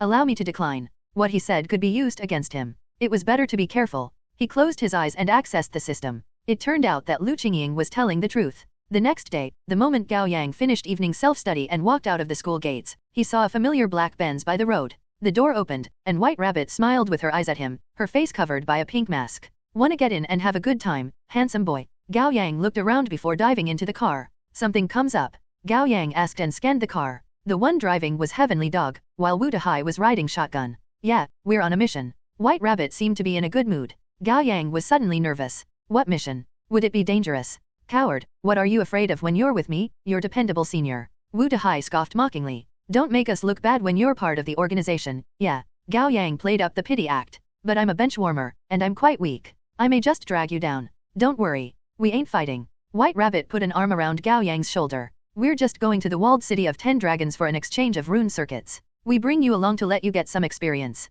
Gao Yang's eyes lit up. A trade. Yeah, it's War Tiger's doing. The 100 Rivers Union would like to make an exchange for the Psyche rune circuit we got recently. Sister Songstress reached level 4 with her Requiem yesterday, and the Psyche rune circuit isn't that useful to us for the moment. Gao Yang nodded. So the 100 Rivers Union was the ones who wanted to trade with the 12 zodiac signs, and they sought out Lu Qingying for confirmation. For the past few days, Gao Yang had been looking into the factions of awakeners rather than wasting his time. The three most well-known righteous organizations in Li City were the 12 zodiac signs, the Kailan Guild, and the 100 Rivers Union. The 12 zodiac signs had the fewest members, each an elite in their own right, and kept a low profile. The Kailan Guild kept their number of members somewhere around 40, and most were elite awakeners as well. They were the most powerful organization as a whole and had the greatest influence. They were to the world of awakeners what the martial alliance leader was to martial artists in Wuxia stories. As the name would suggest, the 100 Rivers Union consisted of roughly 100 awakeners. Most of the members were weaker awakeners with talents near the bottom of the list. That was why they came together and formed an organization. The 100 Rivers part of their name came from the idiom, the ocean is the destination of 100 rivers, which meant that even the smallest streams could come together to form an ocean if there were enough of them. So what do I do? Asked Gao Yang. Relax, White Rabbit said, and consider it a fun experience. Wu Dahai was looking at the rearview mirror and combing his hair. Today, his usual broom head had been left in a bowl cut. Just keep your mouth shut and stay put as a background prop. Heavenly Dog, who had been fully focused on driving, chimed in. Hello, Prop 1. I'm Prop 2. Hello. It's a real honor. Gao Yang played along. Past midnight, the four of them arrived at the walled city of 10 dragons with their animal masks on. They could have made it by 12, but they ended up enjoying a meal of steamed clams at a street stand before taking their sweet time to go to the meeting. In the end, they were almost 20 minutes late. That was exactly what White Rabbit was aiming for. Only fools go to a meeting on time. Being late lends you authority. Got it. I'm learning from the very best, Gao Yang said. That was eye-opening. The walled city of 10 dragons never slept, and the small hours saw the place lit up with flickering neon lights and bustling activities. On the north side of the area stood a towering building that resembled a modern casino, on the ceiling of which was a large LCD billboard topped with a glittering golden Kailan. The prideful, haughty mythical monster marked the place as a branch of the Kailan Guild in the walled city of 10 dragons. The four of them walked in through the revolving door and found themselves in an extravagant lobby styled in the most luxurious way possible. Behind the front desk were two young women in kipeo, one black, and the other white, both printed with the golden patterns of Kailan. 12 zodiac signs. White Rabbit went up to them and said, "We've made a reservation for a trade late tonight. Greetings. Your reservation number and passcode, please." A19. The passcode is 48. The woman looked up the information on the computer quickly before walking out of the front desk, spreading her arm to direct the four of them to their room. "Yours is the 6th trading hall. Please follow me." Past a quiet white hallway, they reached a metallic door at the end with a plaque that read, 6th Trading Hall. The woman punched in the passcode, and the four of them walked in once the door opened. Gao Yang stayed quiet the whole time. Although he had prepared himself mentally, what he saw still caught him by surprise. There were way too many people inside. The trading hall was about the size of a computer lab for media classes, at the center of which was a podium. Beside it stood an elderly man in a full suit with an impassive expression. He looked professional, fair, and authoritative. On each side of the podium were two couches for guests. A man and a woman sat on the one on the left, both masked, and behind them was a packed group of people. They were all wearing masks as well. Judging from their builds, they varied in genders and ages. Gao Yang made a rough count. There were close to 40 of them. White Rabbit, Heavenly Dog, and Wu Dahai weren't phased. They seemed to have expected this. White Rabbit and Wu Dahai sat down on the couch across from them, maintaining a powerful presence, while Heavenly Dog and Gao Yang stood behind them quietly like emotionless bodyguards. "You're 21 minutes late. The man representing the Hundred Rivers Union spoke up with suppressed anger. Apologies. We have a lot on our plate. White Rabbit didn't sound apologetic at all. Let's get started. All right. The woman had a delicate black box on her lap. Before she could open it, the man stopped her and said, "You show the ware first." White Rabbit shrugged nonchalantly. "Do it, Electric Mouse." With his legs crossed, Wu Dahai took out a rune circuit from the pocket of his leather jacket and threw it toward the podium. The trader caught it easily with an impressive show of reflex. Although the dozens of people were all masked, their minute movements betrayed their shock. That was a rune circuit, yet the man just cast it like it was nothing? Even though this was a territory of the Kylan Guild and most people wouldn't dare start any trouble here, that was still an unreasonable display of confidence. The trader took out a magnifying glass and inspected the rune circuit for half a minute. Then he inserted it into a notch in the podium. Soon, the light bulbs on the podium flickered quickly.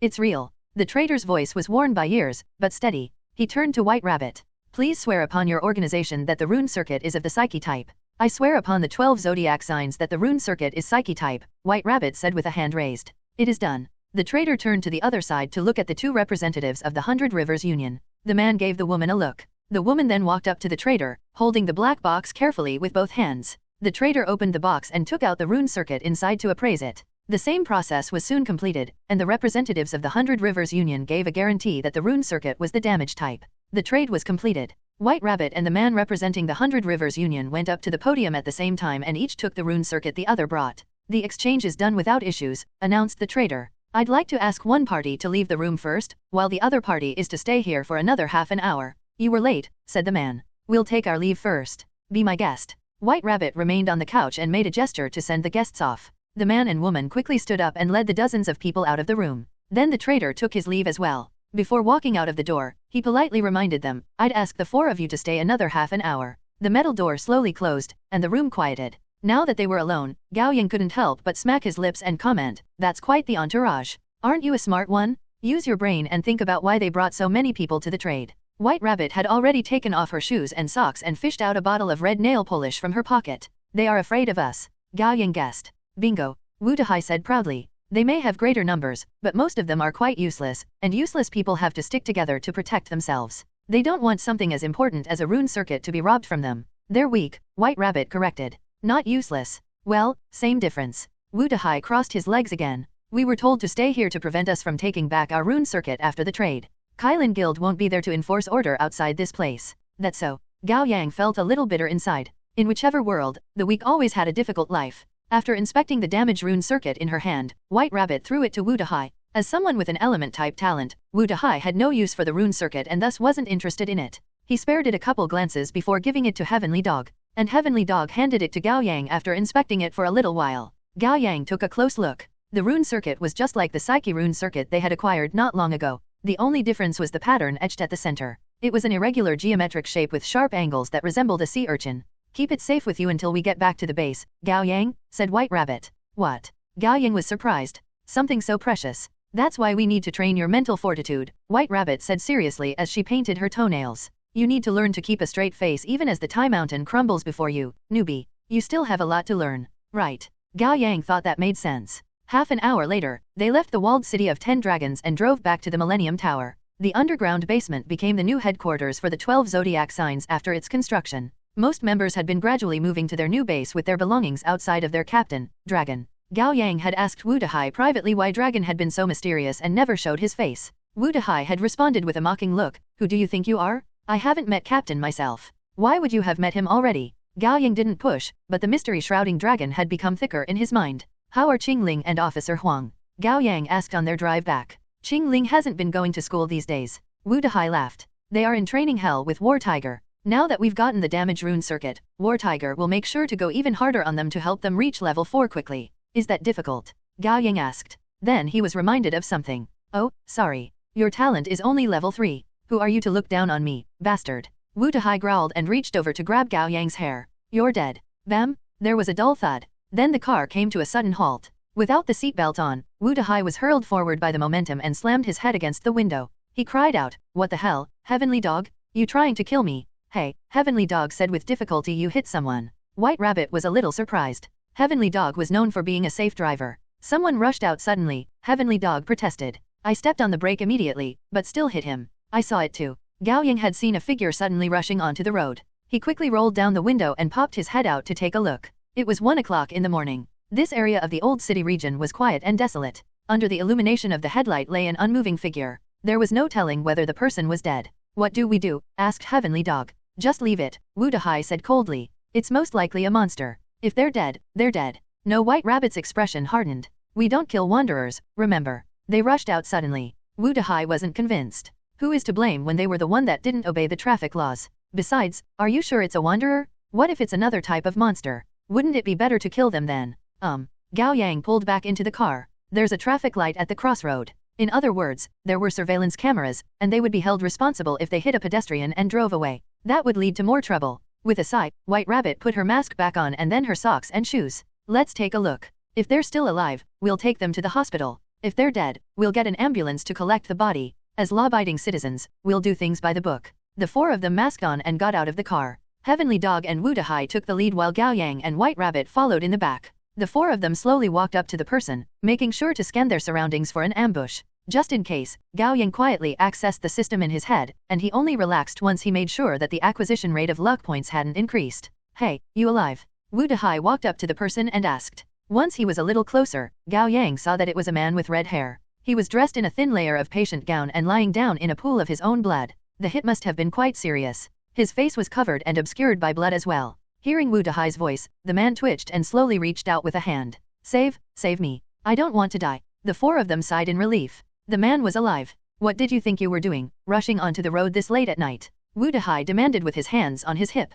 Cars don't have eyes. Do you have a death wish? Enough already. Let's get him some help first. White Rabbit sounded irritated as well. She hated unexpected occurrences. Heavenly Dog and Wu Dahai checked the man's injury. It wasn't too bad. They each lifted an arm and helped the man up, heading toward the car. Ugh, that hurts? Gently, the man kept squirming in pain. Stop it. We're getting to the car. Wu Dahai said with distaste. Stop moving. You're getting my clothes dirty. Gao Yang opened the door to the back seat. Heavenly Dog turned to him and said, help him up. I'll start the car. Okay. Gao Yang went up to support the man when he suddenly sensed a chill rushing from the bottom of his feet to the top of his head. Such overwhelming murderous intent. What was going on? There was no enemy around. Was it from the man? Gao Yang didn't have the time to ponder. Following his intuition, he asked, you alright? It hurts, the man said, sounding pained. I don't think I can make it. Gao Yang activated lie detection as he asked the question, and he got his answer. The man was lying. He slowly pulled back without a word and gave Wu Dahai and Heavenly Dog a pointed look. They let go of the red-haired man without missing a beat and put some distance between them.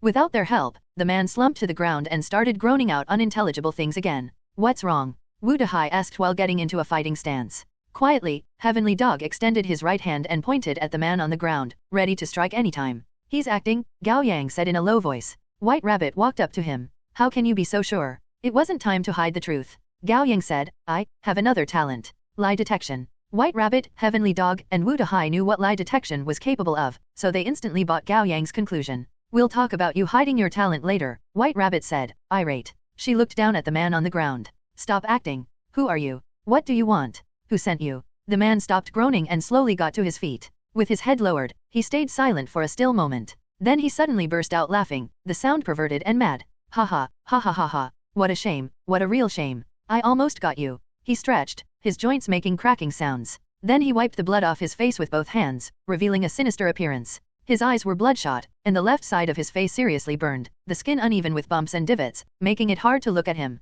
White Rabbit stared at him with steel in her eyes, her gaze glinting with murderous intent. I'm asking you one last time. Who are you, what do you want, and who sent? Do you think you have the upper hand? The man cut her off haughtily and gestured at the four of them. 1, 2, 3, 4. 4 versus 1. You'll win for sure. That's what you think, isn't it? White Rabbit frowned, wondering if she should strike first. Gao Yang was confused about where the man's confidence came from as well. If he really had the strength to easily take on all four of them, he wouldn't have needed to go to such lengths to deceive them. He could have just attacked them like War Tiger had in his little test. Then a shudder ran down Gao Yang's spine. He realized something. The man put on the act in order to get close to them. Perhaps that was his checkmate move. Before Gao Yang could follow that thought, the red-haired man rolled up his sleeve to reveal his right hand. It was completely skinless all the way to the elbow, revealing dark red muscle tissues. It looked like a fake limb made of red wax. The man smirked and made a fist with his right hand. Detonate. The air went still for a moment. Boom, boom. 2 explosions assaulted Gao Yang's eardrums. When he realized what was happening, White Rabbit had already tackled him to the ground.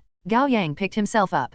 He was 7 to 8 meters away from the car. And next to it, 2 bloody men lay prone on the road with their blood splattered everywhere. Crimson vapor and white smoke rose into the air. All he could smell was blood and gunpowder. Gao Yang froze. The two men were Wu Dahai and Heavenly Dog. Wu Dahai lay on the ground, missing his entire right arm. Blood was still gushing out from the stump of his shoulder, and he had lost consciousness. Heavenly Dog was on the ground as well, and there was a fist-sized hole in his back, still bleeding. While he was conscious, he had lost all ability to move, and his bloodied eyes faintly blinked. Gao Yang finally put two and two together. The man had detonated their body parts. Shock, fear, anger. A myriad of emotions warred in Gao Yang's head, overwhelming his rationality. He stood rooted to the spot, at a loss of what to do for the moment. Was this how awakeners fought? Only the fittest survived. Dangers lay in wait at every corner. One never got out of bed with the certain belief that they would get to see the sunrise again. When Gao Yang regained control over himself, White Rabbit had jumped with both legs and was flying toward the red-haired man like an arrow. Her teammates had collapsed and were dying, but she didn't have the time to hesitate or wallow in sadness and regrets. She knew that she could only save them by counterattacking at full force immediately and defeating her enemy. The red-haired man didn't expect White Rabbit to be this quick. They had been more than 10 meters apart, yet she moved into his space in half a second like she had teleported. When he caught her figure, White Rabbit was already making a kick at him in the air. The man quickly raised his right hand to shield his head, and the fierce kick landed on his forearm, breaking the bone immediately with a crack. The force wasn't completely offset and ended up hitting the man's head, sending him flying to the side. He only stopped rolling on the ground after 5 to 6 rotations, and it felt as if the world was spinning around him. His brain rendered a mushy mess in his skull. He couldn't afford any moment of distraction, however. He picked his bloody body up. Without giving him a moment to breathe, White Rabbit rushed at him again. With his dangling right hand, the red-haired man made a fist with all the strength he could muster. Boom! White Rabbit was just about to activate jump with her body leaning forward and her legs bent, but then there was suddenly a bloody hole the size of a ping-pong ball in her right leg, and she lost her balance, falling hard to the ground. Gah! White Rabbit held onto her right leg, her face drained of color. White Rabbit. Gao Yang rushed toward White Rabbit and helped her up. Don't mind me. Kill him. White Rabbit shouted with bloodshot eyes, her voice trembling with overwhelming emotions. Don't touch his right hand. I know. Even without her reminding him, Gao Yang had figured out much of the way the red-haired man's power worked. His talent was most likely detonation, serial number 22, and his red right hand was the key. As for how the talent worked exactly, it was likely that he could detonate any organism his right hand had touched, and the power of the explosion depended on the duration of the touch. That would explain why the explosions Wu Dahai and Heavenly Dog suffered were so serious, while White Rabbit only had a hole in her right leg. It had only come into brief contact with the red-haired man's right hand when she kicked him, while Wu Dahai and Heavenly Dog had supported the man for quite a while before they realized the danger, allowing the man's right hand to stay in contact with their bodies for much longer. And the red-haired man had been patient. He only ever moved his right hand within a reasonable limit. If he had recklessly touched Heavenly Dog's and Wu Dahai's hearts or heads, he would attract suspicion even though he would have killed them with one detonation. Originally, the man had planned to take out all 4 of them in one fell swoop. Gao Yang felt chilled to the bones. If he hadn't exposed the red-haired man with lie detection, the man would have found opportunities to touch all 4 of them with his right hand. Then all of them would have been blown up, rendering them sitting ducks awaiting easy hunting. Gao Yang was reminded of what War Tiger had said. Don't be misled by those shonen mangas. There is no absolute ranking for power. Real-life battles aren't one-on-one matches in an arena, but a mix of schemes, exploitations, ambushes, lies, poisons, psychological warfare, traps, and the age-long tactic of going after someone with greater numbers. There are more tricks than one can feasibly predict and prepare for. Watch out! White Rabbit shouted. Gao Yang had just turned around when the red-haired man reached out to touch Gao Yang's face with his right hand. His opponent was quick. He had rushed up to Gao Yang in only a few seconds. However, Gao Yang was prepared. He had left himself wide open to lure the man into attacking him. In fact, with a hand supporting White Rabbit, Gao Yang put up a show of losing his composure due to his companion's conditions. All the while, he had a hand hidden under his armpit with the palm facing his back, holding a ball of condensed energy that was ready to be unleashed.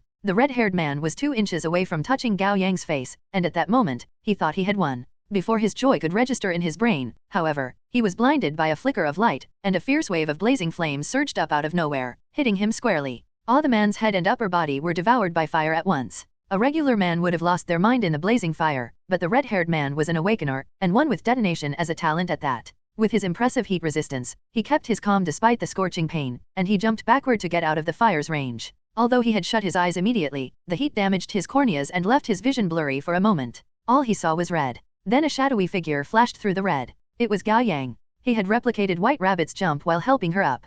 Pushing both feet against the ground with his legs bending and releasing like springs, he quickly closed the distance between him and the red-haired man. The man didn't have the time to dodge out of the way. He raised his broken right arm to shield his head with some difficulty, planning to pull the same trick he had used on White Rabbit, but Gao Yang wasn't going to fall for that. To make a fatal blow, the head would be the prime target, which was what White Rabbit had aimed at with her kick. The second best target would be the chest, and that was Gao Yang's choice this time. With Jump empowering his legs, Gao Yang kicked the red-haired man in the chest with tremendous explosive power and raw strength. He could almost hear the sound of the man's ribs shattering at the same time. Swoosh! The red-haired man flew toward the curb and slammed into a vending machine with a loud clang. The reinforced glass shattered all over the ground, and a few crushed cans rolled out onto the road. Gao Yang panted. He had made the strongest kick he could. The red-haired man would be incapacitated even if he didn't die. Decisively, he rushed back to White Rabbit. She hadn't been sitting around doing nothing. Instead, she had torn her shirt up to bandage her right leg. Pale and covered in cold sweat, she said through clenched teeth, "Get Wudahai and Heavenly Dog on my back." Gao Yang understood immediately. "You think you can make it? Now." White Rabbit growled, her face so twisted that she barely looked like herself. Gao Yang did as she said immediately and put the two seriously injured men on her back. Carrying them with her hands behind her back, White Rabbit said, "I leave the man to you, Gao Yang. I'll take them to Lovely Lamb." "Got it." White Rabbit crouched down slightly and, with a powerful leap, vanished from Gao Yang's sight, leaving behind only two deep indents on the road and a pool of blood. Gao Yang silently prayed that White Rabbit's injured legs would give out only after she got to Lovely Lamb. Now it was time to deal with the bastard. When Gao Yang turned around, he was shocked to see that the red-haired man had disappeared. All there was the broken vending machine. Then he heard the sound of a car starting from a short distance. He whirled around and saw that the red-haired man had gotten into their car. With blood streaking down the corner of his mouth, he covered his chest with one hand and moved the wheel with the other, giving Gao Yang a cold smirk through the window. Gao Yang was caught off guard. How could the man move after getting such a heavy kick in the chest? The car hurtled toward Gao Yang. He quickly dodged out of the way. When their eyes met through the car window, the red-haired man gave Gao Yang a vicious, hateful, and frustrated look, as if he was silently declaring that he would have his revenge sooner or later. Gao Yang rolled to a stop. The car had already gotten quite far from him. His replication of Jump had run out. There was no way he could catch up to the car. Rooted to the spot, he watched the car disappear at the end of the road. Only then did he collapse to the ground with sprawling limbs like a balloon man losing all the air. He breathed in heavy puffs, drained. Although he had made only 2 moves, each took all the energy he could muster. He hadn't pulled back at all. He smelled a strange smell then. It was completely foreign to him. But then a gust of night wind swept it away, and the smell was gone. After a few minutes of resting, Gao Yang took out his phone to call White Rabbit. She didn't pick up. He got to his feet and walked toward the Millennium Tower. About 10 minutes later, his phone rang. White Rabbit called back. "Hello," Gao Yang said through a constricted throat. "I got back in time. We're with Lovely Lamb." She sounded positively frosty. "Did you get him?" He ran. Gao Yang paused. "How are they?" "Not good. Rabbit room, -6F of the Millennium Tower. 4 o'clock in the morning." The room was dim and quiet. Gao Yang sat sinking into a beanbag with his eyes closed. The moment someone turned on the light, he quickly opened his eyes. It was War Tiger. He had a white tank top and a pair of black running pants on, a towel hanging from the nape of his neck. And his hair was still damp. It seemed that he had just taken a shower. "How are they?" Gao Yang asked, concerned. "White Rabbit is the least injured. She will be up and running soon." War Tiger wiped his hair with the towel. He sounded tired. He made a beeline for the fridge and got himself a can of beer. Heavenly Dog's injury is pretty serious, but he would be fine. He just has to stay put for a week. How about Wudahai? Gao Yang knew his condition was the worst. He would live. War Tiger slowly sat down next to him and tipped his head up to take a large gulp of beer. Unfortunately, his right arm can't be salvaged. Gao Yang wasn't sure what to say. Although Lovely Lamb can absorb injury, his entire arm got blown up into minced meat, and there is no regenerating that. We'll have to put a prosthetic on him. War Tiger smiled bitterly. That boy's gonna be down for a few days once he wakes up. Then, would it impact his power? Gao Yang believed that it would be Wudahai's biggest concern. Although Wudahai hadn't spelled it out in words, it was clear that he was eager to get stronger so that he wouldn't drag the organization down. No, he can still summon lightning with one hand, and he isn't gonna fight anyone in hand-to-hand combat. War Tiger shook his can of beer and took another drink. Actually, the prosthetic arm can be used to block a slash or a shot when necessary. Perhaps it may make him a little stronger. That's good. Gao Yang felt a little relieved. "Can I check on them?" "Yeah, they're all in the lamb room." War Tiger raised an eyebrow, smiling. "But I would advise against that." "Why?" "White Rabbit is keeping watch on them, and she's in a bad mood." War Tiger looked intimidated. She was terrifying, yelling at anyone she saw like a tigress. Gao Yang sighed. She must be feeling guilty. Wudahai had suggested they leave the man be, and White Rabbit was the one making the decision to help the man, which led to their current situation. However, she wasn't exactly to blame. Who would have thought that the red-haired man would go that far to lure them close? And his talent was perfect for an insidious ambush. The red-haired man obviously came prepared. He knew that the 12 zodiac signs were trading rune circuits tonight, as well as the driving route they would take. Their information had been leaked. Lu Qingying was right. "There's a spy among us. What are you thinking?" War Tiger asked. Gao Yang paused and lowered his head. "Nothing. You're a smart boy, Gao Yang. War Tiger stretched his neck, his voice lowering. After what happened tonight, you must have some thoughts. Gao Yang considered his words. This isn't a simple matter. If you hadn't been as keen as you were, the four of you would have all died, and we would have lost a rune circuit. It's been 10 years since we suffered such a terrible blow. War Tiger stared at Gao Yang quietly, but his gaze was threatening. I'll ask again, what do you think? I think there's a spy among us. Gao Yang made up his mind and said. Do you have evidence, or is it mere speculation? Speculation. Gao Yang didn't plan to sell Lu Qingying out, or he wouldn't get any more information from her. That's a good guess. War Tiger was still looking at Gao Yang, his gaze loaded with unspoken words. You suspect me? Gao Yang said, feeling nervous under the scrutiny.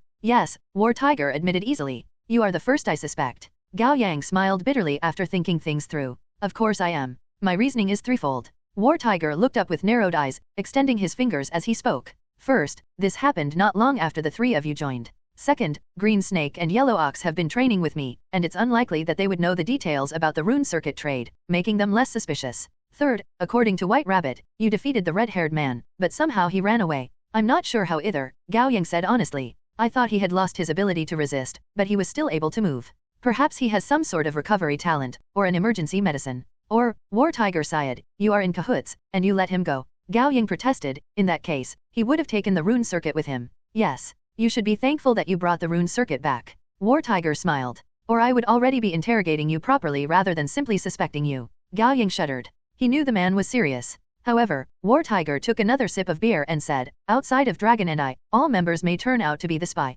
Even White Rabbit. Gao Yang was surprised. He thought anyone could see how loyal White Rabbit was to the organization. Including her, War Tiger said calmly before chuckling. Let's talk about you. You are my prime suspect at the moment, but I can give you a chance to prove your innocence. What should I do? Asked Gao Yang. Find the real spy if you aren't it. Gao Yang thought for a moment. Why me? You won't understand because you haven't been a leader. War Tiger shook his head. The old members are close, and suspicion among the members will be bad for the stability of the organization. You, however, are a newcomer. You're smart and eager to prove your innocence, which makes you the perfect candidate for the investigation. Gao Yang went over the situation in his head. Although he had lie detection, it could only be used once every 48 hours, which was way too long. Even if he quickly pushed lie detection to level 2, the cooldown would still be significant. Moreover, everyone knew he had lie detection now, and the spy would surely have some countermeasures prepared. If he was to question everyone in person, it would be no different from alerting the snake by hitting the grass, and the spy would make a move. They would either run away or kill him to silence him. The risk was too high. The safest solution would be to investigate in secret. Once he had identified a suspect with a 70% certainty, he would confront the suspect while War Tiger was present. Then he would expose them with lie detection and get things over with. Alright, I'll do my best. Gao Yang agreed to the condition. In truth, he didn't have any other choice. Then we have a deal. War Tiger lifted the can of beer. Cheers. Gao Yang lifted his own drink and knocked it against the beer can. If you ever need help or run into something you can't deal with, come to me. War Tiger stood up and cast the empty beer can behind him. Along a perfect parabolic trajectory, it fell into the trash can in the corner of the room. At the end of the day, we've got the damage rune circuit now. I can't wait to torment Green Snake and Yellow Ox. Don't you ever rest. Gao Yang said in disbelief. I only need 4 hours of sleep every 3 days. War Tiger waved as he walked out of the door. Awakeners are built different. Came morning, Gao Yang headed straight to school and spent an uneventful day. After the evening self-study, he visited the hospital to keep his father company. That was when he got a message from White Rabbit that Wu Dahai was awake. 1 o'clock in the morning, he quietly left the hospital to head to the underground 6th floor of the Millennium Tower. Inside a single ward in the Lam room, Wu Dahai sat sprawling on the bed in a patient gown. His complexion was sickly, and without his usual hairdo, his hair slumped down on his pale face like it had lost its spirit. His right sleeve drooped limply to the bed, empty from the shoulder down. White Rabbit sat by the bed with a bowl of white porridge in her hand. She lifted a spoonful and blew it cool gently before pushing it toward Wu Dahai's mouth. Wu Dahai frowned slightly. I've had enough. Come on, have another 2 spoons, White Rabbit said like she was coaxing a child. I don't feel like it. Then the last one. Open your mouth. Wu Dahai opened his mouth reluctantly and allowed White Rabbit to feed him porridge. With difficulty, he swallowed it down. It took a while for him to notice Gao Yang standing at the door. He quickly put up a strong front and said, Yo, you're here. Gao Yang felt his chest tighten, but he managed to smile. I came to check on you. What's there to check on? Wu Dahai said with feigned nonchalance. It's nothing serious. Not even worth talking about. Gao Yang swallowed his words as he stared at the empty sleeve dangling from Wu Dahai's right shoulder. Wu Dahai glanced sideways at it too. Don't worry. Once I get a prosthetic arm, I'll be Edward Eric from Full Metal Alchemist? Wouldn't that be the coolest? Yeah, Gao Yang said. You'll be too cool for school. I heard that you let the despicable bastard escape. Wu Dahai asked, aggrieved. It's my fault. I underestimated him. I've notified the Kylan Guild and the 100 Rivers Union, as well as all our informants in other fields. We will get him, White Rabbit said with controlled rage, her teeth grinding together fiercely. Then I'll get my revenge personally. Wu Dahai growled, his eyes glinting with wariness. Still, what the hell was that talent? It was fucking vicious.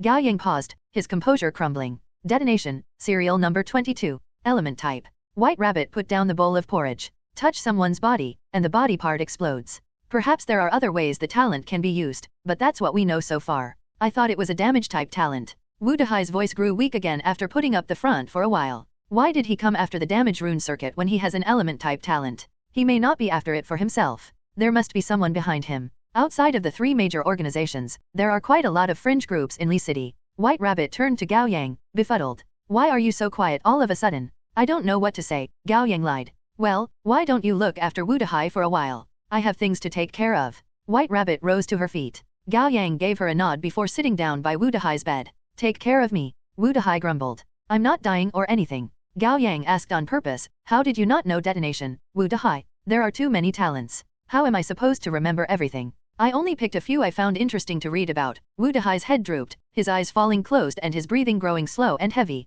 I've got to memorize everything from now on. Fuck, was I caught off guard. Soon, Wu Dahai fell asleep. Gao Yang quietly stood up and tucked him in before leaving the room. Snake room, -6F. 3 o'clock in the morning. Qing Ling walked out of the women's bathroom with a white towel around her body, holding a wooden bucket with towel, shower gel, shampoo, and a bottle of special ointment inside. Her face, shoulders, arms, and legs were all covered in bruises. She had been under War Tiger's hellish training every day. The difficulty of the training correlated positively to the speed of her progress. She thought she would be able to level up God of Blades immediately when she got the damage rune circuit yesterday, but it didn't go her way. Like an odd form of temper tantrum, she insisted on War Tiger training with her for another 10 hours or so, essentially playing a human punching bag with no emotions. As the one beating her up, War Tiger was actually feeling uncomfortable, and when Qing Ling still refused to stop, he forced her to rest. Only then did she go take a bath and retire to her room. Qing Ling stopped walking when she found the bench in the break room occupied by someone. It was Gao Yang. Gao Yang smiled at her and greeted, "You haven't been at school these past couple of days. You didn't move into the dorm, did you? What is it?" Qing Ling didn't care about anything other than leveling up,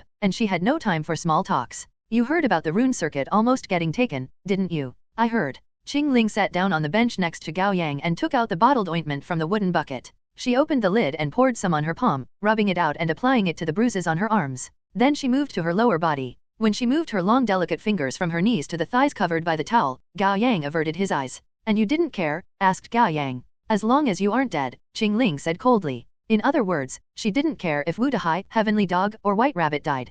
Gao Yang smiled wryly. On one hand, he was a little touched, on the other hand, he found her a little heartless. "Turn to me," said Qing Ling. When Gao Yang turned around, she handed him the bottle of ointment and turned her back to him, loosening the towel to reveal her pale back. Bruises of purple, blue, and red littered all over her body, evidence of the beating she had gotten these past few days. It hurt to look at her. War Tiger sure was something. Even with a beautiful girl like Qing Ling, he didn't pull his punches. But that's for Qing Ling's own good, thought Gao Yang. It's better to have a difficult training than to die in a real battle. "Put it on for me," said Qing Ling. If she were anyone else, Gao Yang would have found the request suggestive, even questioning if the girl was seducing him. With Qing Ling, however, he took it as what it was, a reasonable request for a helping hand. Gao Yang composed himself and applied ointment to the bruises on her back with great care, rubbing it in afterward. "You need something?" asked Qing Ling. "Yeah, there's something," Gao Yang admitted. "I didn't know who else to talk to." "Go on." "It's clear from this ambush that there is a spy in the organization, and they sold us out." With her back to Gao Yang, Qing Ling put her arms around her knees and thought quietly. "I had no clue about who the spy was, but 2 hours ago, when I visited Wu Dahai, a possibility suddenly came to me. And I can't get it out of my head as it takes roots and sprouts leaves." "You found the spy?" Qing Ling asked directly. "I only suspect him." "Who?" Gao Yang struggled to open his mouth. Qing Ling put the towel back on after the ointment had been applied. She stood up from the bench and looked down at Gao Yang with icy eyes. "If you aren't talking, I'm going. You would get dragged into this if I told you." Qing Ling was as level-headed as ever. "And if the spy isn't taken out, everyone would be in danger. The one I suspect is." Gao Yang looked up to meet her eyes. "Officer Huang." After a moment of silence, Qing Ling turned around and started walking. "My room." 2 minutes later, Gao Yang found himself in Qing Ling's single room. It was clean. The rectangular room had everything one would need, including a bed, a closet, a washing machine, a dryer, AC, a small fridge, and a microwave. There was a white laundry basket in a corner of the room. Inside was a pile of clothes she had changed out of. Qing Ling opened the closet built into the wall and took out a set of pink bear pajamas. Immediately, she took off the towel and put the pajamas on, not bothered by Gao Yang's presence at all. Gao Yang awkwardly turned away and insulted Wu Dahai's typical otaku taste in his head. What were those colorful clothes? They didn't fit Qingling at all. After getting changed, Qingling opened the small fridge and took out a seafood sandwich and a carton of milk. She put the sandwich into the microwave for heating. Then she opened the carton of milk and downed it in one go with her head tipped upward, her throat moving as she gulped. She threw away the now empty carton and sat down on her bed, gesturing at the only chair in the room for Gao Yang to take a seat. Gao Yang sat down. When he noticed the milk at the corner of her mouth, he pointed at his own mouth. Here. Qingling frowned. There's nothing wrong with your mouth. It's your mouth. There's milk here. Oh. Qingling licked it clean rather than wiping it off. Seeing her licking milk off the corner of her mouth with such a serious expression dressed in cute pajamas, no less was so at odds with her usual image that Gao Yang couldn't help but laugh. What are you laughing at? Qingling asked. Nothing. Gao Yang cleared his throat. Let's get to business. Why did you suspect Officer Huang? He lied to us. Qingling's eyes sharpened. She lifted her chin, indicating Gao Yang to continue. The talent list from serial number 11 to 199, Gao Yang paused before sharing his finding. Officer Huang didn't get it from the 12 zodiac signs.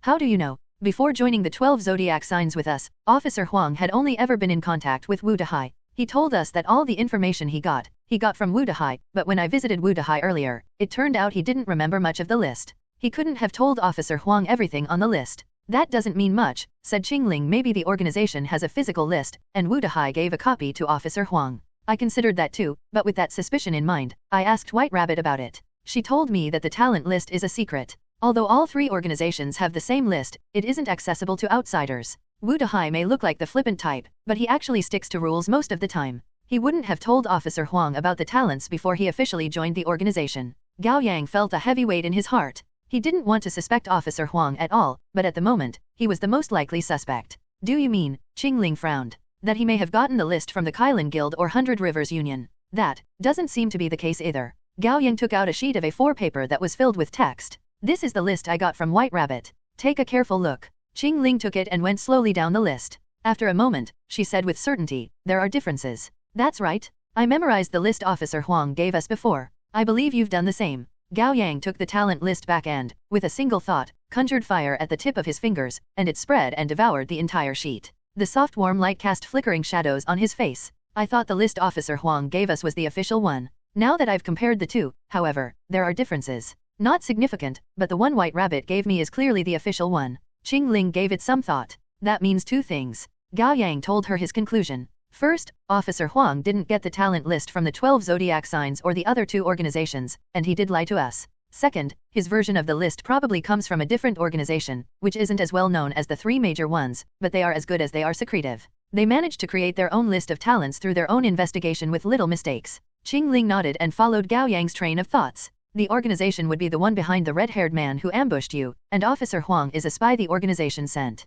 That's my hypothesis. Gao Yang paused. However, what? Gao Yang put his hands into a steeple, his thumbs rubbing together. If I were Officer Huang, I would have been more careful with the talent list. It could expose him so easily. If he truly were a spy, he would be a terrible one. So do you suspect him or not? I don't know. Gao Yang smiled bitterly. That's why I came to you for second opinions. For a moment, neither of them talked. In the quiet stillness of the dorm room, Gao Yang could hear the soft sound of the AC exchanging air, and he smelled the fragrance of food. Ding! It was the microwave. The seafood sandwich had finished heating. Qingling stood up to get the sandwich onto a plate before sitting back down on her bed. Without saying a word, she grabbed the sandwich and started eating. Gao Yang waited patiently. After Qingling finished the sandwich in a few minutes, she put the plate away and said coolly, Officer Huang is acting suspicious. You think so too? 3 days ago, when we finished training at midnight, he drove me home and headed the opposite way after I got out of the car. Qingling gave Gao Yang a look. If he was heading home or the station, he wouldn't have to make a U-turn. Gao Yang's expression turned thoughtful. That late at night, where could he be going if he wasn't returning home or going to the station? Meeting up with his handler, perhaps. Gao Yang's heart sank. The next day at midnight, Gao Yang and the 3 other members got ambushed by the red-haired man. It would fit the timeline if Officer Huang was heading to meet up with his handler. What do we do? Gao Yang asked. Do we report to the organization, or do we confirm it for ourselves first? You've made the decision already. Qingling wasn't so dense that she wouldn't notice. Gao Yang smiled apologetically. I want to confirm it first just to be safe, but I need your help. For one, you are in the perfect position to keep an eye on him since you've been training together. And secondly, you are stronger than I am. If I'm doing this alone, I'm worried that I may not be able to deal with whatever is going to happen. Qingling agreed without hesitation. Keep your phone on. Wait for my message. 2 days later, upstream of the Li River, 4 o'clock in the morning, a patrol car of white and blue parked by the scenic road winding along the river. The door opened, and Officer Huang got out of the car. With a half-burned cigarette in his mouth, he had a bag of braised dishes in his left hand and 2 bottles of high-proof liquor in his right hand. He strode across the scenic area and stopped at the river levee. The riverside saw strong winds at night. Officer Huang stared down at the mudflat with narrowed eyes and quickly found a patch of light in the dark. He walked down the levee and headed toward the light, leaving footprints of different depths on the wet sandy ground. It was a gas light. Sitting beside it was a frail-looking old man. He was dressed in a dark brown windbreaker and a black flat cap with fleece lining. Sitting on a foldable stool, he was so preoccupied with the fishing rod in his hand that he didn't seem aware of the man approaching him. Sir Zhang. Officer Huang was tired and drained from War Tiger's hellish training, but he mustered what little energy he had to greet the old man. "Hello, young Huang." Sir Zhang looked up, his face visibly brightening when he saw Officer Huang. He quickly picked up the other foldable stool by his feet. "Here, have a seat." "All right." Officer Huang set up the stool and sat down next to the old man. "I brought you braised food. Liquor too. Let's have a drink." "Oh dear, you only have to show up on your own. No need for this." Sir Jiang's eyes curved as he smiled. "I'm fishing. I don't have time for late-night snacks. You can always go back to fishing after eating." "Fine, fine. You're persistent." Sir Jiang acted reluctant, but there was no hesitation to his movement as he put away the fishing rod and reeled in the line. A closer look would reveal that the fishing hook wasn't a hook at all, and there was no lure. Officer Huang opened the box of food and separated a pair of disposable chopsticks. Then he prepared a bottle of liquor and 2 plastic cups. He poured one for each of them, and the 2 men started drinking with a nice pairing of food, having a friendly chat at the same time. "There's something I'd like to know, Sir Zhang." "You brat." Sir Zhang had been savoring the liquor with a smile, but the smile slid off his face suddenly, and he put the cup down. "I was wondering why you had been visiting me so frequently. I knew you must be up to something. You just can't stop seeking the information I have." Officer Huang smiled apologetically. "Please put yourself in my shoes, Sir Zhang. I'm just feeling anxious as a father. Seeing my wife's belly getting bigger and bigger every day, I couldn't help but worry." Sir Zhang didn't empathize with him. "It's just a child, and they will be born. Whether what awaits them is a life of abundance or difficulty, it's up to them to find their own path. What are you so worried about?" "You're right, but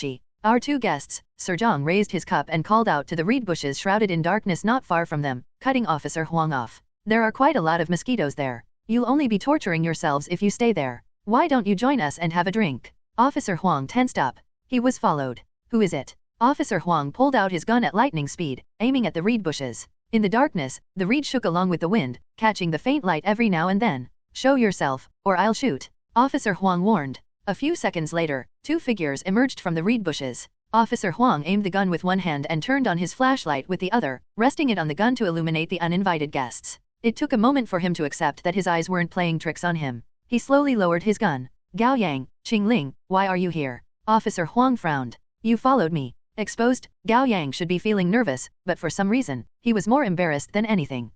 Officer Huang, the thing is." Qingling cut him off with an impassive expression. "Are you the spy?" It took a moment for Officer Huang to catch on, and he laughed awkwardly. "No way, why would you suspect me?" "The talent list," Qingling said coldly. Gao Yang tentatively added, "You didn't get it from Wu Dehai, did you?" "Ah, that." Officer Huang nodded in realization and holstered his gun. "All right, it's all a misunderstanding. Come take a seat. We'll talk as we drink." Gao Yang walked up to them, but Qingling stopped him with an arm. "Who is that?" Qingling asked, staring at Sir Zhang. "Is he a human, or a monster?" Sir Zhang said, waving Qingling over. "Don't be scared, young woman. Take a seat. I won't hurt you." Gao Yang was stunned into silence. "What kind of monster are you?" Qingling was still wary. "You awakeners call those like me pride monsters." Sir Zhang took a sip of liquor and smacked his lips. "However, I prefer observers. It's more dignified." 10 minutes later, the 4 of them sat by the river, laying everything out in the open. Officer Huang met Sir Zhang half a year ago. He had been an awakener for 3 years then. He continued to work as a police officer and look into crimes. Once, when he was investigating the case of a disposed body, he came to the upstream of Li River at midnight and found Sir Zhang fishing at the riverbank, which was suspicious to him. He even considered that the old man might have been the culprit. Half a month later, the murderer was caught, and it wasn't Sir Zhang. However, Officer Huang was still curious about the old man. "At the time, I had the habit of approaching lone individuals to find out if they are humans or wanderers, or one of the other kinds of monsters." Officer Huang took a drink. "Old Man Lu was one such wanderer I'd found out about. I knew it was risky, but I was desperate for any lead back then." Officer Huang turned to Sir Zhang. "And surprise, I found it." "Ha, you were lucky, young man." Sir Zhang didn't even look up from the crispy pig ears he was enjoying. Officer Huang continued. "I tested him with words a few times, and he lost his patience with me. He told me, 'You really have a death wish. You're lucky that I'm the one you ran into.' Were it any other monster, you would have died many times over. Officer Huang chuckled. I was shocked, but Sir Zhang didn't hurt me, and I lowered my guard and befriended him. Humph, friend. Sir Zhang snorted, displeased. You think I don't know that you've simply been using me? You got me drunk every day so that I would tell you what you wanted to know. Don't put it like that, Sir Zhang. Things were difficult for me. Officer Huang smiled and put on a pitiful look like a child. I would have died if not for you. Think of it as getting good karma from your good deeds. Good karma? I'd consider myself lucky if I don't end up going to hell for helping a human go against my kind. Sir Jiang's words were in stark contrast with the smile on his face. He didn't seem too worried. Even if that happens, it's because the King of Hell is offering you a handsome paycheck. Officer Huang kept up the flattery. They went back and forth like they were doing a play, leaving no opening for Gao Yang and Qingling to chime in. Finally, Gao Yang found the chance to ask, Officer Huang, did you get the list of talents from Sir Zhang? Who else could it be? Officer Huang took out a cigarette and respectfully put it to Sir Jiang's lips. Then he lit the cigarette with a windproof lighter. Sir Zhang took a drag and exhaled a puff of white smoke. It obscured his old, desolate eyes before dissipating. Officer Huang continued, when we were drinking, I would ask Sir Zhang what talents he found powerful or interesting, and what talents he considered threats. He told me when he was in a good mood, and he kept quiet when he was in a bad mood. I memorized them all and sorted the information on my own once I got home. That was how I compiled the list of talents. Gao Yang and Qingling pondered the revelation. After a moment, Gao Yang apologized, I'm sorry. I shouldn't have suspected you. No, I lied to you first. Officer Huang was understanding. I would be suspicious too were I in your shoes. Officer Huang glanced at Sir Zhang. But I have to repay Sir Jiang's kindness. The more people know about this, the more dangerous it would be for Sir Zhang. I don't want to put him at risk. Worry about yourself. Sir Zhang didn't sound grateful. Who have I ever been afraid of? The worst that can happen is death, and with death comes release. Humans or monsters, it's all the same. The longer you live, the less you want to live longer. Gao Yang considered the old man before him and felt a strange dissonance. Sir Zhang knew he was a monster, but he talked and acted like a human. No, he might as well be one. Gao Yang licked his lips. Sir Zhang, I don't get. There are a lot of things you don't get. Sir Zhang smiled with a keen light in his eyes. Don't look to me for all the answers. There are things I cannot say, things I don't want to say, and things that even I don't know about. All the questions Gao Yang had been waiting to ask went back down. Qingling didn't care. She asked directly, why are you different from other monsters? If you know we're awakeners, why aren't you trying to kill us? That I can answer. Officer Huang turned to Qingling simply put, Sir Zhang is a pride monster, and pride monsters are at a much higher level than regular monsters. The identities and souls of the person and the monster coexist in the body rather than them switching between the two states. Officer Huang lit a cigarette for himself. Pride monsters are rare. There may only be one out of every 100,000 monsters. And according to their positions, they can be categorized into. Officer Huang turned to Sir Zhang. Can I tell them? You've started already, Sir Zhang said with a huff. Don't pretend to care about my opinion. Hey, I'll tell them then. Officer Huang turned to Gao Yang. Pride monsters can be categorized into lightbringers, shadow stalkers, and observers. Lightbringers help awakeners, and they are a needle in an ocean of haystacks. Shadow stalkers hunts awakeners. And observers are those like Sir Zhang. They maintain a neutral stance and take no sides. What they do or say depends entirely on their whims. Then Officer Huang added, oh, and pride monsters follow the heavenly way as well. They never hurt unawakened humans, and they don't go after awakeners actively, either. You can consider them hidden NPCs who only react when an awakener bothers them. They either help them, kill them, or stay a neutral party. That's why I called you lucky. That you ran into me. After filling his belly to his heart's content, Sir Zhang tightened the windbreaker jacket around him and picked up his fishing rod again, casting the line into the river. You would have died terribly if you bothered any other pride monsters. Are you strong? Qingling questioned, unconvinced. Sir Zhang slowly turned around to look at her, still smiling. You are welcome to try if you don't believe me, young woman. Then I'll. Gao Yang hurriedly covered her mouth. That's a joke, Sir Zhang. Please don't take it to heart. Sir Zhang burst into laughter, his face creasing in an endearing way. You're fun? You've got some interesting friends, young Huang. Why don't you befriend them as well if you like them? Officer Huang subtly egged him on. Sir Zhang didn't answer. Instead, he stared at the dark river, feeling the chilly night wind hitting his face. After a long while, he sighed quietly. I've been fishing here for too long, young Huang. It's time for a change of scenery. Where are you going? Officer Huang was surprised. How am I going to contact you? Contact me. Sir Zhang scoffed with equal parts amusement and exasperation. Do you really think I'm one of yours? Perhaps I'll eat you the next time we meet. That won't happen. You're a good man, Sir Zhang. Don't scare me. What do you know about us, young Huang? Sir Jiang's voice sounded sorrowful with an undercurrent of complicated resentment. Officer Huang didn't know what to say. You know nothing. Sir Zhang turned to Gao Yang and Qingling. His eyes were kind again. It's best for you that we never meet the next time. It's best for these two kids as well. After a moment of silence, Officer Huang said insistently, thank you for taking care of me the past 6 months, Sir Zhang. I really don't want to lose you, but I respect your decision. Would you please give us a word of advice before we part ways? Dimly illuminated by the warm gaslight, Sir Zhang looked old, his eyes muddled with the many years he had lived through. He gazed at the scintillating river and said slowly, "Do not open the gates of closure." Riverside Scenic Area, 5 o'clock in the morning. Gao Yang, Qingling, and Officer Huang were in the patrol car. Through the stencils of tree leaves, a stream of lamplight shone into the car, cutting through the darkness and illuminating the small framed photo set up atop the dashboard. It was a wedding photo of Officer Huang and his wife. With a full suit on, Officer Huang looked handsome and spirited, while his wife was stunning in a corset wedding dress and a white veil. A puff of smoke obscured the photo. It was the cigarette smoke Officer Huang had exhaled. He took another deep breath, his expression dark with visible anger. "I'm sorry," Gao Yang apologized again. "I didn't expect things to turn out this way." Officer Huang didn't turn around. His voice was strained when he said, "I understand your suspicion when I kept things from you, but please understand that I'm angry for losing an important source of information. I understand. Seeing my wife's belly grow every day," Officer Huang sighed with frustration, "I look forward to the birth of the child more and more, but at the same time, my fear grows as well. I don't know what will happen going forward. I don't know what the child will be. I've been seeking Sir Zhang out quite frequently. He probably had enough of me." "Did Sir Zhang tell you anything?" Gao Yang asked. "He's basically told me nothing about my wife." Officer Huang knocked on the driving wheel with both hands. "And with your intervention, I'll never see him again. That's a dead end.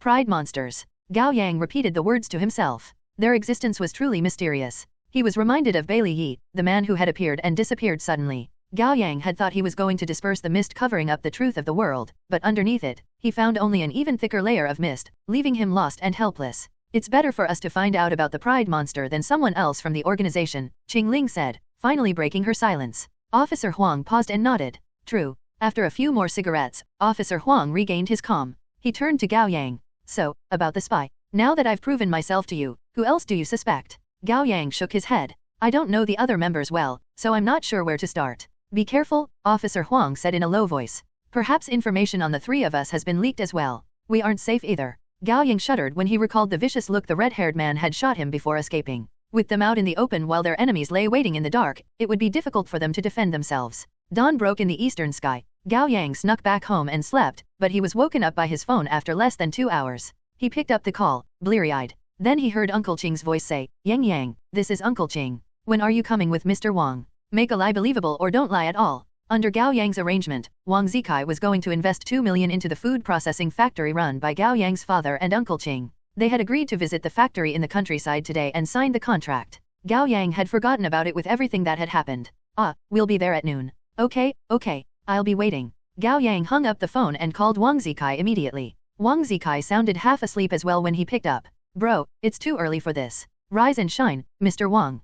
Come visit the factory with me in the countryside today." "What factory?" "You're gonna invest in my dad's food processing factory. You haven't forgotten, have you?" "Right." Wang Zikai still sounded tired. "Let's not go. Tell him to take some pictures and send them to me." "No, we've agreed to do it. We can't go back on our words." Wang Zikai groaned from the other end of the line. "Fine, I'm going. It's only because you're my brother." 10 o'clock in the morning, Wang Zikai picked Gao Yang up in his borrowed McLaren. The car drove fast. In about 1 hour, the two of them arrived at the food processing factory in the countryside surrounding the urban area. Uncle Qing, along with more than 30 workers at the factory, stood outside to give them a proper welcome. All of them had put effort into making themselves presentable. Gao Yang got out of the car first. It had been 2 years since he last saw Uncle Qing. The man seemed to have lost a lot of weight. Back then, Uncle Qing was an overweight man over 100 kilograms. After getting a thyroid surgery, he started exercising and taking care of his health better. Yang. Uncle Qing beamed when he saw Gao Yang. "You've gotten taller. You've lost weight, Uncle Qing, and you look much healthier."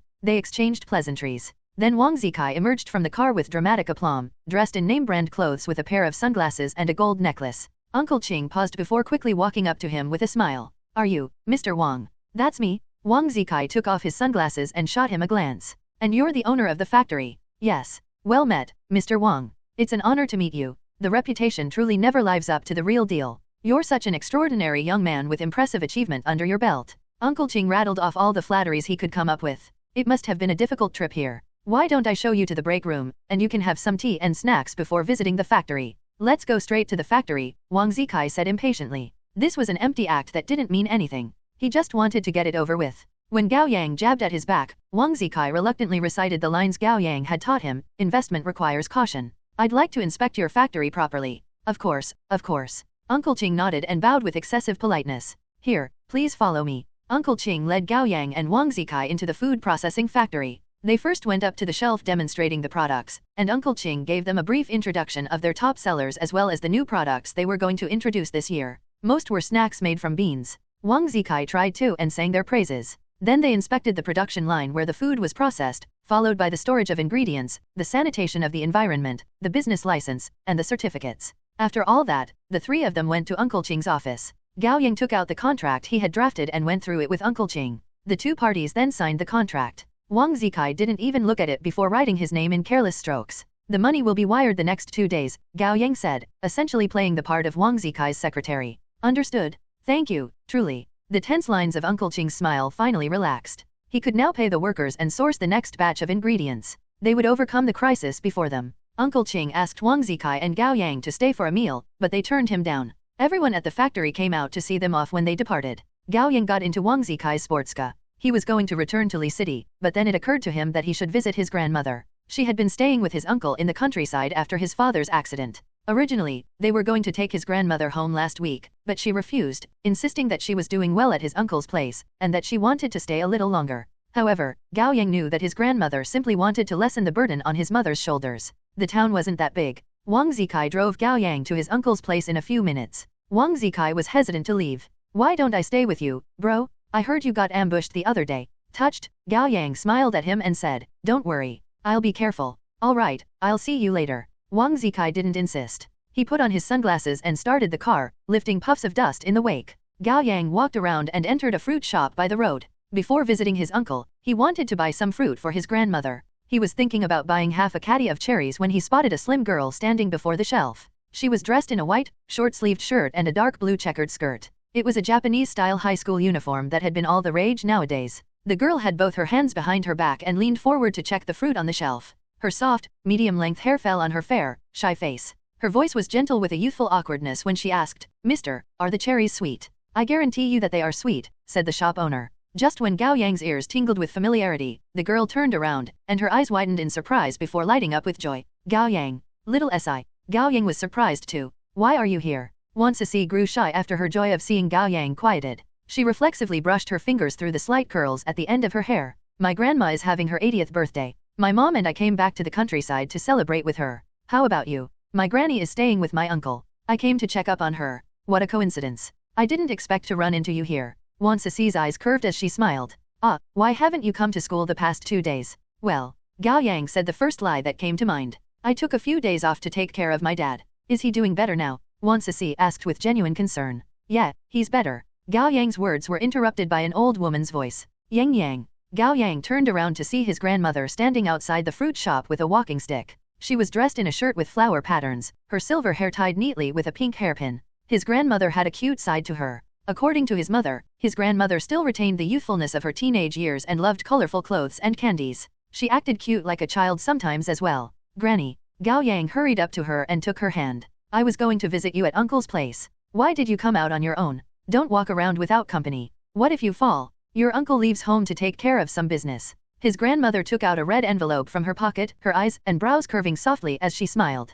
"Granny is going to attend a birthday banquet. Why don't you come with me, Yang Yang?" "Granny," Wan Sisi went up to them, "are you attending Feng Yihua's birthday celebration?" "Oh, you know her too, young woman." His grandmother looked up and beamed at Wan Sisi. "Of course, that's my grandmother from my mother's side." Wan Sisi chuckled and held the old woman's other hand. "What a coincidence. Let's go together." Of course. It can't be better." All the lines and creases on his grandmother's face radiated joy. Supporting her on each side, Gao Yang and Wan Sisi walked with her for about 10 minutes before they arrived at where Wan Sisi's grandmother lived. It was a 2-story house built by the family themselves. In the front courtyard was a big tent, under which stood a dozen or so tables. About half of the seats had already been filled. Wan Sisi led Gao Yang and his grandmother to one of the tables. Then she was told to go help in the house by a relative. "How's your dad, Yang Yang?" his grandmother asked. "He's recovering well. He's been in good spirits as well." Gao Yang didn't tell her about his father's loss of mobility. "When are you coming home, Granny?" "I'll stay a little longer. The air in the countryside is clean. I've stopped coughing because of that." Then she said like she had just remembered something. "Ah, your uncle said that your dad hadn't been able to pay his workers for 2 months. Don't worry, Granny. The factory got an investor today. It's all good now," Gao Yang said. "It's a classmate of mine. His family is super rich." "Oh, that's good." His grandmother didn't understand the details of it, but she smiled in relief when she heard her grandson's reassurance. You don't have to worry about our family, Granny, Gao Yang promised. His grandmother held his hand and patted it. Our yin yang has gotten more and more dependable. One day, you'll become an even more successful man than your dad. Granny, not so loud. Gao Yang was a little embarrassed to hear his grandmother praising him in public. A few minutes later, the star of the birthday celebration made an appearance. Dressed in celebratory colors, an old lady walked up to the makeshift wooden stage with the support of her children. Her son picked up the microphone and said a few pleasantries for her, thanking everyone for making the time to attend and telling them to enjoy the food and drinks. Then the elderly members of the town said a few words to celebrate her birthday. The banquet commenced in a boisterous fashion. The dishes were served one after another. Gao Yang stood up to pick up food for his grandmother. Then he sensed someone sitting down by him. He turned to see that it was Wan Sisi. Face flushed, Wan Sisi gave him a shy glance. My grandma's table is full. You don't mind me joining you here, do you? Of course I don't. Gao Yang smiled. Wan Sisi picked up a pair of chopsticks and put a soft meatball into the bowl before Gao Yang's grandmother. This is really good, Granny.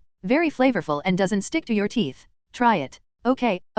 His grandmother chewed on it slowly. Ah, it's good. Real good. Try one, Gao Yang. Wan Sisi picked up another meatball for him. Is that someone from your school, little Si? One of the middle-aged men at the table asked as he drank. Yeah, he's Gao Yang. We're classmates. Classmates? Isn't he your boyfriend? Another man teased. Then he turned to the others at the table. Don't you think so? Here. You look good together. Please stop teasing me, Uncle Wu. The blush on Wan Sisi's face spread to her neck. She made to stand up. If you won't stop, I'm going to find another table. Ha, I'll stop. Come on, more drinks. The men went for another round of alcohol. Gao Yang's grandmother didn't have a big appetite. They were one of the first to take their leave. Gao Yang supported his grandmother and bade everyone farewell. When they walked to the street, Wan Sisi ran up to them with 2 longevity peach buns. One. Granny, Gao Yang, you forgot your peach buns. Gao Yang took the buns from her. Thank you. Blinking, Wan Sisi put her hands on her abdomen and said, would you mind if I walk you, Granny? I've had too much to eat, and walking would help with digestion. Gao Yang was going to decline politely, but his grandmother cut in with a smile, of course I don't mind. Come, chat with Granny. His grandmother gave him a pointed look. Yang is a boy of few words. There are only a few things he talks about. I'm growing tired of the routine. Okay. On their way home, Wan Sisi helped his grandmother walk and chatted happily with her, leaving Gao Yang the outsider of the group. He trailed behind them and used his phone to kill time. Once they were home, his grandmother invited Wan Sisi inside for tea. Wan Sisi agreed, and the two women got along so well despite the age gap that they talked until it was 4:30 in the afternoon. Gao Yang got a message from White Rabbit then, telling him to attend a meeting tonight at the Millennium Tower. Gao Yang said goodbye to his grandmother and went to the bus terminal to catch a bus back to the city. Are you going now? Asked Wan Sisi. Yeah, I need to go back to the city as well. May I join you? Wan Sisi was a little nervous. To level up his talent, Gao Yang had been using lie detection whenever he could, and without thinking, he used it on Wan Sisi. Lie. Gao Yang concluded that originally, either Wan Sisi's mother was going to drive her to the city, or she was returning tomorrow. But he didn't expose her. Instead, he nodded with a smile. Let's go then. When he stood up, he felt a wave of sensations rushing into his head, making him dizzy for a moment. He knew it meant that lie detection had reached level 2. As expected, it only took a few uses. It doesn't feel as good to level up a lower-ranking talent like lie detection compared to the high-ranking ones like fire and replicate. Half an hour later, the two of them reached the bus terminal and bought a ticket to Lee City. Unfortunately, the bus had just left, and the next wouldn't come until an hour later. They sat on the bench in the waiting hall, each using their own phone. Wan Sisi was chatting with someone on WeChat. Gao Yang snuck a glance and saw the name Mommy Supreme. She must be explaining to her mother why she was going back to Lee City on her own instead of what they originally planned. Wan Sisi put her phone away after the conversation and let out a sigh of relief. It seemed that she had talked her way out of trouble. Wan Sisi looked happy. With excitement dancing in her eyes, she turned around and asked, Gao Yang, would you come with me for a moment? It's quite close. Where to? Wan Sisi said cryptically, you'll know when you get there. Gao Yang didn't suspect Wan Sisi, but just to be safe, he secretly accessed the system to make sure that the luck acquisition rate was still the same. He nodded. All right. 1 sweet buns that are common at traditional birthday celebrations for elderly people. They are made to resemble peaches because of the connection between peaches and longevity in mythology.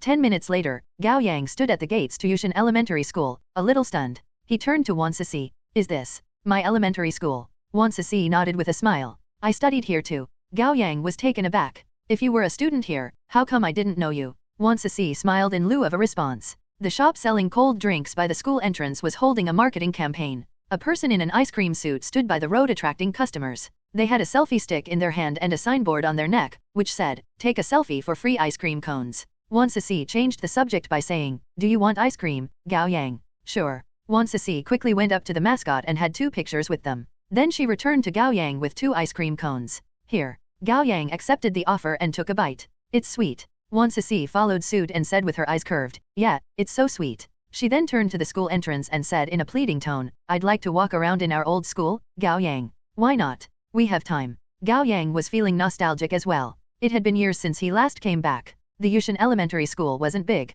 Past the running track claimed by weeds was an old classroom building covered in ivies. They walked into the first classroom on the first floor. The door lock had fallen off, and the wall was weathered with patches of discoloration. The desks were covered in dust. On the blackboard, Gao Yang could still make out the faint traces of everyday writings, and the chalk ledge had collected dust of different colors. It looked like the place hadn't seen any visitors for quite some time. Is the school abandoned? Gao Yang had thought the school was empty because the students were on vacation, but it was clear to him now that the school had closed down. Wan Sisi said a little sadly, yeah, there are less and less children in the town, so the schools were consolidated, and Yushan closed down last year. The setting sun of dusk cast the classroom in a lonesome wine red. A breeze swept through the window and ruffled Wan Sisi's bang. She snuck a glance at Gao Yang's profile. His eyes were gentle and distant. Gao Yang turned to her, let's go. Okay. Wan Sisi hurriedly looked away. The two of them walked out of the classroom and back to the running track. Wan Sisi suddenly stopped walking to look at the wall beyond the track. It was missing a chunk, which made the part much shorter than the rest of the wall. Gao Yang remembered it well. Many students would take advantage of the shorter part to sneak out. On the other side of the wall was a small hill, and standing at its top was a large ginkgo tree. Gao Yang. Wan Sisi turned around, her voice tinged with tentative hope. Do you really not remember me? Gao Yang blinked. When he met eyes with her, he suddenly saw a rush of old, blurry memories in his head. Gao Yang was surprised. Are you, Lu Zili? That was a long, long time ago. When Gao Yang was in his second year in elementary school, there was a bespectacled girl with overbite named Lu Zili. It was said that her father was a construction worker, and he died in an accident on a construction site when she was 4. Her mother spent her days playing cards rather than doing anything productive or taking care of her, and her tuition hadn't been paid for. Lu Zili almost always came to school in the same clothes. Because she didn't have anything else to change into, a pungent odor followed her around. That, as well as her ugliness, made sure that she had no friends in the class. The girls didn't want to play with her, while the mischievous boys bullied her. They put caterpillars in her pencil case, tore her homework to pieces, and hit her with rubber band slingshots. Once, a boy in class used the lighter he smuggled into school to burn her hair. Unable to tolerate it, Gao Yang stopped the bully. He ended up getting beaten up by the boy and his friends. The homeroom teacher called the parents to school, and it became a whole thing. The boys got scolded and were forced to write apologies. After that, the boys in class stopped actively bullying Lu Zili out of their fear of their teacher, but they started to ostracize Gao Yang and Lu Zili in a less obvious form of bullying. They even paired them up and came up with an insulting jingle to mock them. Gao Yang has an ugly wife. She smells bad and has an overbite. Li Weiwei was in their class as well, and being Gao Yang's childhood friends, she got dragged into the mess despite her being beautiful and quite popular. After a brief struggle, Li Weiwei decided to take Gao Yang's side. That summer, the three of them were always hanging out together, and they had fun. Once in a PE class, the three of them were excluded again, and neither the girls or boys allowed them to join their games. Naturally opinionated, Li Weiwei pointed at the ginkgo tree on the hill beyond the wall and said, let's have a race. To the top of the hill. The three of them happily vaulted the wall and made it to the hilltop. Gao Yang was the first, Li Weiwei the second, and Lu Zili the third. Li Weiwei and Gao Yang put their allowance together and used the pennies to buy the most beautiful box of sweets at a small shop in the neighborhood. It was a tin box printed with the drawing of the 7 fairies, and inside were 7 fruit gummies of different colors. Gao Yang and Li Weiwei each ate 2, while Lu Zili was given 3. Lu Zili ate 2 and didn't have the heart to finish the last one. She hid it in her pocket. Afterward, the three of them started talking about the future, about what they wanted to do and who they wanted to become. Li Weiwei got another idea. She stood up with her hands on her hip and took out a crayon from her pocket. Then she picked up the 3 gummy wrappers on the ground. Let's write down our dreams and bury them under the tree. Then our dreams will come true. Great idea. Gao Yang and Lu Zili clapped in agreement. The three of them each wrote down their wish with a crayon and folded the wrappers. They then put the wrappers into the tin box and dug a small hole under the ginkgo tree to bury it, serious and devoted. A few days later, Lu Zili didn't come to school. The homeroom teacher said that she had transferred out. It was in such a hurry that she wasn't able to even finish the proper procedures.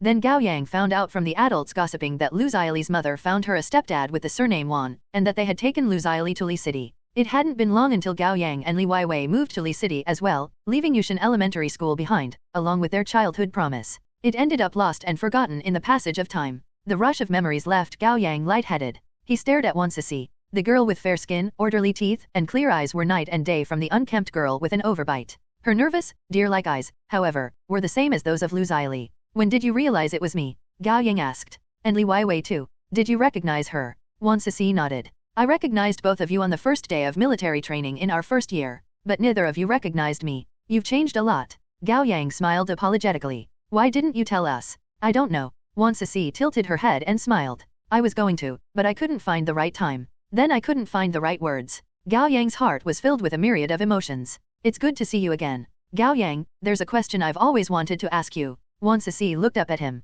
The nervousness in her eyes was replaced by determination. Gao Yang, why did you save me back then? Wan Sisi asked. Gao Yang thought for a moment. Do you mean the time I helped you out when your hair was getting burned? Yes. Wan Sisi nodded. I've been bullied all those times, and no one ever stepped up to help me. Neither had you before then, actually. Why did you take a stand for me that day? Gao Yang paused. Why? Because I came to this world that very morning. It was the morning Gao Yang transmigrated into this world. Coming to terms with his new body, he went to school with his head still muddled from the unusual experience. Then he saw a boy in class yanking on a girl's hair and burning it with a lighter. The girl's face was pale. She was obviously terrified and in pain, yet she hid under the table with both hands holding her head without making a sound. She had thought that enduring the abuse would make it go away faster, yet it only bolstered her bully. When Gao Yang entered the classroom, he hadn't fully digested the memories of the original owner of the body. His instinct took over his rationality, and when he realized it, he had already grabbed the lighter from the bully and thrown it away. Then the tall boy pushed him to the floor, and as he put up a futile resistance, the boy and his two sidekicks beat him up.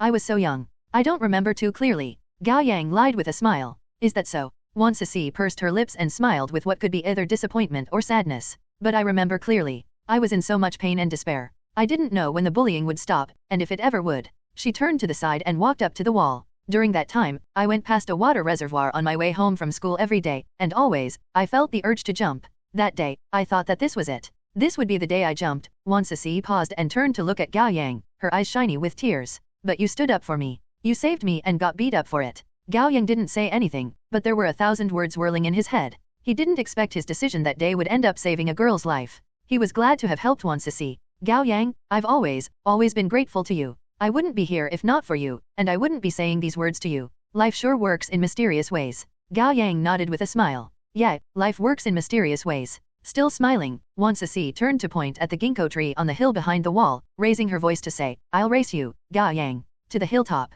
Wan Sisi vaulted over the wall with difficulty and ran along the path leading up the hill toward the ginkgo tree. It would be easy for Gao Yang to catch up to Wan Sisi, but he slowed down and yielded to her on purpose. I'm first. Wan Sisi laughed brightly as she heaved under the ginkgo tree. I'm second. Gao Yang arrived not long after. If only, Wan Sisi's smile slid off, and her eyes became sad. Li Weiwei were here. Gao Yang felt a sharp stab in his heart. After a moment of silence, he looked down at his feet and said, I wonder if the tin box is still here. Why don't we look for it? Sure. Gao Yang knelt down and picked up a thick branch to start digging. Wan Sisi found a branch and joined in. Smiling shyly, she said, Gao Yang, would you let me open the box once we find it? Of course. They soon dug a hole, and to their surprise, they did find the tin candy box. It was covered in mud, which Gao Yang wiped away with some leaves. He could still make out the drawing of the 7 fairies clearly. Here. I'll do it. Wan Sisi hurriedly took the box from him and turned away to open the lid. The way she took out the wrapper containing her dream could only be described as urgent. Her face flushed when she unfolded the wrapper and took a look. She quickly balled it up in her hand. Then she turned back to hand Gao Yang the box. Here. Gao Yang took it and picked up the other 2 wrappers. He had forgotten about the color of the wrapper he chose, so he picked the green one at random. It was Li Weiwei's. In Li Weiwei's neat handwriting, her childhood dream was condensed to a single word, singer. Gao Yang's chest tightened. That's right. Li Weiwei loved singing, and she was a good singer. She even taught herself guitar. The second year in high school, she went to a lounge bar to perform. Her parents gave her a good scolding for that. Before her death, Li Weiwei had gone to Gao Yang for advice, saying that she would like to apply for a singing competition show the summer after they graduated from high school. Gao Yang had given her his full support. It all felt like a dream. Suddenly, Gao Yang felt like he could understand what Officer Huang told him before. Li Weiwei was a wrath monster, but she was also Li Weiwei. The girl he had known hadn't disappeared, she had simply passed away, killed the moment she was replaced by a monster. Gao Yang carefully folded the green wrapper and tucked it in his pocket. Then he unfolded the golden one. On it was a word written messily with a crayon yin xiang. What a brat.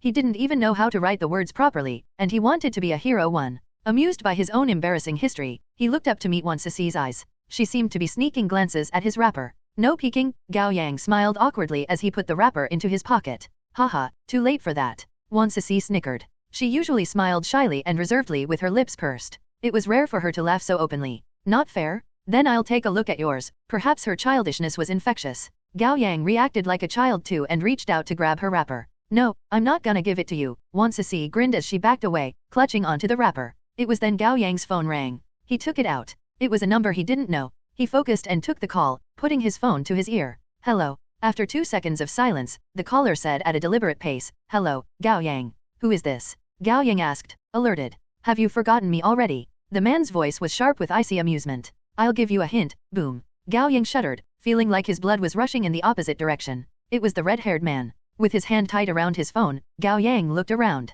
Twilight descended, and sunlight was compressed to a mere line on the horizon. The school's running track at the foot of the hill became a dark wasteland. Standing amid the knee-high grass was an ice cream mascot, and the mascot was holding a phone. After a few seconds, the mascot took off the headwear. It was the red-haired man. His voice came from Gao Yang's phone again. Allow me to introduce myself. I'm Mad Red. Mad as in Mad Hatter, and the color red. What do you want? Gao Yang's throat felt tight. His palms were sweaty, and his heartbeat was quickening. You foiled my plan last time. I'm here for my revenge, of course. Before that, I have a great gift for you. Gao Yang's head jerked up. Wan Sisi was looking at him with confusion. Gao Yang, what's wrong? Gao Yang's face turned ashen gray. He could see thin red lines emerging from Wan Sisi's fair face before slowly spreading out, growing more and more pronounced until the lines became cracks, and they flickered faintly. In seconds, her eyeballs began glowing with an eerie red. No, no, no, no, no, no. Gao Yang, my head. I'm feeling dizzy. Wan Sisi wasn't sure what was going on with her. She didn't feel too good, and she never got the chance to find out what was wrong.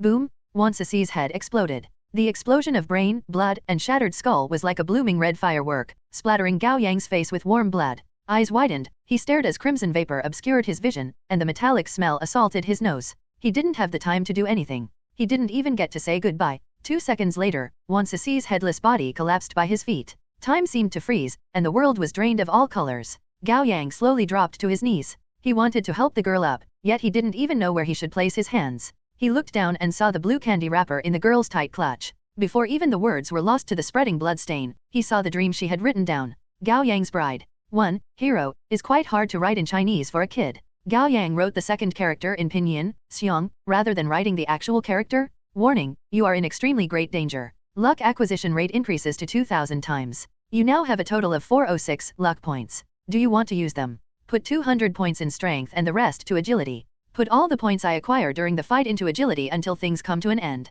Access ends. Gao Yang opened his eyes and rushed down the hill, jumping over the wall with an agile leap and landing on the running track. Without pause, he rushed straight toward Mad Red at an impressive speed. Mad Red's twisted face turned disappointed. Why didn't he make an explosive jump like he did last time? Holding the mascot head with one hand, Mad Red threw it toward Gao Yang. Gao Yang dodged it by simply cocking his head to the side. From the corner of his eye, he caught a flash of red. He immediately made a powerful jump to the side. The next second, the mascot head that had just missed him exploded midair. The shockwaves hurled Gao Yang into the air. He made a roll and got to his feet, feeling a burn on the left side of his face. It was the result of the torrent of heat coming from the explosion. Gao Yang's heart sank. It seemed that the man could turn anything into bombs with varying power, not just the human body. As expected of the 19th ranking talent, detonation. It was truly a tricky one to deal with. Calm down. Kill him. Calm down. Kill him. The two voices echoed in Gao Yang's head as his rational mind clashed with his emotional side, resulting in a tangled mess of thoughts. Wan Sisi's eyes and smile as well as the terrible way she went vied for attention in his brain, and rising fury burned through every drop of blood in his body. Finally, his rational side lost. Gao Yang screamed and charged at Mad Red. There was nothing on his mind but the thought of killing the man. Opening his arms wide, he shot 2 torrents of flames from his palms to sweep up Mad Red. The heavy mascot suit was burned to ashes in the blink of an eye, but Mad Red had already jumped out of it like a cunning snake shedding its skin. Under the tight leather pants and black sleeveless vest, his body was covered in lithe muscles and all manners of scars, some long and thin from bladed weapons, and others big and uneven from heat and burns. Haha, that's right. Be angry. Mad Red savored Gao Yang's rage. Yes, keep going. Don't disappoint me. Without wasting his breath, Gao Yang rushed toward Mad Red again. Mad Red lifted his skinless red right hand. Between his fingers were 3 translucent marbles. In a matter of half a second, the marbles were injected with strange energy and turned into red glowing orbs. Swish, swish, swish. Mad Red snapped his wrist, throwing the 3 marbles at Gao Yang. Taken aback, Gao Yang jumped to the side to dodge them. Boom, boom, boom. The 3 marbles blew up in his proximity. Gao Yang rolled to his feet on the lawn, but his face, neck, arms, and thighs were now covered in about 8 dark gashes. The injured parts turned crimson as blood gushed out anew. Although he had moved out of the range of explosion, he hadn't been able to dodge all the glass shards. They cut through his skin easily like a sharp, heated blade cutting through butter.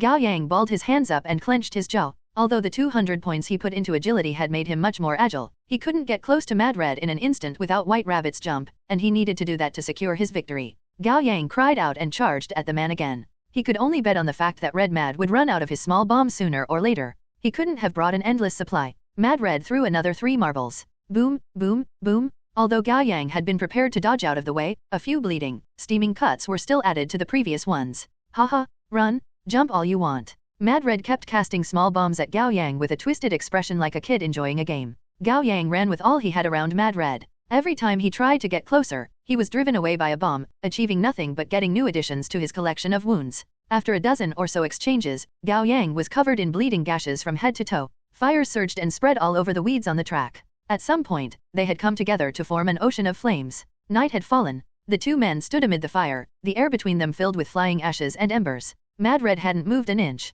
He stretched his arms leisurely like he had just finished warming up. On the other hand, Gao Yang was out of breath and covered in injuries, a good portion of his stamina exhausted. Flickering firelight danced on their faces, lighting them up and plunging them in shadows alternatively. Gao Yang made sure that Mad Red had run out of bombs before rushing to the man without pause. Scoffing, Mad Red took out a long and thin silver-gray whip from his back with his right hand. It was a customized weapon made with black gold, among other materials. Imbued with red energy, the whip swung. Crack! The whip flickering with red light cut through the air, coming down at Gao Yang's face from above. Caught off guard, Gao Yang barely managed to dodge it with a sidestep. The whip hit the ground instead, and the air went still for half a second. Bam! The ground burst into a line of flames. Caught in the burning grass, Gao Yang quickly made a few rolls to put out the fire. Just when he started to look up, the red whip came down on him again. Gao Yang staggered and jumped backward. Bam! Another line of explosions triggered. The violent shockwaves sent Gao Yang flying. He followed the momentum and rolled the moment he hit the ground, retreating backward and putting some distance between him and Mad Red.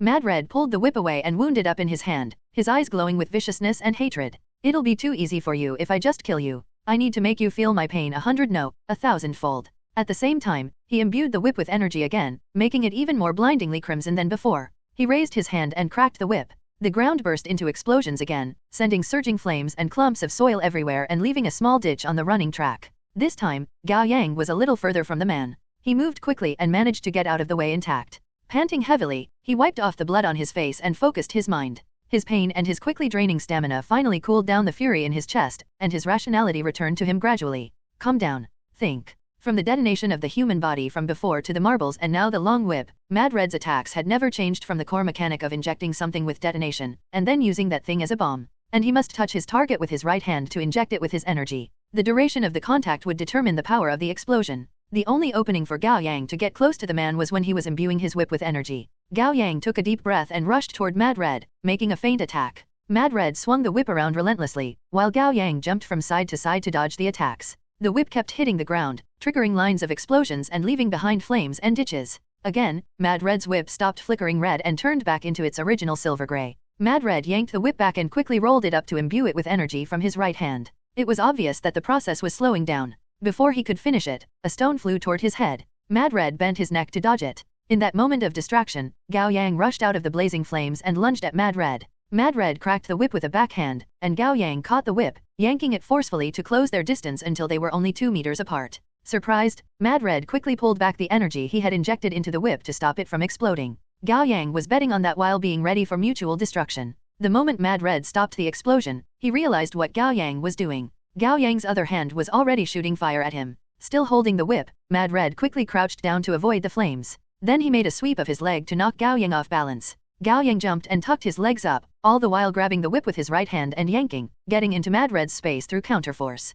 When Mad Red realized that not letting go of his whip was a mistake, Gao Yang's knee was already slamming into his face, accurately and violently. Face slammed by Gao Yang's knee, Mad Red flew in the air and rolled a few times on the ground before standing up with difficulty. His nose was broken, bleeding from the nostrils, and he tasted blood in his mouth. The dizzy spell made him see blurry duplicates. He spat out a mouthful of blood, along with 2 teeth. Now that Gao Yang had found a way to deal with his talent, the scale of victory started tipping the other way. Mad Red slowly straightened up, trembling all over as his eyes blazed with excitement and insanity. He cast away his whip and opened his arms with his head thrown back, breaking into loud laughter. Ha ha ha, ha ha ha ha ha. When he had finally laughed enough, he cocked his head and looked at Gao Yang. Neither of them talked. With the blazing fire between them, the resentment and killing intent in their eyes settled down and solidified. 5 seconds later, they rushed at each other. Mad Red reached toward Gao Yang's chest with his right hand. While avoiding it, Gao Yang bent his left arm and hit Mad Red's temple with his elbow. Mad Red leaned backward, but then he felt a grip around his wrist. Gao Yang had clutched his right hand. The reckless move caught Mad Red by surprise. His opponent had touched his right hand willingly. Scoffing inwardly, Mad Red prepared to activate his talent, only to be yanked toward Gao Yang by the clutch on his right wrist the way it had happened before, and Gao Yang's fist slammed into Mad Red's abdomen. Stomach twisting, Mad Red staggered 2 steps back. He endured the pain and tried to activate his talent again, but Gao Yang was already hitting him in the left face with a merciless spin kick. It was so powerful that Mad Red flew into the air and flipped involuntarily. Gao Yang couldn't afford to be complacent for a second, and he gave Mad Red no chance to even take a breath. As he continued to acquire luck points at an increased rate, his agility was rising more and more. Mad Red had tried to activate his talent many times, but he was never given the time. There was always a punch or a kick. And no matter how far he flew away, Gao Yang would always get to his side immediately and follow up with another attack. A minute passed with Gao Yang's one-sided abuse of Mad Red. The man had many of his muscles torn, his jaw dislocated, his ribs broken, and he was bleeding from his organs while suffering a concussion. Gao Yang's 2 hands were scraped and fractured as well.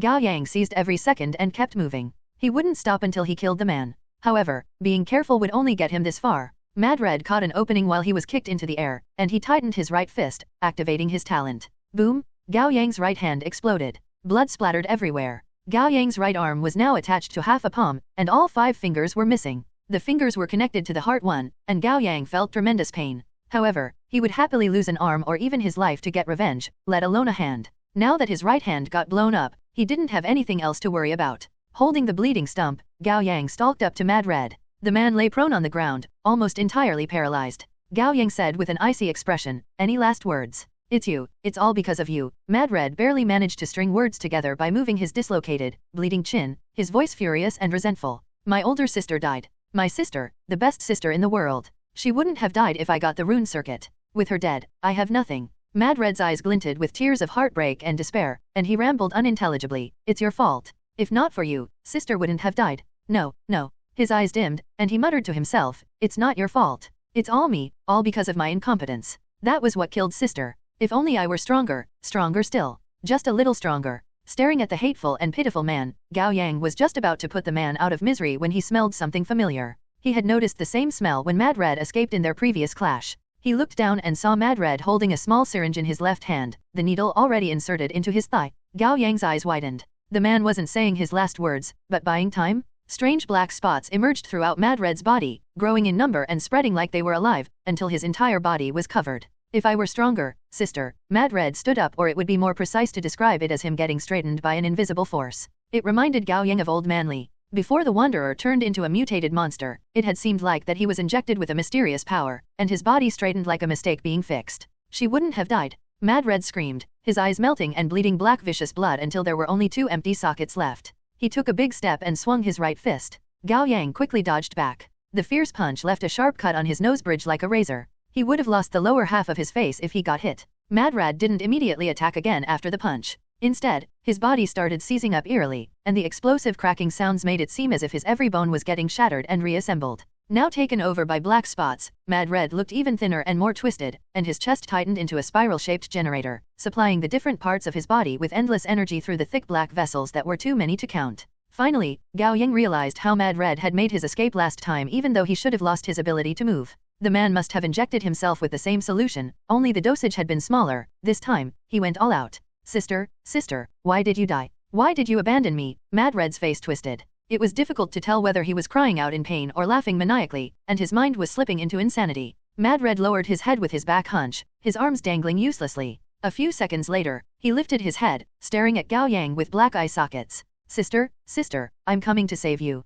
Warning, you are in extremely great danger. Luck acquisition rate increases to 5,000 times. What? It was too quick. Before Gao Yang even realized it, Mad Red had already disappeared. And in between this thought and the next, a red palm grabbed onto Gao Yang's face. Shit! Gao Yang almost stopped struggling, waiting for his head to explode, but that didn't happen. Instead, the right hand simply held Gao Yang's head in its grasp and slammed him backward. Bam! Overwhelming pain spread through Gao Yang's back. When he realized it, he had already broken through the cement wall behind him. His first reaction wasn't fear, but relief. Relief that his head hadn't split, and his body wasn't broken. Mad Red clutched on Gao Yang with his right hand and lifted him out of the rubbles. Staring at him, he muttered, "Sister, you're not sister." Realization struck Gao Yang. The man had been overtaken by a mysterious power. He had become stronger, powerful to a terrifying degree, but he had also lost his talent as an awakener and his consciousness. Mad Red was more like a disoriented monster than anything, and he started muttering again. Sister, sister, don't leave me. Human. Sister, I'm scared. Sister,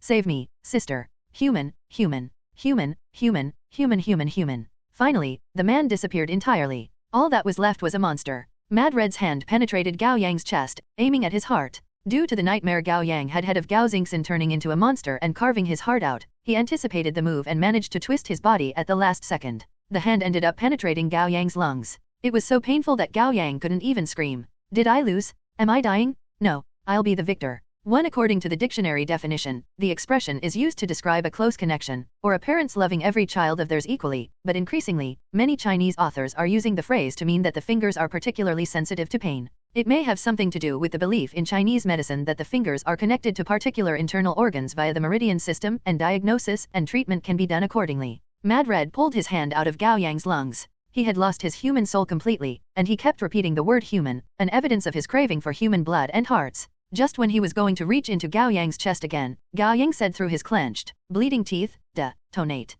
Boom! Mad Red's right arm exploded. The fingers around Gao Yang's neck loosened, and he fell to the ground. Mad Red's right arm was barely attached and bleeding profusely, yet he didn't seem in pain at all. Gao Yang had replicated detonation during the fraction of a second he grabbed Mad Red's right hand. However, he hadn't had the time to use it, so he opted for the more effective tactic of quick melee attacks. Mad Red's detonation operated under a specific mechanism. There were two steps to it, touch, and detonate. The first step, touch, was the passive part of the talent. No activation was required to mark one's targets. While Gao Yang overwhelmed Mad Red with a flurry of punches and kicks, every single hit left a mark on the man, amounting to a few dozens by the end of it. Gao Yang had planned to activate detonation once Mad Red spoke his last words, leaving only ashes behind, but that plan was disrupted when Mad Red injected himself with a strange solution and transformed into a monster. Gao Yang wasn't going to let that happen again. All monsters were gifted with impressive ability to regenerate, let alone a terrifying being so dangerous that he was granted a 5,000 times bonus. Detonate! Gao Yang exclaimed.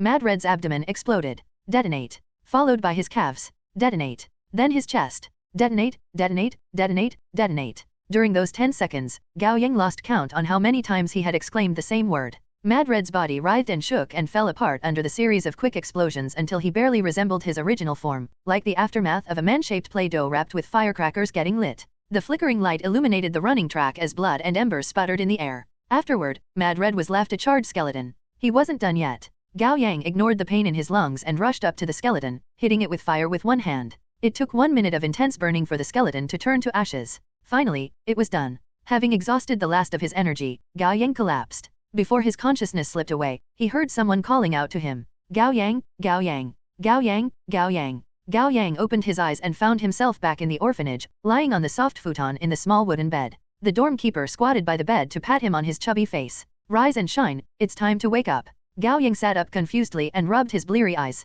Was it all a dream? Emotions rushed up to him, and he felt tears prickling his eyes and nose. He wailed. Ah, what's wrong? Did you wet your bed? The woman smiled with fond exasperation and pinched his cheek. You're 6, too old to wet your bed? What a little troublemaker you are. Auntie, I had a nightmare. Gao Yang clutched on her sleeves and sobbed. So many monsters. They want to kill me. Haha, you silly boy. She reached out to pull him into her arms, caring and resigned. Don't be scared. It's all right. If the monster comes, Auntie will drive it away for you. Gao Yang slowly opened his prickling eyes. He had no strength in his body. He tried to move and realized that his face was pressed into a pair of warm, silky thighs. He turned his head and saw the familiar face of a girl, only upside down. So that was the dream. You awake. White Rabbit, whose lap he was lying down on, looked down at him. Yeah, Gao Yang croaked weakly. Open your mouth. She was holding a small red pill. Take this. Gao Yang opened his mouth to swallow the pill. Warmth returned to his body, as well as his strength. Then he belatedly realized that there was a weight on his abdomen.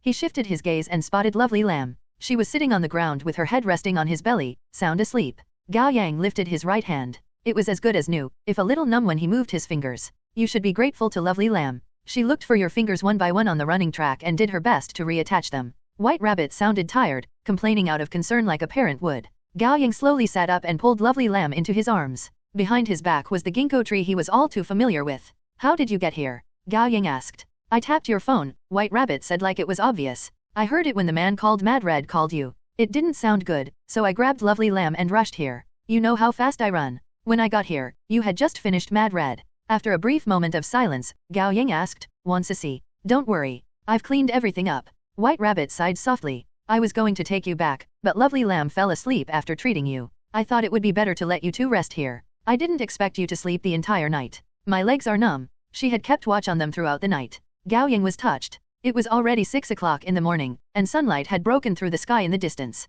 The thriving weed that had once overtaken the running track at the foot of the hill had all been burned, leaving the area a charred wasteland. Under the warm light of the dawning sun, the contrast was striking. "Is this yours?" White Rabbit was holding a wrapper. Gao Yang took it. A chunk was missing because it'd been burned, and the rest of the wrapper had been dyed red by blood. It took careful inspection to make out the word Yingxiong hero. "It's mine. Thanks." Gao Yang lifted the still sleeping Lovely Lamb and handed her to White Rabbit. Then he stood up and found the tin box near the ginkgo tree, putting the wrapper back into the box before burying it near the roots with great care. "What are you doing when you haven't even recovered?" White Rabbit looked baffled. Gao Yang sat back down and looked up at the breaking dawn, his eyes slightly narrowed. After a moment, he slowly opened his mouth. "I made a wish." They spent a long time in silence. When the morning sun enveloped the world in warmth, White Rabbit woke the little girl in her arms up.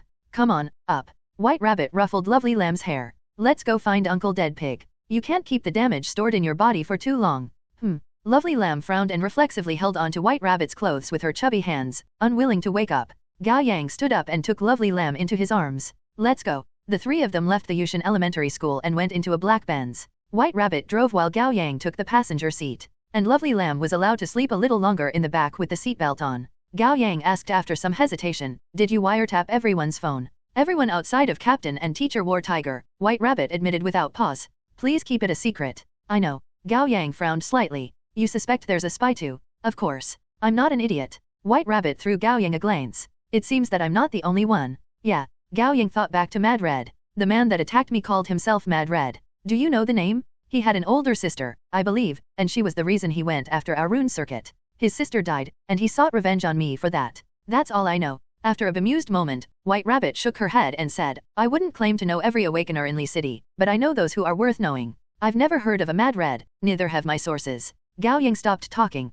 feeling a dull pain in his chest when he thought about Wansasi's passing. "My condolences for what happened to your friend." White Rabbit tightened her grip on the driving wheel, her eyes fixed on the road ahead. "I promise you that we will do something about it. The 12 zodiac signs do not take a beating lying down." After a pause, she continued, "Ghost Horse checked if Wansasi was a human or a monster. Do you want to know?" Gao Yang shook his head. "No." "Why?" "She was Wansasi." Gao Yang turned to look out of the window. "And she was my friend." A moment of silence followed. Then White Rabbit's phone rang. She picked up the call with one hand. "Hello, yeah, I understand." White Rabbit hung up and slammed the accelerator, the inertia throwing Gao Yang into the seat. The scenery whipped past the windows at high speed. "What's wrong?" he asked, turning to White Rabbit. "We're going back to -6F. Emergency meeting." White Rabbit's eyes flickered. "Captain will be there. Dragon." Gao Yang was a little surprised. Finally, he was going to meet the man in person. "Yay, he's waking up." White Rabbit's mood visibly brightened. She blinked and her lips curled into a smile. "Do you drive, Gao Yang?" "Not really.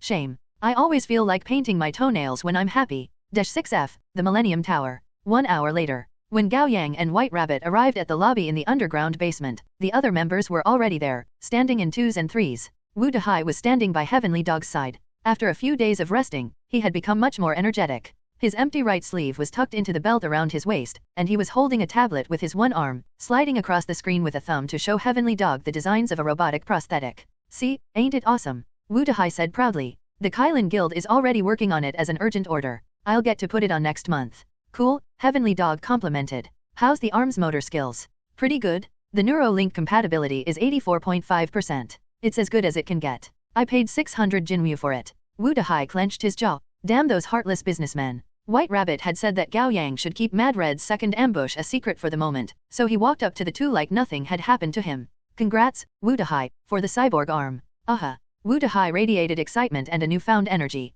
"Don't envy me. I've been reborn like a phoenix. Whatever doesn't kill me only makes me stronger. Here, here." War Tiger suddenly walked up from behind Wu Dehai and Heavenly Dog, putting his arms around their shoulders. "That's the spirit. The 12 zodiac signs never bow down." "Damn right. We never bow down." Wu Dehai was further bolstered by the compliments from a senior member. Gao Yang turned away with a laugh. White Rabbit, Lovely Lamb, and Dead Pig were together. Dead Pig sat cross-legged on the floor, while Lovely Lamb, having woken up, put both her hands on Dead Pig's thick arm, transferring the damage stored in her. Cuts and burns quickly showed up on Dead Pig's body, and his lungs started tearing as well. He was bleeding everywhere, but he healed quickly as usual. Dead Pig said with a smile, who's the one that got hurt this time? Gao Yang, White Rabbit said with a matching smile. I was training with him, but I might have gotten a little overboard. You were way overboard. Dead Pig threw Gao Yang a sympathetic glance. Why would you use bombs? The damage to the lungs is quite serious. He could have died. I know I've done wrong, Uncle Dead Pig. Please don't scold me. White Rabbit made a face and tried to gloss over the matter.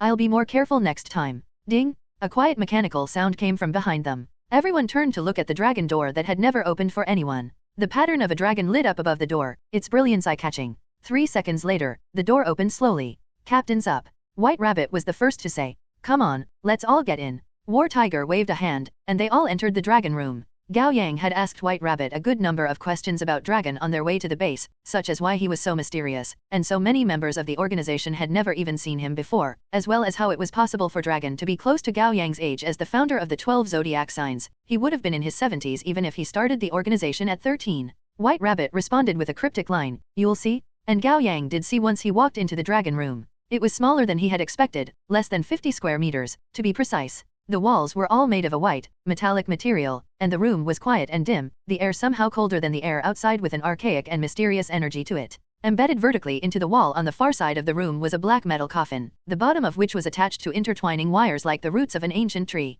Light flowed along the wires in both directions, like nutrients were being supplied to the metal coffin. Is this a hibernation chamber? Gao Yang made a guess. Yes. War Tiger walked up to the small control panel before the coffin. After making a few clicks, he stepped back. Click. A few seconds later, the hibernation chamber made a short dull sound. The lid opened to the side, and out came a thick white fog, filling the room in an instant. There was a faint smell of chemicals. Gao Yang would describe it as the decaying leaves found in forests in autumn. Soon, the white smoke dissipated, revealing a nude man inside the hibernation chamber. Gao Yang would have mistaken the person as a woman if not for the flat chest he noticed at first glance. He had long black hair. His body was so thin that it could almost be described as delicate. And the lines of his face were gentle, his facial features delicate with long eyelashes, the very definition of androgynous. White Rabbit had picked up a long blanket at some point and immediately went up to the chamber to cover the man's body. Then she pulled back with deference and waited quietly. A few seconds later, the man's eyelashes fluttered, and he opened his eyes. He had heterochromia. His right eye was ocean blue, while his left eye was amber. You're awake, Captain. White Rabbit tried her best to keep her composure, but her tone was colored by her happiness. Yes, I'm awake. Dragon smiled. His voice was unexpectedly low and rich. How long has it been? 3 years, 4 months, 21 days, 7 hours. White Rabbit checked her phone. 3 minutes and 50 seconds. Dragon wrapped the blanket around his frail-looking body and stepped out of the hibernation chamber barefooted. He was still smiling, a mixture of graceful and relaxed. Here you all are. Dragon scanned the old members before turning to the new members who hadn't been here 3 years ago, naming each of them in order: Gao Yang, Qingling, Officer Huang, Wu Dahai, Heavenly Dog, and Lovely Lamb. Gao Yang hid his surprise. Wu Dahai spoke up to ask the question for all of them. How do you know us, Captain? Didn't you just wake up? Simply put, War Tiger said. Dragon was only hibernating physically, while his mind remained awake. White Rabbit briefs him once every month. He can decide when he's going to wake up and when he's going to go back to hibernation. That's insane. If he keeps hibernating while his mind stays awake, Wu Dahai gaped.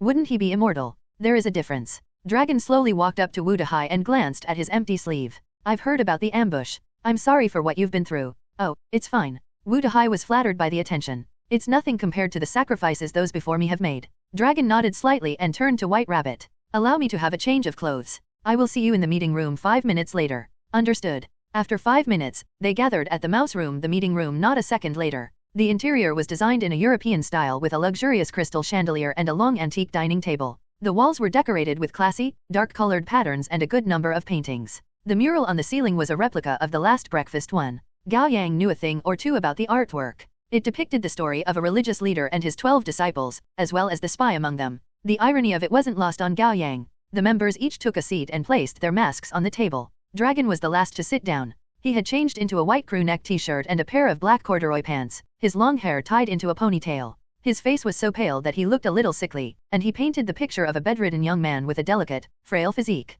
I heard everything from White Rabbit, and I am sure you are up to date as well. Dragon hadn't wasted any time. Perhaps every second was precious to him. Although the 12 zodiac signs have our fair share of enemies, there had not been any that dared taunt and attack us so openly over the past 10 years. I woke up to resolve the matter, Dragon said calmly. White Rabbit brought him a cup of hot coffee. Your black coffee, Captain. Ah, thank you. Dragon took the cup and savored the smell before having a sip. It is regrettable for me to say that there is a traitor among us. Dragon put down the cup of coffee. His voice was still calm, but what he said made the air lower a few degrees in temperature. I am afraid that tonight, the traitor will not walk out of here alive. Silence stretched and lingered. Dragon started slowly sipping his coffee again, as if he had just said something trivial like, let us enjoy our drinks. Gao Yang felt like his heart was in a tight grip. It was the first time that he felt such an indescribable pressure even though he wasn't the center of the event, and was merely an innocent victim who wouldn't be in danger. However, I hope that the traitor will turn themselves in. Dragon sounded composed and genuine. Then everyone will vote for the traitor's fate rather than leaving me to execute them one-sidedly.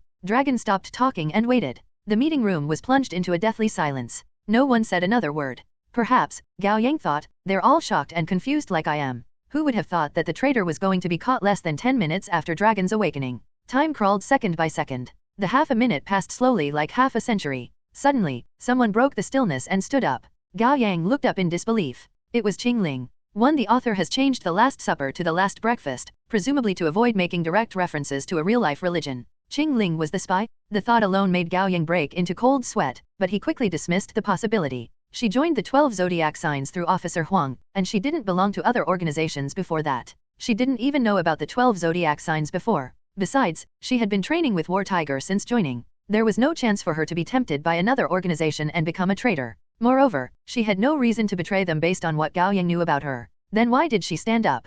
Before Gao Yang could overthink the matter, other members stood up one by one as well. What's going on? Why are they all standing up like they've agreed to do this beforehand? How about me? Should I do the same so that I'd fit in? Gao Yang's silent struggle was interrupted by a gentle yet irresistible will. It spoke to him directly like an actual voice, stay in your seat. His rational mind dictated that he should find it ridiculous and even terrifying, yet emotionally and instinctually, he was more than willing to obey the voice. It was strange to say the least. The next 30 seconds, he stayed seated without a word and watched other members file out of the meeting room calmly and orderly. Soon, there were only 4 people left, Dragon, War Tiger, Gao Yang, and Ghost Horse. The soundless voice disappeared, and Gao Yang's rational mind regained control over his body. His breathing quickened without him noticing, and his palms were covered in sweat. Surprised, he looked sideways at the man in the main seat, Dragon. It was him? Dragon must have used a talent on him. He was certain of it, and the others had left together because of his instructions as well. Dragon seemed to have read his mind, and he responded to Gao Yang's shock with a smile. You have lie detection, Gao Yang. You should stay and help with the interrogation. Gao Yang nodded, his mouth dry. Okay. The man was an unknowable entity? He needed to be feared. Thankfully, he wasn't an enemy. I appreciate it. Dragon nodded softly before shifting his gaze to the other end of the long table. Ghost Horse. He sounded regretful as he said, I gave you a chance. So it is Ghost Horse? Gao Yang did his best to keep his calm. He didn't know much about Ghost Horse. Ghost Horse seemed like a regular middle-aged man who played the part of a lawyer working at a law firm in his everyday life. His physique was best described as average. He was neither fat nor thin, and nothing about his looks stood out. The only thing that set him a little apart was the shadows under his eyes, which gave him the air of exhaustion and depression that was common for corporate slaves. He was usually quiet and kept to himself. He simply didn't stand out. His talent was telepathy, serial number 51, psyche type. As the name suggested, it allowed him to communicate with other humans through telepathy. Not only did the talent enable long-distance communication, it could also be used to differentiate humans from monsters. Gao Yang was told that monsters couldn't detect the signals sent by Ghost Horse. You can't make the judgment based solely on my talent, Captain, Ghost Horse said in a hoarse voice, his expression still impassive. Are you sure about this, Dragon? War Tiger was surprised as well. Ghost Horse has been with us for a long time. I know him pretty well. There's no reason for him to betray us. Captain. Under the dim light, the shadows under Ghost Horse's eyes seemed even darker. His gaze shifted around as he continued. Please present the evidence if you suspect me a traitor. There is evidence. Dragons narrowed his eyes, his heterochromatic eyes glowing like beautiful gems under the light. Firstly, you had been with 2 different organizations before joining us, and you worked as an intelligence agent for the Kylan Guild. You have a complicated history. Yes, but War Tiger said I would join with a clean slate, and I've kept nothing from the 12 zodiac signs. Ghost Horse sounded a little disappointed. I thought being honest would win me the organization's trust. Dragon didn't deem that a response. Secondly, after the ambush by the man called Mad Red, White Rabbit wiretapped every member's mobile devices and kept track of all of your movements. Then Gao Yang was attacked again. Through the process of elimination, your telepathy is the only talent that would make the leak of information possible. That's pure speculation, Captain. Ghost Horse didn't budge. A real spy will always find a way to leak information. And I do not question that, Dragon said with a smile. Those 2 points are nothing but your subjective guesses, Ghost Horse insisted. I reject them. Thirdly, Dragon steepled his hands and rested them on the table. His expression was a mixture of seriousness and regret. You have been keeping things from us for the past 9 years since your joining. Ghost Horse's eyes twitched. While his face still looked impassive, the air around him was thick with killing intent. Why did you never tell us about your second talent? Asked Dragon. How did you know? Ghost Horse's voice turned chilling. Answer me, Dragon said in a tone that was composed, but demanded obedience. You are strong, yet you keep it a secret. What are you after? The meeting room fell silent. Gao Yang was sweating from his palms, and he felt like he was sitting on thorns. He was sitting right between Dragon and Ghost Horse. While the conversation remained civil, there was a very real undercurrent of tension under the table. Gao Yang was terrified that they would make their killing moves suddenly, and he would be caught in the crossfire. Should I stand up and hide behind Dragon and War Tiger? This is a battle between whales. There's nothing wrong for a shrimp like me to act a little cowardly, right? While Gao Yang was debating with himself, he heard Dragon talk to him. Gao Yang, here. Gao Yang immediately looked up like a student getting singled out by their teacher. Use lie detection. Understood. Gao Yang took a deep breath and turned to look at Ghost Horse. Give me a straight answer, Ghost Horse. That night, when the 12 zodiac signs traded with the 100 Rivers Union, did you leak the whereabouts of White Rabbit and the others beforehand, or did you not? Dragon was detailed and concrete with his question. I did not, Ghost Horse said without even a crack in his poker face. He's lying. Gao Yang's heart sank, and a shudder ran down his spine. Ghost Horse was the spy? No one talked in the meeting room. They were all waiting for the result of Gao Yang's lie detection. Gao Yang opened his mouth, but he couldn't say a word. He realized suddenly that the gentle but irresistible Will was whispering to him in the ear again, patiently repeating, stay quiet. Stay quiet. Gao Yang decided to listen. In fact, his intuition and experience were telling him that giving the answer straight away would put him in danger. The intangible Will then instructed him softly, blink if he lied. Gao Yang didn't even dare to shift his gaze to Dragon. With his eyes fixed straight ahead, he quickly blinked. However the blink didn't escape the notice of the three men. Swish! Gao Yang heard a soft rustle. Then there was a clang by his ear. When his eyes focused, Ghost Horse and War Tiger were both crouching on the meeting room table before Gao Yang. Ghost Horse was holding a black karambit in his right hand. The short, sharp blade curled inward like a scorpion's stinger. If he had been even half a second faster, Gao Yang's throat would have been slit. Thankfully, War Tiger had blocked the blade with his short sword precisely. The two men were stuck in a battle of strength. They had been about 4 meters away from Gao Yang, yet they were suddenly right in front of him in the blink of an eye. It wasn't the first time Gao Yang stared death in the eyes, but the heavy, volatile pressure still weighed on him, and his heart started pounding crazily after a 1-second delay. Thud, thud, thud, thud. Stuck in a room with 2 assassins, his survival wouldn't be a guarantee even if he had 9 lives. Gao Yang remained in his seat. He didn't dare to even move a muscle. Talent, teleportation, serial number 19, time-space type. Dragon spoke at a deliberate pace. As an outstanding assassin, Ghost Horse, why have you been laying low in our organization for 9 years? Why? Ghost Horse smiled coldly. It was the first time Gao Yang had ever seen the man smile, but somehow, he saw a broken sadness in that expression. Of course, it's to kill you. It took a brief moment for Gao Yang to come to the realization. It said on the talent list that the maximum range for level 3 teleportation was 7 meters, and the distance between Ghost Horse and Dragon was about 10 meters. He couldn't make it to Dragon in one attempt. Thus, Ghost Horse targeted Gao Yang first as a feint, luring War Tiger to come to Gao Yang's aid before making the second teleportation. It was a foolproof plan to ensure he could strike down Dragon. Of course, it's to kill you. Ghost Horse vanished before he even finished his sentence. In the blink of an eye, he teleported to Dragon, the black karambit in his hand thrusting toward Dragon's heart. War Tiger had blocked the attack for Gao Yang on instinct. It was already too late when he realized he had been tricked. With his back to Dragon, War Tiger couldn't possibly catch up to Ghost Horse's teleportation no matter how great his explosive power was. But deep down, War Tiger wasn't worried at all. Dragon wouldn't be the leader of the 12 zodiac signs if he could be killed so easily. As expected, the karambit was stopped an inch away from Dragon's heart, and so was Ghost Horse. Shock and confusion flashed through Ghost Horse's eyes. While he didn't know what Dragon's talent was, he could make a rough guess that Dragon had some sort of mental manipulation power, which allowed him to control one's mind to some degree in a given range. And Ghost Horse had taken that into consideration. Dominating one's mind didn't necessarily mean dominating one's action, and it definitely didn't mean Dragon would be able to defy the laws of physics. Ghost Horse had made a swift, sudden thrust by incorporating teleportation. Even if Dragon took control of his mind in time, his body should have carried out the attack on its own due to the powerful inertia. However, Ghost Horse's body was frozen in an instant, ignoring the laws of physics entirely. If not for the fact that he could still think, breathe, and blink, he would have suspected that Dragon had stopped time. Dragon's eyes were mournful. It didn't have to be this way, Ghost Horse. Veins popping from his forehead, Ghost Horse gathered all his strength and pushed every muscle in his body to break free of the intangible restraint on him, yet it was futile. After a few seconds, he let out a long breath and gave up on struggling. He smiled faintly, and his expression turned into one of relieved exhaustion. I'd been the most careful I could be over the years, yet I still underestimated you. Dragon didn't say anything. You are no longer human, Dragon. You're a monster. Dragon reached out to take the black karambit from Ghost Horse's hand. To beat an evil dragon, you need to become one first. Such victory is pointless. Victory is the point itself. Who are you working for, Ghost Horse? What are you after? War Tiger hurriedly cut in. As long as you come clean with us, there's still a way for things to end differently. Stop wasting time and do it. Ghost Horse was ready for death. 10 seconds passed in silence. Dragon saw the determination in Ghost Horse's eyes. Farewell, Ghost Horse. Dragon pushed the karambit into Ghost Horse's heart, his movement simple, even casual, as if he was burying a plastic knife into a cream cake. Then something strange happened. Blood didn't gush out of Ghost Horse's chest. He wasn't even bleeding. Dragon turned around and walked toward Gao Yang. Are you alright? Yeah, Gao Yang said through the lump in his throat. He wasn't so much scared by Ghost Horse's assassination attempt but by Dragon's strange and terrifying talent. Perhaps Ghost Horse was right about that. That Dragon was no longer human, but a monster. Thankfully, he was now on the same side as the monster.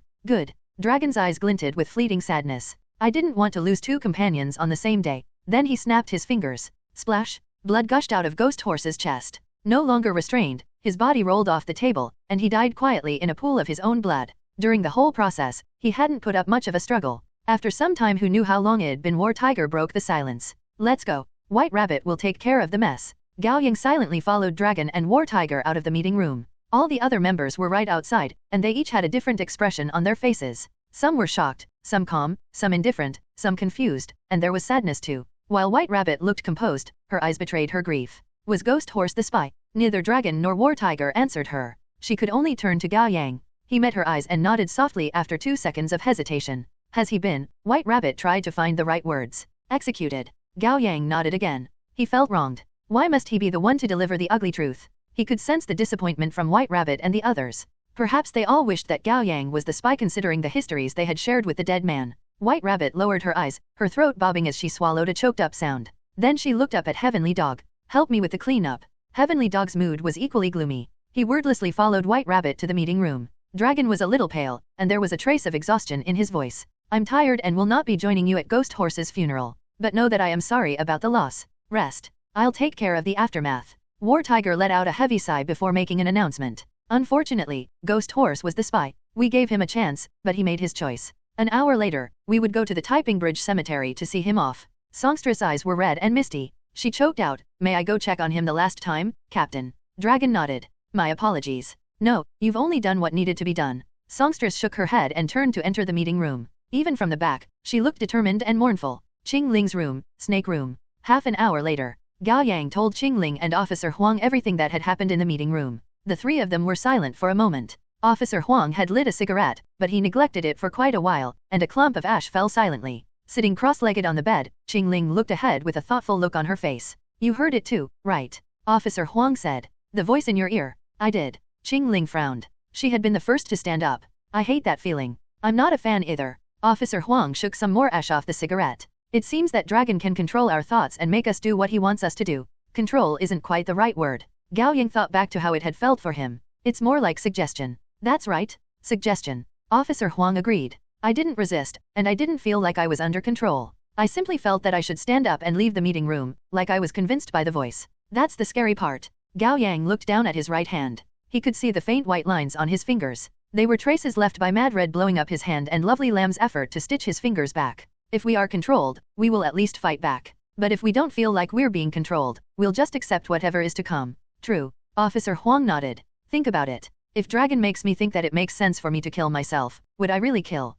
Then he shook his head. No, that can't be right. It's unlikely that he would be that powerful. Otherwise he could just play God and do everything on his own. There would be no reason for him to start an organization. I hope so. Gao Yang wasn't so certain. The way Dragon assumed control over Ghost Horse looked pretty godlike to him. Then Officer Huang turned to Gao Yang like he just remembered something. By the way, where were you last night? Why were you with White Rabbit? Gao Yang's chest tightened. Wan Ceci's face came to his mind again. Just when he was wondering if he should tell them about it, Qing Ling's phone rang, and she said coolly after taking a look, we're going to the Typing Bridge Cemetery. Gao Yang had received White Rabbit's group message as well. He put away his phone and got to his feet. We'll attend Ghost Horse's funeral first. Typing Bridge Cemetery, 10 o'clock in the morning. The cemetery was built along a hill. At the foot of the hill was a clean winding stream with an old stone bridge called Typing Bridge. And across from the bridge, the dead lay in their eternal slumber. Specks of grey tombstones scattered across the green of the hill like stars in the night sky. The cemetery was an old one in Lee City and lacked planning. With all the weeds overtaking the place, it looked desolate and abandoned.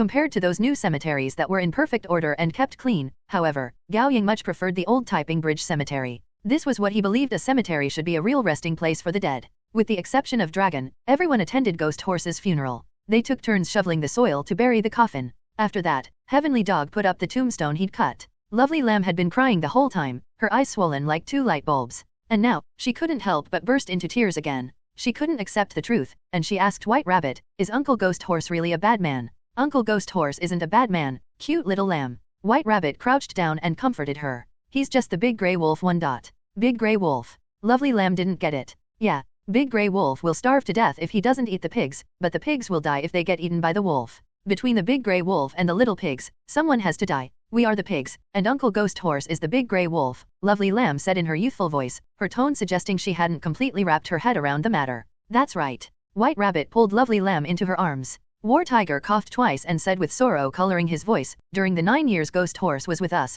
he had been our irreplaceable comrade, friend, and family. In the end, however, he chose betrayal. It was also possible that he joined us as a spy at the very beginning." His gaze swept through each of the members present. "We're no saint, and it's impossible to forgive and forget the living with a smile, but in death, we can forgive and forget. He'd been part of our journey, and I hope that we'd all remember the good parts of him and forget the wrongs he did us." No one said anything. Heavenly Dog took out a harmonica and turned his back to the others, playing a meandering, mournful tune toward the open landscape. As he played, everyone took turns walking up to the tombstone with a white daisy, offering it to the dead man. The last to lay down a flower was songstress. Her makeup was brighter and more pronounced than usual, but it failed to cover her swollen, reddened eyes. Gently, she placed the flower down and put 2 fingers to her lips, pressing them to the tombstone as the final goodbye. That was when the song ended, marking the conclusion of the funeral. They took their leaves. Gao Yang was trailing at the very back of the group, and his hair suddenly stood on end after a couple steps. He looked over his shoulder and was shocked to see the familiar white cat. It was perching on Ghost Horse's tombstone with a gracefulness to its posture, its kaleidoscopic green eyes boring into Gao Yang.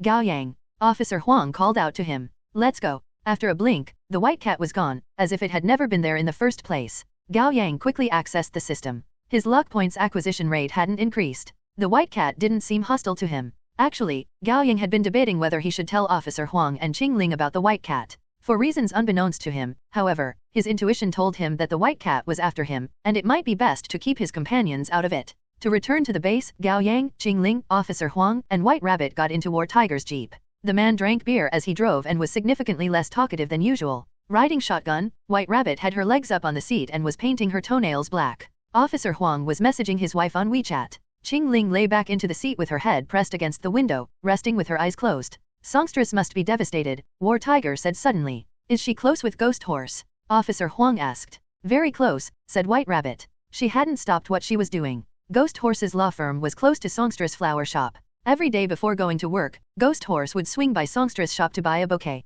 and Songstress would make 2 cups of coffee, which they drank as they had a short time together. That made Gao Yang curious about something despite the situation. "Isn't Songstress' talent requiem?" "So?" White Rabbit asked. Gao Yang came to the realization on his own. "Ah, I forgot that Ghost Horse's talent was telepathy. Their talents are a perfect match," War Tiger said. "Once, I walked past the flower shop and saw the 2 of them sitting on the other side of the window dressing, listening to music and drinking coffee. Neither of them talked, but they smiled every once in a while. I've always suspected that they were canoodling in secret. Would you not put it like that? They had a spiritual connection to each other." White Rabbit shot War Tiger a glare. Songstress feels lonely since she usually can't talk to people. Gao Yang pictured the scene in his head and found it quite romantic. He lamented, "No wonder Songstress was so heartbroken. There's a reason Captain prohibits office romance." White Rabbit smiled wryly. "With Ghost Horse's passing, Gao Yang, you'll be taking his place." War Tiger changed the subject. "You are the horse of the 12 zodiac signs from now on. Have you thought of a name?" "It all happened so suddenly. I haven't put any thought to it,"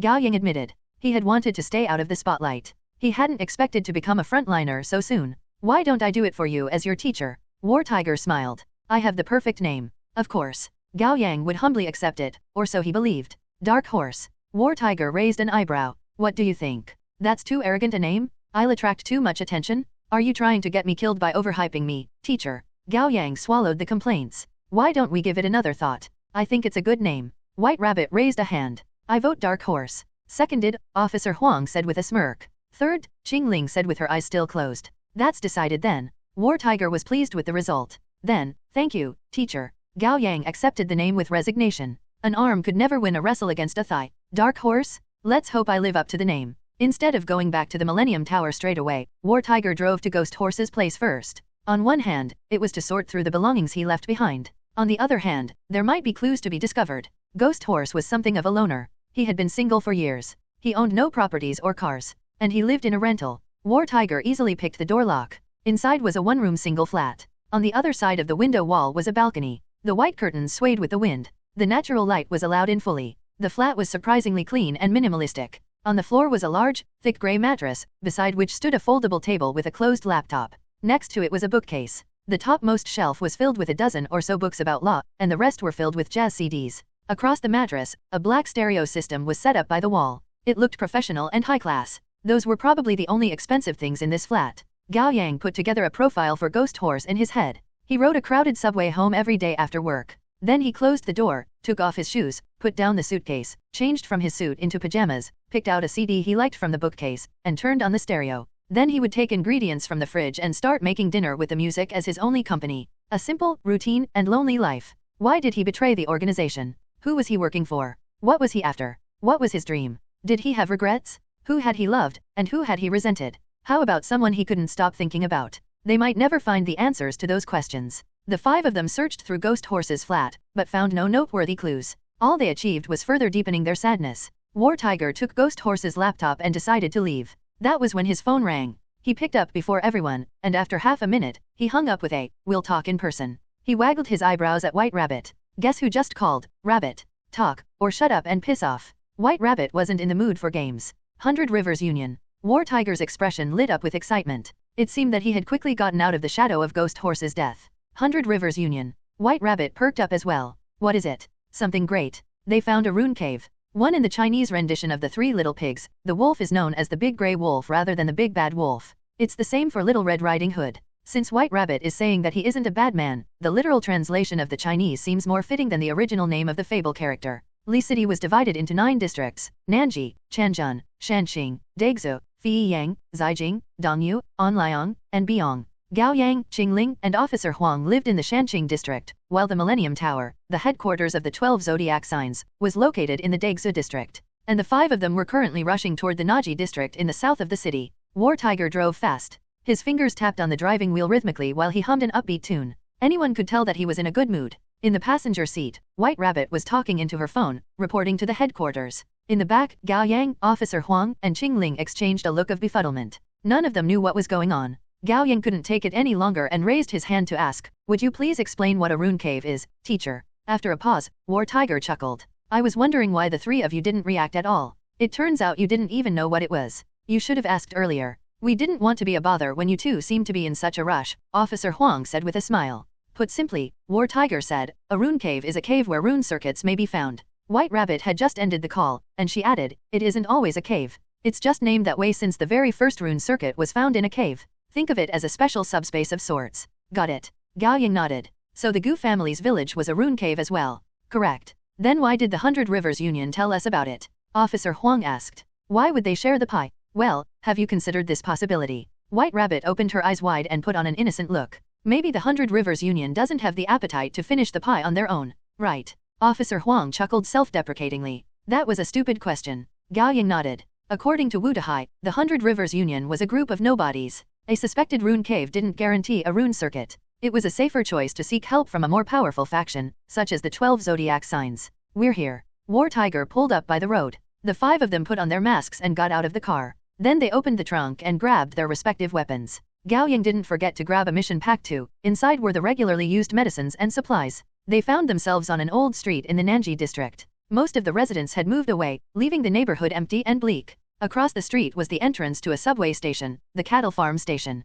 It was said that this used to be an area for cattle husbandry, hence the name. 3 years ago, there was a collapse at the station, and many people were killed. It had remained untouched for a good while. Then it was decommissioned due to the population outflow. Now, there was a young woman in a fitted skirt suit standing at the entrance to the station. Although she had sunglasses on, Gao Yang recognized her immediately as the female representative of the 100 Rivers Union from the deal they made at the Kylin Guild. Gao Yang and his companions crossed the road and walked up to her. You didn't bring more people. The woman seemed disappointed. Gao Yang could sense her urgency. This is quite a lot, War Tiger responded in a relaxed tone. This is half of our organization. After some hesitation, the woman offered War Tiger a hand. Well met. I'm the leader of the third team at 100 Rivers Union, Chen Ying. War Tiger took her hand and gave it a polite squeeze. Vice captain of the 12 zodiac signs, War Tiger. Chen Ying couldn't hide her surprise, and she looked at the man with wavy hair in a new light. You're the 9th ranking awakener, Mr. War Tiger. Yeah, what about it? But, Chen Ying started awkwardly and then said in a serious tone, isn't your mask of an orange tabby cat?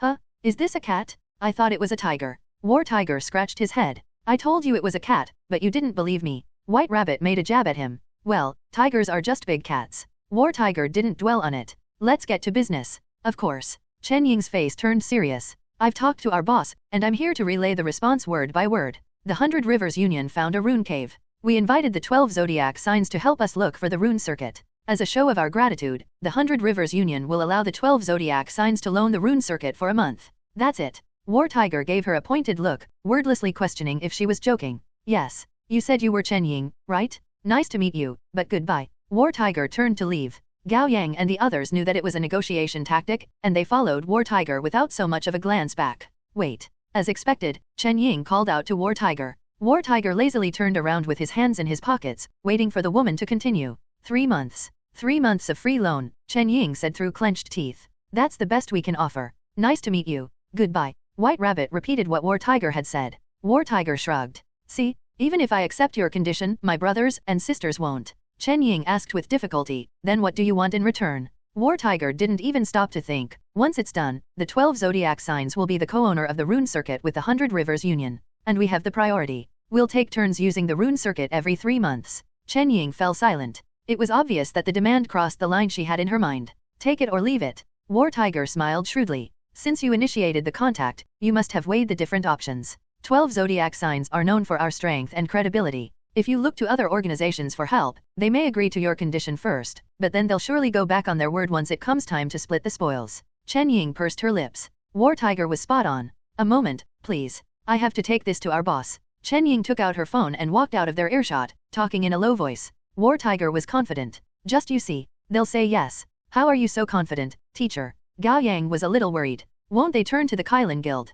The Kylan Guild isn't as friendly as you think they are. White Rabbit snorted. They may play nice, but they are adept at all the ways a mega group may exploit their clients. Doing business with them always puts you at a disadvantage, and you don't even know who you should take the complaint to. What a waste of time. Why don't people just grab the rune circuits? Qing Ling sounded impatient. War Tiger sighed. Girl, you're too pretty to talk like a thug. Qing Ling said icily, the strong eat the weak. That is the way of the world. That is true, said War Tiger. But look at it in the long term. If you take someone's rune circuit by force, do you think they'll ask you for help the next time they find a rune cave? Qing Ling didn't answer. White Rabbit patted her on the shoulder. Wu Dahai looks down on the 100 Rivers Union and calls them useless, but they aren't useless at all. For one, they have a lot more members. While their talents may not be that strong, there is a great variety, which allows them to do all kinds of things. For example, they are the go-to experts in finding rune caves, making items, and collecting intel. That's right. War Tiger nodded. Every organization is built differently, and we differ in our strengths and means of survival.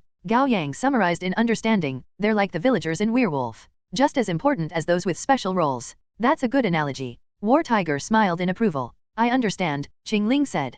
Grab the rune circuits after they're all found. Understand my ass. War Tiger rolled his eyes and almost blacked out. Teach her properly, Gao Yang. This girl has strayed too far from the right path. And how am I supposed to do that? I don't have a death wish. Having finished her call, Chen Ying quickly walked up to them and cleared her throat. I've talked to boss. We'll accept the conditions. War Tiger didn't immediately speak up. He knew more was coming. As expected, Chen Ying continued after a brief pause. However, there's an added condition. You have to save our members from the rune cave. War Tiger crossed his arms and said like he had expected it. I knew things wouldn't be that simple. Now that they had gotten this far, Chen Ying stopped holding back about the actual situation. We sent our people in 2 days ago, but we lost contact with them very soon, and none of them has returned since then. They might have run into trouble. War Tiger nodded in understanding. Something as precious as a rune circuit is to be hidden and enjoyed on your own. Unfortunately, a snake cannot swallow an elephant. Chen Ying awkwardly cleared her throat. Well, please do save our people once you enter the rune cave. No offense, but they may be dead already. Then please bring their bodies back if possible, or even just some of their belongings. Chen Ying did her best to maintain her composure, but there was an imploring quality to her voice. Gao Yang found her a little pitiful. Perhaps that was what weak countries have no diplomacy one meant. More often than not, being weak was an original sin one must live with. All right, War Tiger agreed easily. Give us 2 minutes for a short meeting. Chen Ying nodded and checked her watch. Please be quick. After Chen Ying left to give them some room, War Tiger turned to face his 4 companions. The rune cave may or may not be the real deal, and there's no telling how dangerous it'll be. It's always a gamble. Take the Gu family's village as an example, different people would have different experiences inside. White Rabbit added, Teacher War Tiger meant that we couldn't tell if there is a rune circuit to be found, but we can be certain that it's going to be dangerous. Some of us may die, or all of us for that matter. It's up to you whether you're going in or not. I'm going. Rune circuit was necessary for leveling up talents, and Qingling never said no to that. After some hesitation, Gao Yang said, I'm in too. I'll excuse myself. Officer Huang smiled apologetically. My wife's pregnant. I can't just go around risking my life. I don't want her to become a widow. All right. You have my permission. War Tiger didn't even hesitate. But then he smirked and said, still, that's a short-sighted decision to make, Yellow Ox. Officer Huang wasn't fazed. Please don't try to change my mind, teacher. I acknowledge my cowardice. You've got to understand that our organization values individual contribution. There's a great difference between trainees, official members, outstanding members, and core members, be it in treatment, welfare, rights, or priorities. To make a comparison between Wu Dahai and you, if both of you get into danger, we will save Wu Dahai first. After all, he's an outstanding member, while you're only an official member. Of course, Officer Huang said. War Tiger looked around, and the corner of his lips curled up. There's more to your wife's pregnancy. How much resources the organization puts in to help you figure out her condition depends on your status as well. Now's the perfect opportunity for you to go up a rank. Are you really going to let it slip? Officer Huang fell silent, his expression tight. White Rabbit raised her phone and turned to Officer Huang. Dead Pig, Lovely Lamb, and Heavenly Dog are on their way here. You can stay with them as backup. Chen Ying wants us to move out immediately. You need to make the decision now. Officer Huang looked at them with a wry smile. Do none of you fear death? I do, Gao Yang said honestly. But you'll gain nothing if you risk nothing. And with War Tiger here, he felt a little more secure. Officer Huang made up his mind and put aside his reservation. All right, I'm in. He turned to War Tiger and added, once this is done, teacher, I hope that the organization will provide support for matters regarding my wife. Of course. War Tiger turned around and waved a hand. Let's go, comrades. The 5 of them followed Chen Ying into the subway station. The utility had been suspended long ago, and it was pitch black inside. Chen Ying took out a flashlight and walked in the front, while the 5 of them used their phones to light up the path as well. The interior of the station was dark and humid with thriving weeds claiming it as home, and the walls and cement floors were all covered in deep cracks and moss. They quickly made it to the ticket gates. There were more cave-ins, and they could see piles of rubbles and trash all around the area. Watch your feet and be careful, Chen Ying reminded them from the front. After some hesitation, Gao Yang raised his right hand, and with a crackle, his hand burst into flame like a torch, illuminating the environment. White Rabbit said in an approving tone, oh, I forgot you had fire. You should have used it earlier. This is much better. Are you afraid of the dark? Gao Yang asked without actually looking for an answer. What? Isn't an 18-year-old pixie girl afraid of the dark a classic? White Rabbit said with a grin. War Tiger didn't get it at all. Didn't you say you were 18 last year? Shut it. A pixie dream girl is always 18. With their banters filling the space, they quickly made it through the ticket gates and walked down the unmoving escalator, reaching the heart of the station. At the end of the platform was a strong light source. Gao Yang could faintly make out a large mining lamp. Illuminated by the strong light were roughly 10 people. Some men, some women, and there was even a little boy. They were all wearing masks. Sister Chen. The one who greeted Chen Ying first was a purple-haired man dressed in street-style clothes with a phone in his hand. Updates? Chen Ying asked. Still no contact. Chen Ying then turned to the little boy standing beside the purple-haired man. Can you sense anything, little Tian? The meek-looking boy was dressed in a suit for kids, the collars decorated with a ribbon. His eyes looked like glinting obsidians. And he shook his head in disappointment, his lips pursed. Are they from the 12 zodiac signs, Sister Chen? The purple-haired man looked over Chen Ying's shoulders at the 5 people in mostly animal masks. That's right. Chen Ying turned to introduce them. This man with a cat, a tiger mask is the vice-captain of the 12 zodiac signs, War Tiger. War Tiger. The purple-haired man took 2 big strides toward War Tiger in excitement. His eyes widened. You're War Tiger, the 9th-ranking Wakener with talent, killing expert and had a 50% chance of winning even against a specter. That's me. War Tiger was taken aback. Since when had he been this famous? The purple-haired man quickly took out a marker from his pocket. Mr. War Tiger, I'm your fan. Would you sign for me? He turned his back to War Tiger. Sign it on my clothes. Make it big. Wait, would you write a sentence for me as well? Let me think. Nothing is impossible. No, it should be something cooler. Death comes to everyone equally. Zhang Wei. Chen Ying growled in a low voice. Oh, right. I'm sorry, really sorry. Realizing that he had made a fool of himself, Zhang Wei quickly took 2 steps back and scratched his head with an embarrassed smile. I won't stop you from talking business. We don't have time. I'll make it brief. Chen Ying checked her watch again and spoke at a more urgent pace. Little Tian was the one who found the rune cave. His talent is sensory. Sensory, serial number 74. He's essentially a human radar that can sense any living beings in a certain range. When Little Tian walked past the cattle farm station, he sensed powerful living beings inside, and he reported it immediately. We sent our people to investigate, but found nothing. Chen Ying's chest heaved slightly. Just when we were going to leave, that was 2 days ago, 12 o'clock at noon, something strange happened. War Tiger nodded for her to continue. The Line 7 train showed up. War Tiger scowled, and White Rabbit asked the question on everyone's mind. The station was decommissioned 3 years ago. No train would stop here. Chen Ying turned to White Rabbit. In fact, the cave-ins in the tunnel in this area resulted in Line 7 changing course entirely. No train should even go past this station, let alone make a stop. So you sent someone to get onto the train and investigate. Gao Yang could guess what happened next. I was against it. Chen Ying sounded regretful. Boss sent the third team to investigate, and the second team was close by. They came to help with the investigation after learning about it. We were all shocked that the Line 7 train showed up. When the door opened, there was no one inside, yet Little Tian sensed signs of life on the train. The second team leader concluded that this might be a rune cave and took his men onto the train. I was against the idea, but the second team consists of combatants, and they were formidable awakeners in their own right. Their confidence in themselves prevented them from taking my advice. Chen Ying stepped to the side and looked at the empty tunnel. The train set out as soon as they got on. We tried calling them, but the calls didn't go through, and Little Tian sensed no other signs of life. We waited until 12 o'clock at noon yesterday, and the train showed up on time again. However, the train was empty. We dared not get on again. After reporting to our boss, he decided to ask you for help. War Tiger stroked his chin as he concluded, so, the Line 7 train will show up again later, and you want us to get on and investigate. Yes. Chen Ying sounded a little unsure. May I go back now, Teacher War Tiger? Officer Huang said half-jokingly. It sounds like a one-way ride no matter how I think about it. War Tiger shrugged. Too late, I'm afraid. The moment he said that, light came from the depth of the tunnel, and they could hear the sound of air compressed into wind when the subway train squeezed through the tight space. 12 o'clock at noon, the Line 7 train arrived on time. A quote from Zhuge Liang from the Three Kingdoms era. It means that having power is a necessary precondition to conducting diplomacy. The light shining through the dark tunnel grew in intensity as the dull rumbles of the train traveling along track grew louder, making the entire space shake slightly. Soon, an old subway train stopped at the platform. It was long, but only the door of the last compartment opened slowly, welcoming those waiting on the platform. It was brightly lit inside, and entirely empty. With both hands in his pockets, War Tiger strolled into the train, followed closely by White Rabbit. Qing Ling, Gao Yang, and Officer Huang shared an understanding look. Before they carefully boarded the train, Qing Ling drew her sword, Officer Huang his gun, and Gao Yang his dagger. Chen Ying jogged up to the 5 of them and emphasized, "Be careful." War Tiger waved a dismissive hand at her. "Remember our deal." The next second, the door closed. The train started. On the other side of the window, Chen Ying and her fellow members were still standing in the same spot and seeing the train off. Soon, they disappeared from view, and all that could be seen was darkness whipping past them as the train traveled at high speed. Gao Yang had been nervous before getting on. Now that he had boarded the train of doom, he found himself calming down. He was already 1 foot in, might as well follow up with the other foot. Gao Yang looked around. They were in the last car. On the left was a door that led to nowhere, while on the right was the door leading to the next car, but it was shut. War Tiger sat down on a bench, his expression darkening. Shit. Officer Huang quickly raised his gun, while Qing Ling held up her Tang Dao before her chest. Gao Yang had sprung to action as well, holding the dagger with one hand and gathering his energy with the other, ready to activate fire at any time.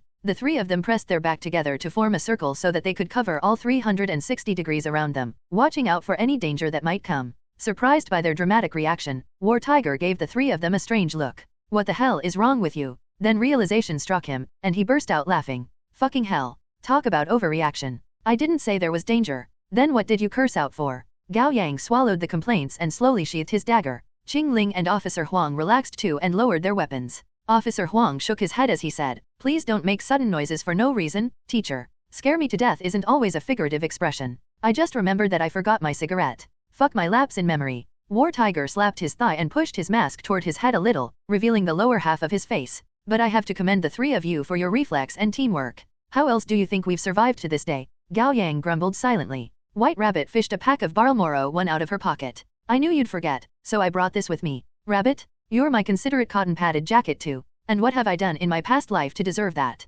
White Rabbit's eyes rolled so far back that they were almost all white. War Tiger happily took the pack of cigarettes from her and with a shake, a cigarette slid out. He put it between his lips and slapped his thigh again. "Shit, I forgot my lighter as well. Would you mind, Gao Yang? This isn't what my talent is for, teacher." Gao Yang felt like a tool, but he still lit the cigarette with a simple brush of his finger. War Tiger inhaled before letting out a puff of smoke. Feeling the itch himself, Officer Huang took out a cigarette as well. Gao Yang reluctantly lit the cigarette for Officer Huang too before he asked the question he had been wanting to ask. What are we doing next? War Tiger crossed his legs and blew a somewhat wonky smoke ring. Rest. Rest. As a woman of action, Qingling didn't understand. White Rabbit sat down on a bench as well. What teacher means is that it's better to investigate the environment first than running around recklessly when we've just arrived and don't know the place. And you do it by sitting down. Qingling asked.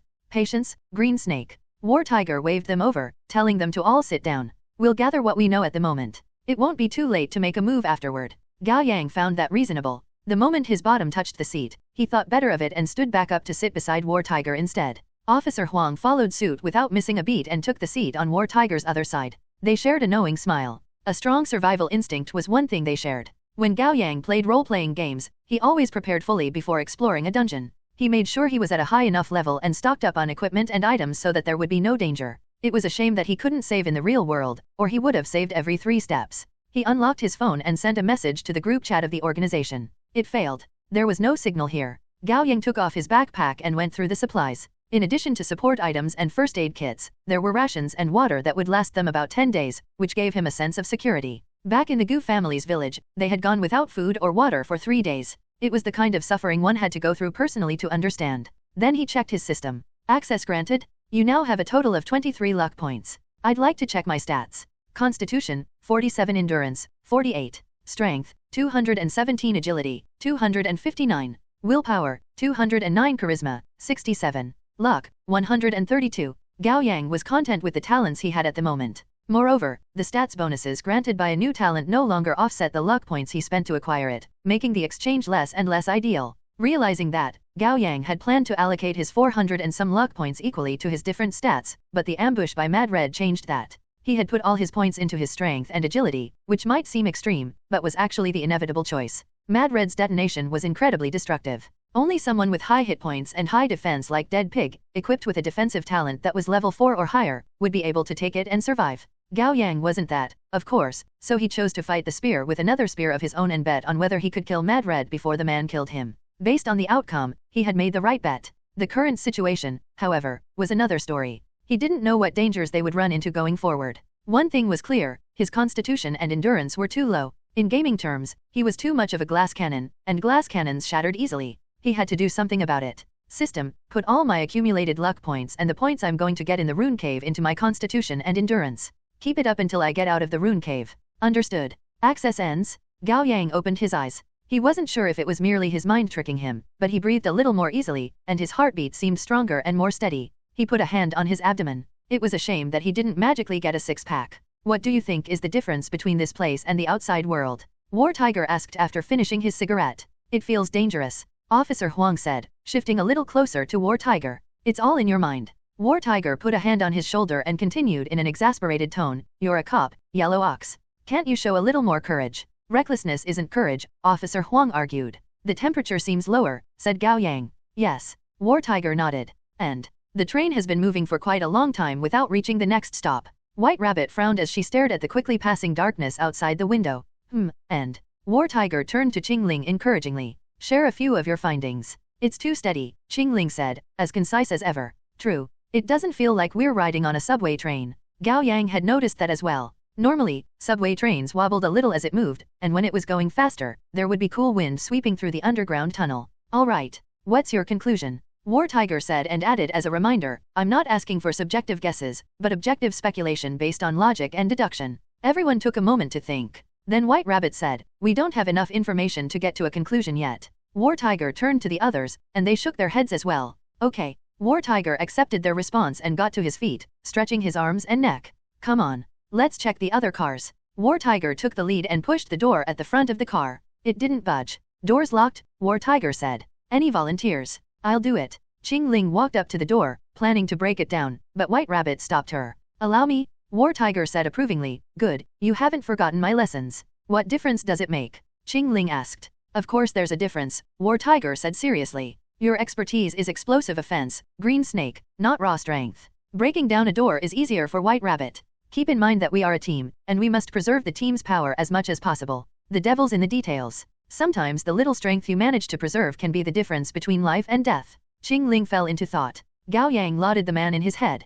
He's teaching us at any opportunity through both words and actions, and everything he says is useful in real battles. He's both strong and cautious. While he seems like someone who only has eyes for the forest, he actually pays attention to every single tree. Cautious but not overly so. Sees both the forest and the trees. No wonder he's the 9th ranking awakener. Get ready. White Rabbit gave the others a glance. They each took out their weapon and got into formation. After taking a short step back, White Rabbit knocked the door open with a practiced spin kick. She then immediately moved back to stand shoulder to shoulder with her companions. Gao Yang looked into the next car, his heart seizing for a moment in shock. 1. The Raw is a play on Marlboro. 2. A Chinese slang for someone who thinks of you and does heartwarming things for you. Commonly used to describe a daughter who's considerate to her parents. The second to last car was empty, and under the light were trails of crimson blood that looked as macabre and horrifying as the thick, pungent smell assaulting their senses. The 5 of them covered their noses as they entered. At the center of the car was a pool of half-congealed blood still spreading in all directions. From the dragging trails and the splattered red stains, the one doing the bleeding was very likely to have been cut into pieces.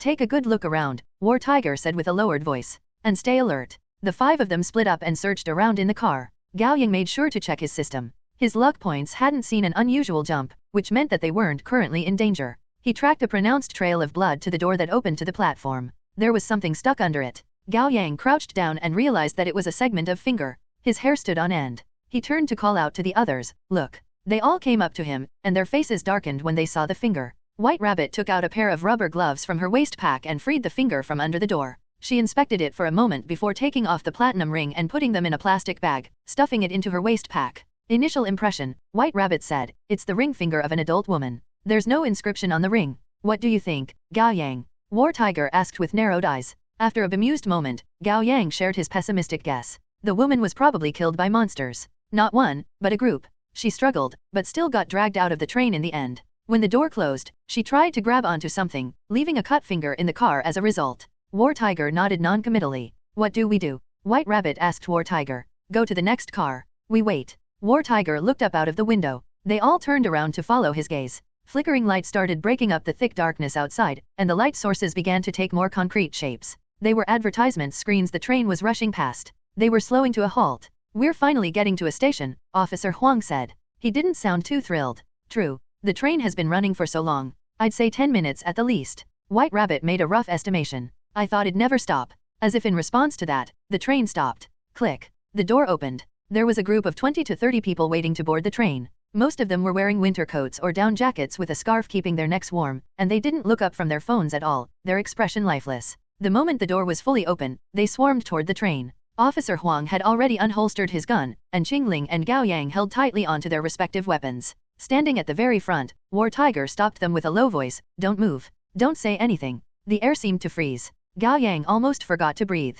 The first passenger to board the train was a middle-aged man dressed like a blue-collar worker. He saw the mess of blood in the car when he was just about to set foot on the train, and it gave him pause. For a fleeting moment, the numb look on his face turned into confusion, and his eyes lost focus. But then he turned back like nothing had happened and returned to the platform, waiting for the next train to come. Clearly, he was a wanderer, and he had just gone through the process of self-correction. The same thing happened to the other passengers who had planned to get onto the train, and they returned to the platform like it was the normal thing to do. Beep beep beep. The 30 seconds crawled by, and the door was going to close. Just when Gao Yang was going to let out a sigh of relief, however, someone boarded the train like nothing was wrong. He looked like a high school student. Shouldering a messenger bag, he walked in with his back slightly hunched and a pair of large white headphones covering his ears, bobbing his head to the tune he was singing along to. All are brave. The wound on your forehead. Your difference and the mistake you made. 1. Naturally, he also saw the blood stains covering the entire car, as well as the 5 people who were armed to the teeth and clearly on high alert. Whoa. The boy jumped and shouted dramatically.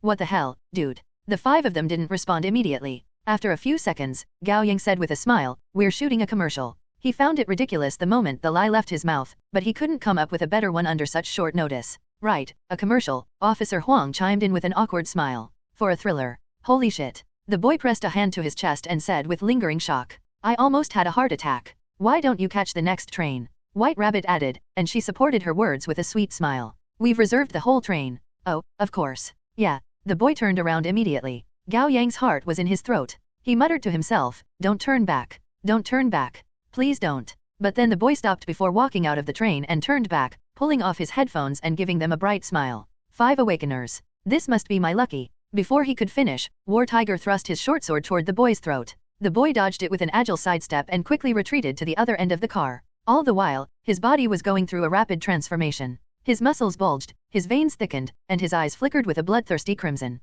The hair on his skin grew in density and hardiness until it became a greenish-gray pelt, and his face changed dramatically into that of a wolf. He opened his maw of red fangs and howled with his head tipped back. Awua! The 5 of them had to cover their ears. The howl assaulted their eardrums like blades. Gao Yang's heart sank. It was a wrath monster, a summoner to be exact. In response to the piercing howl, the wanderers outside the train fell to the floor, transforming into all manners of monsters in the blink of an eye after violent trembles and spasms. Without pause, they made a mad dash for the train. Leave their leader to me. You take care of the rest. War Tiger immediately rushed toward the summoner. Bang, bang, bang. Officer Huang made the shots. The 3 monsters leading the charge collapsed to the ground after their heads blew up, splattering brain matters everywhere. Yet the other monsters continued to swarm in without delay or hesitation. One of them resembled a dog and dodged all of the shots by leaping from side to side with unusual agility. It then lunged at Officer Huang and bit at his neck. Thankfully, White Rabbit kicked it away at the last moment, sending it flying. It slammed into the ceiling of the train and then landed heavily on the floor.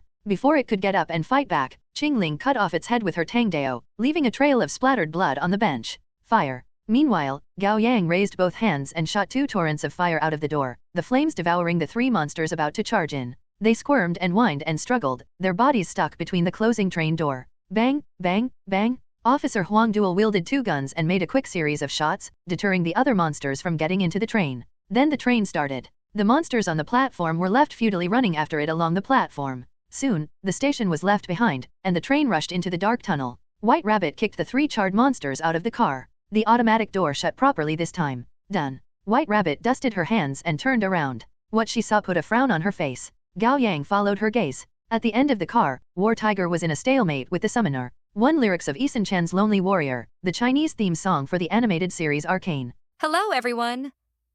As we wrap up this video, I want to share a quick note. I have a Patreon account. If you'd like to support me and enjoy on-demand audiobooks, you can become a Patreon member. Alternatively, you can check out my Google Drive link, which has 500+ novel audiobooks available through my Ko-fi or Patreon shop. I appreciate your support.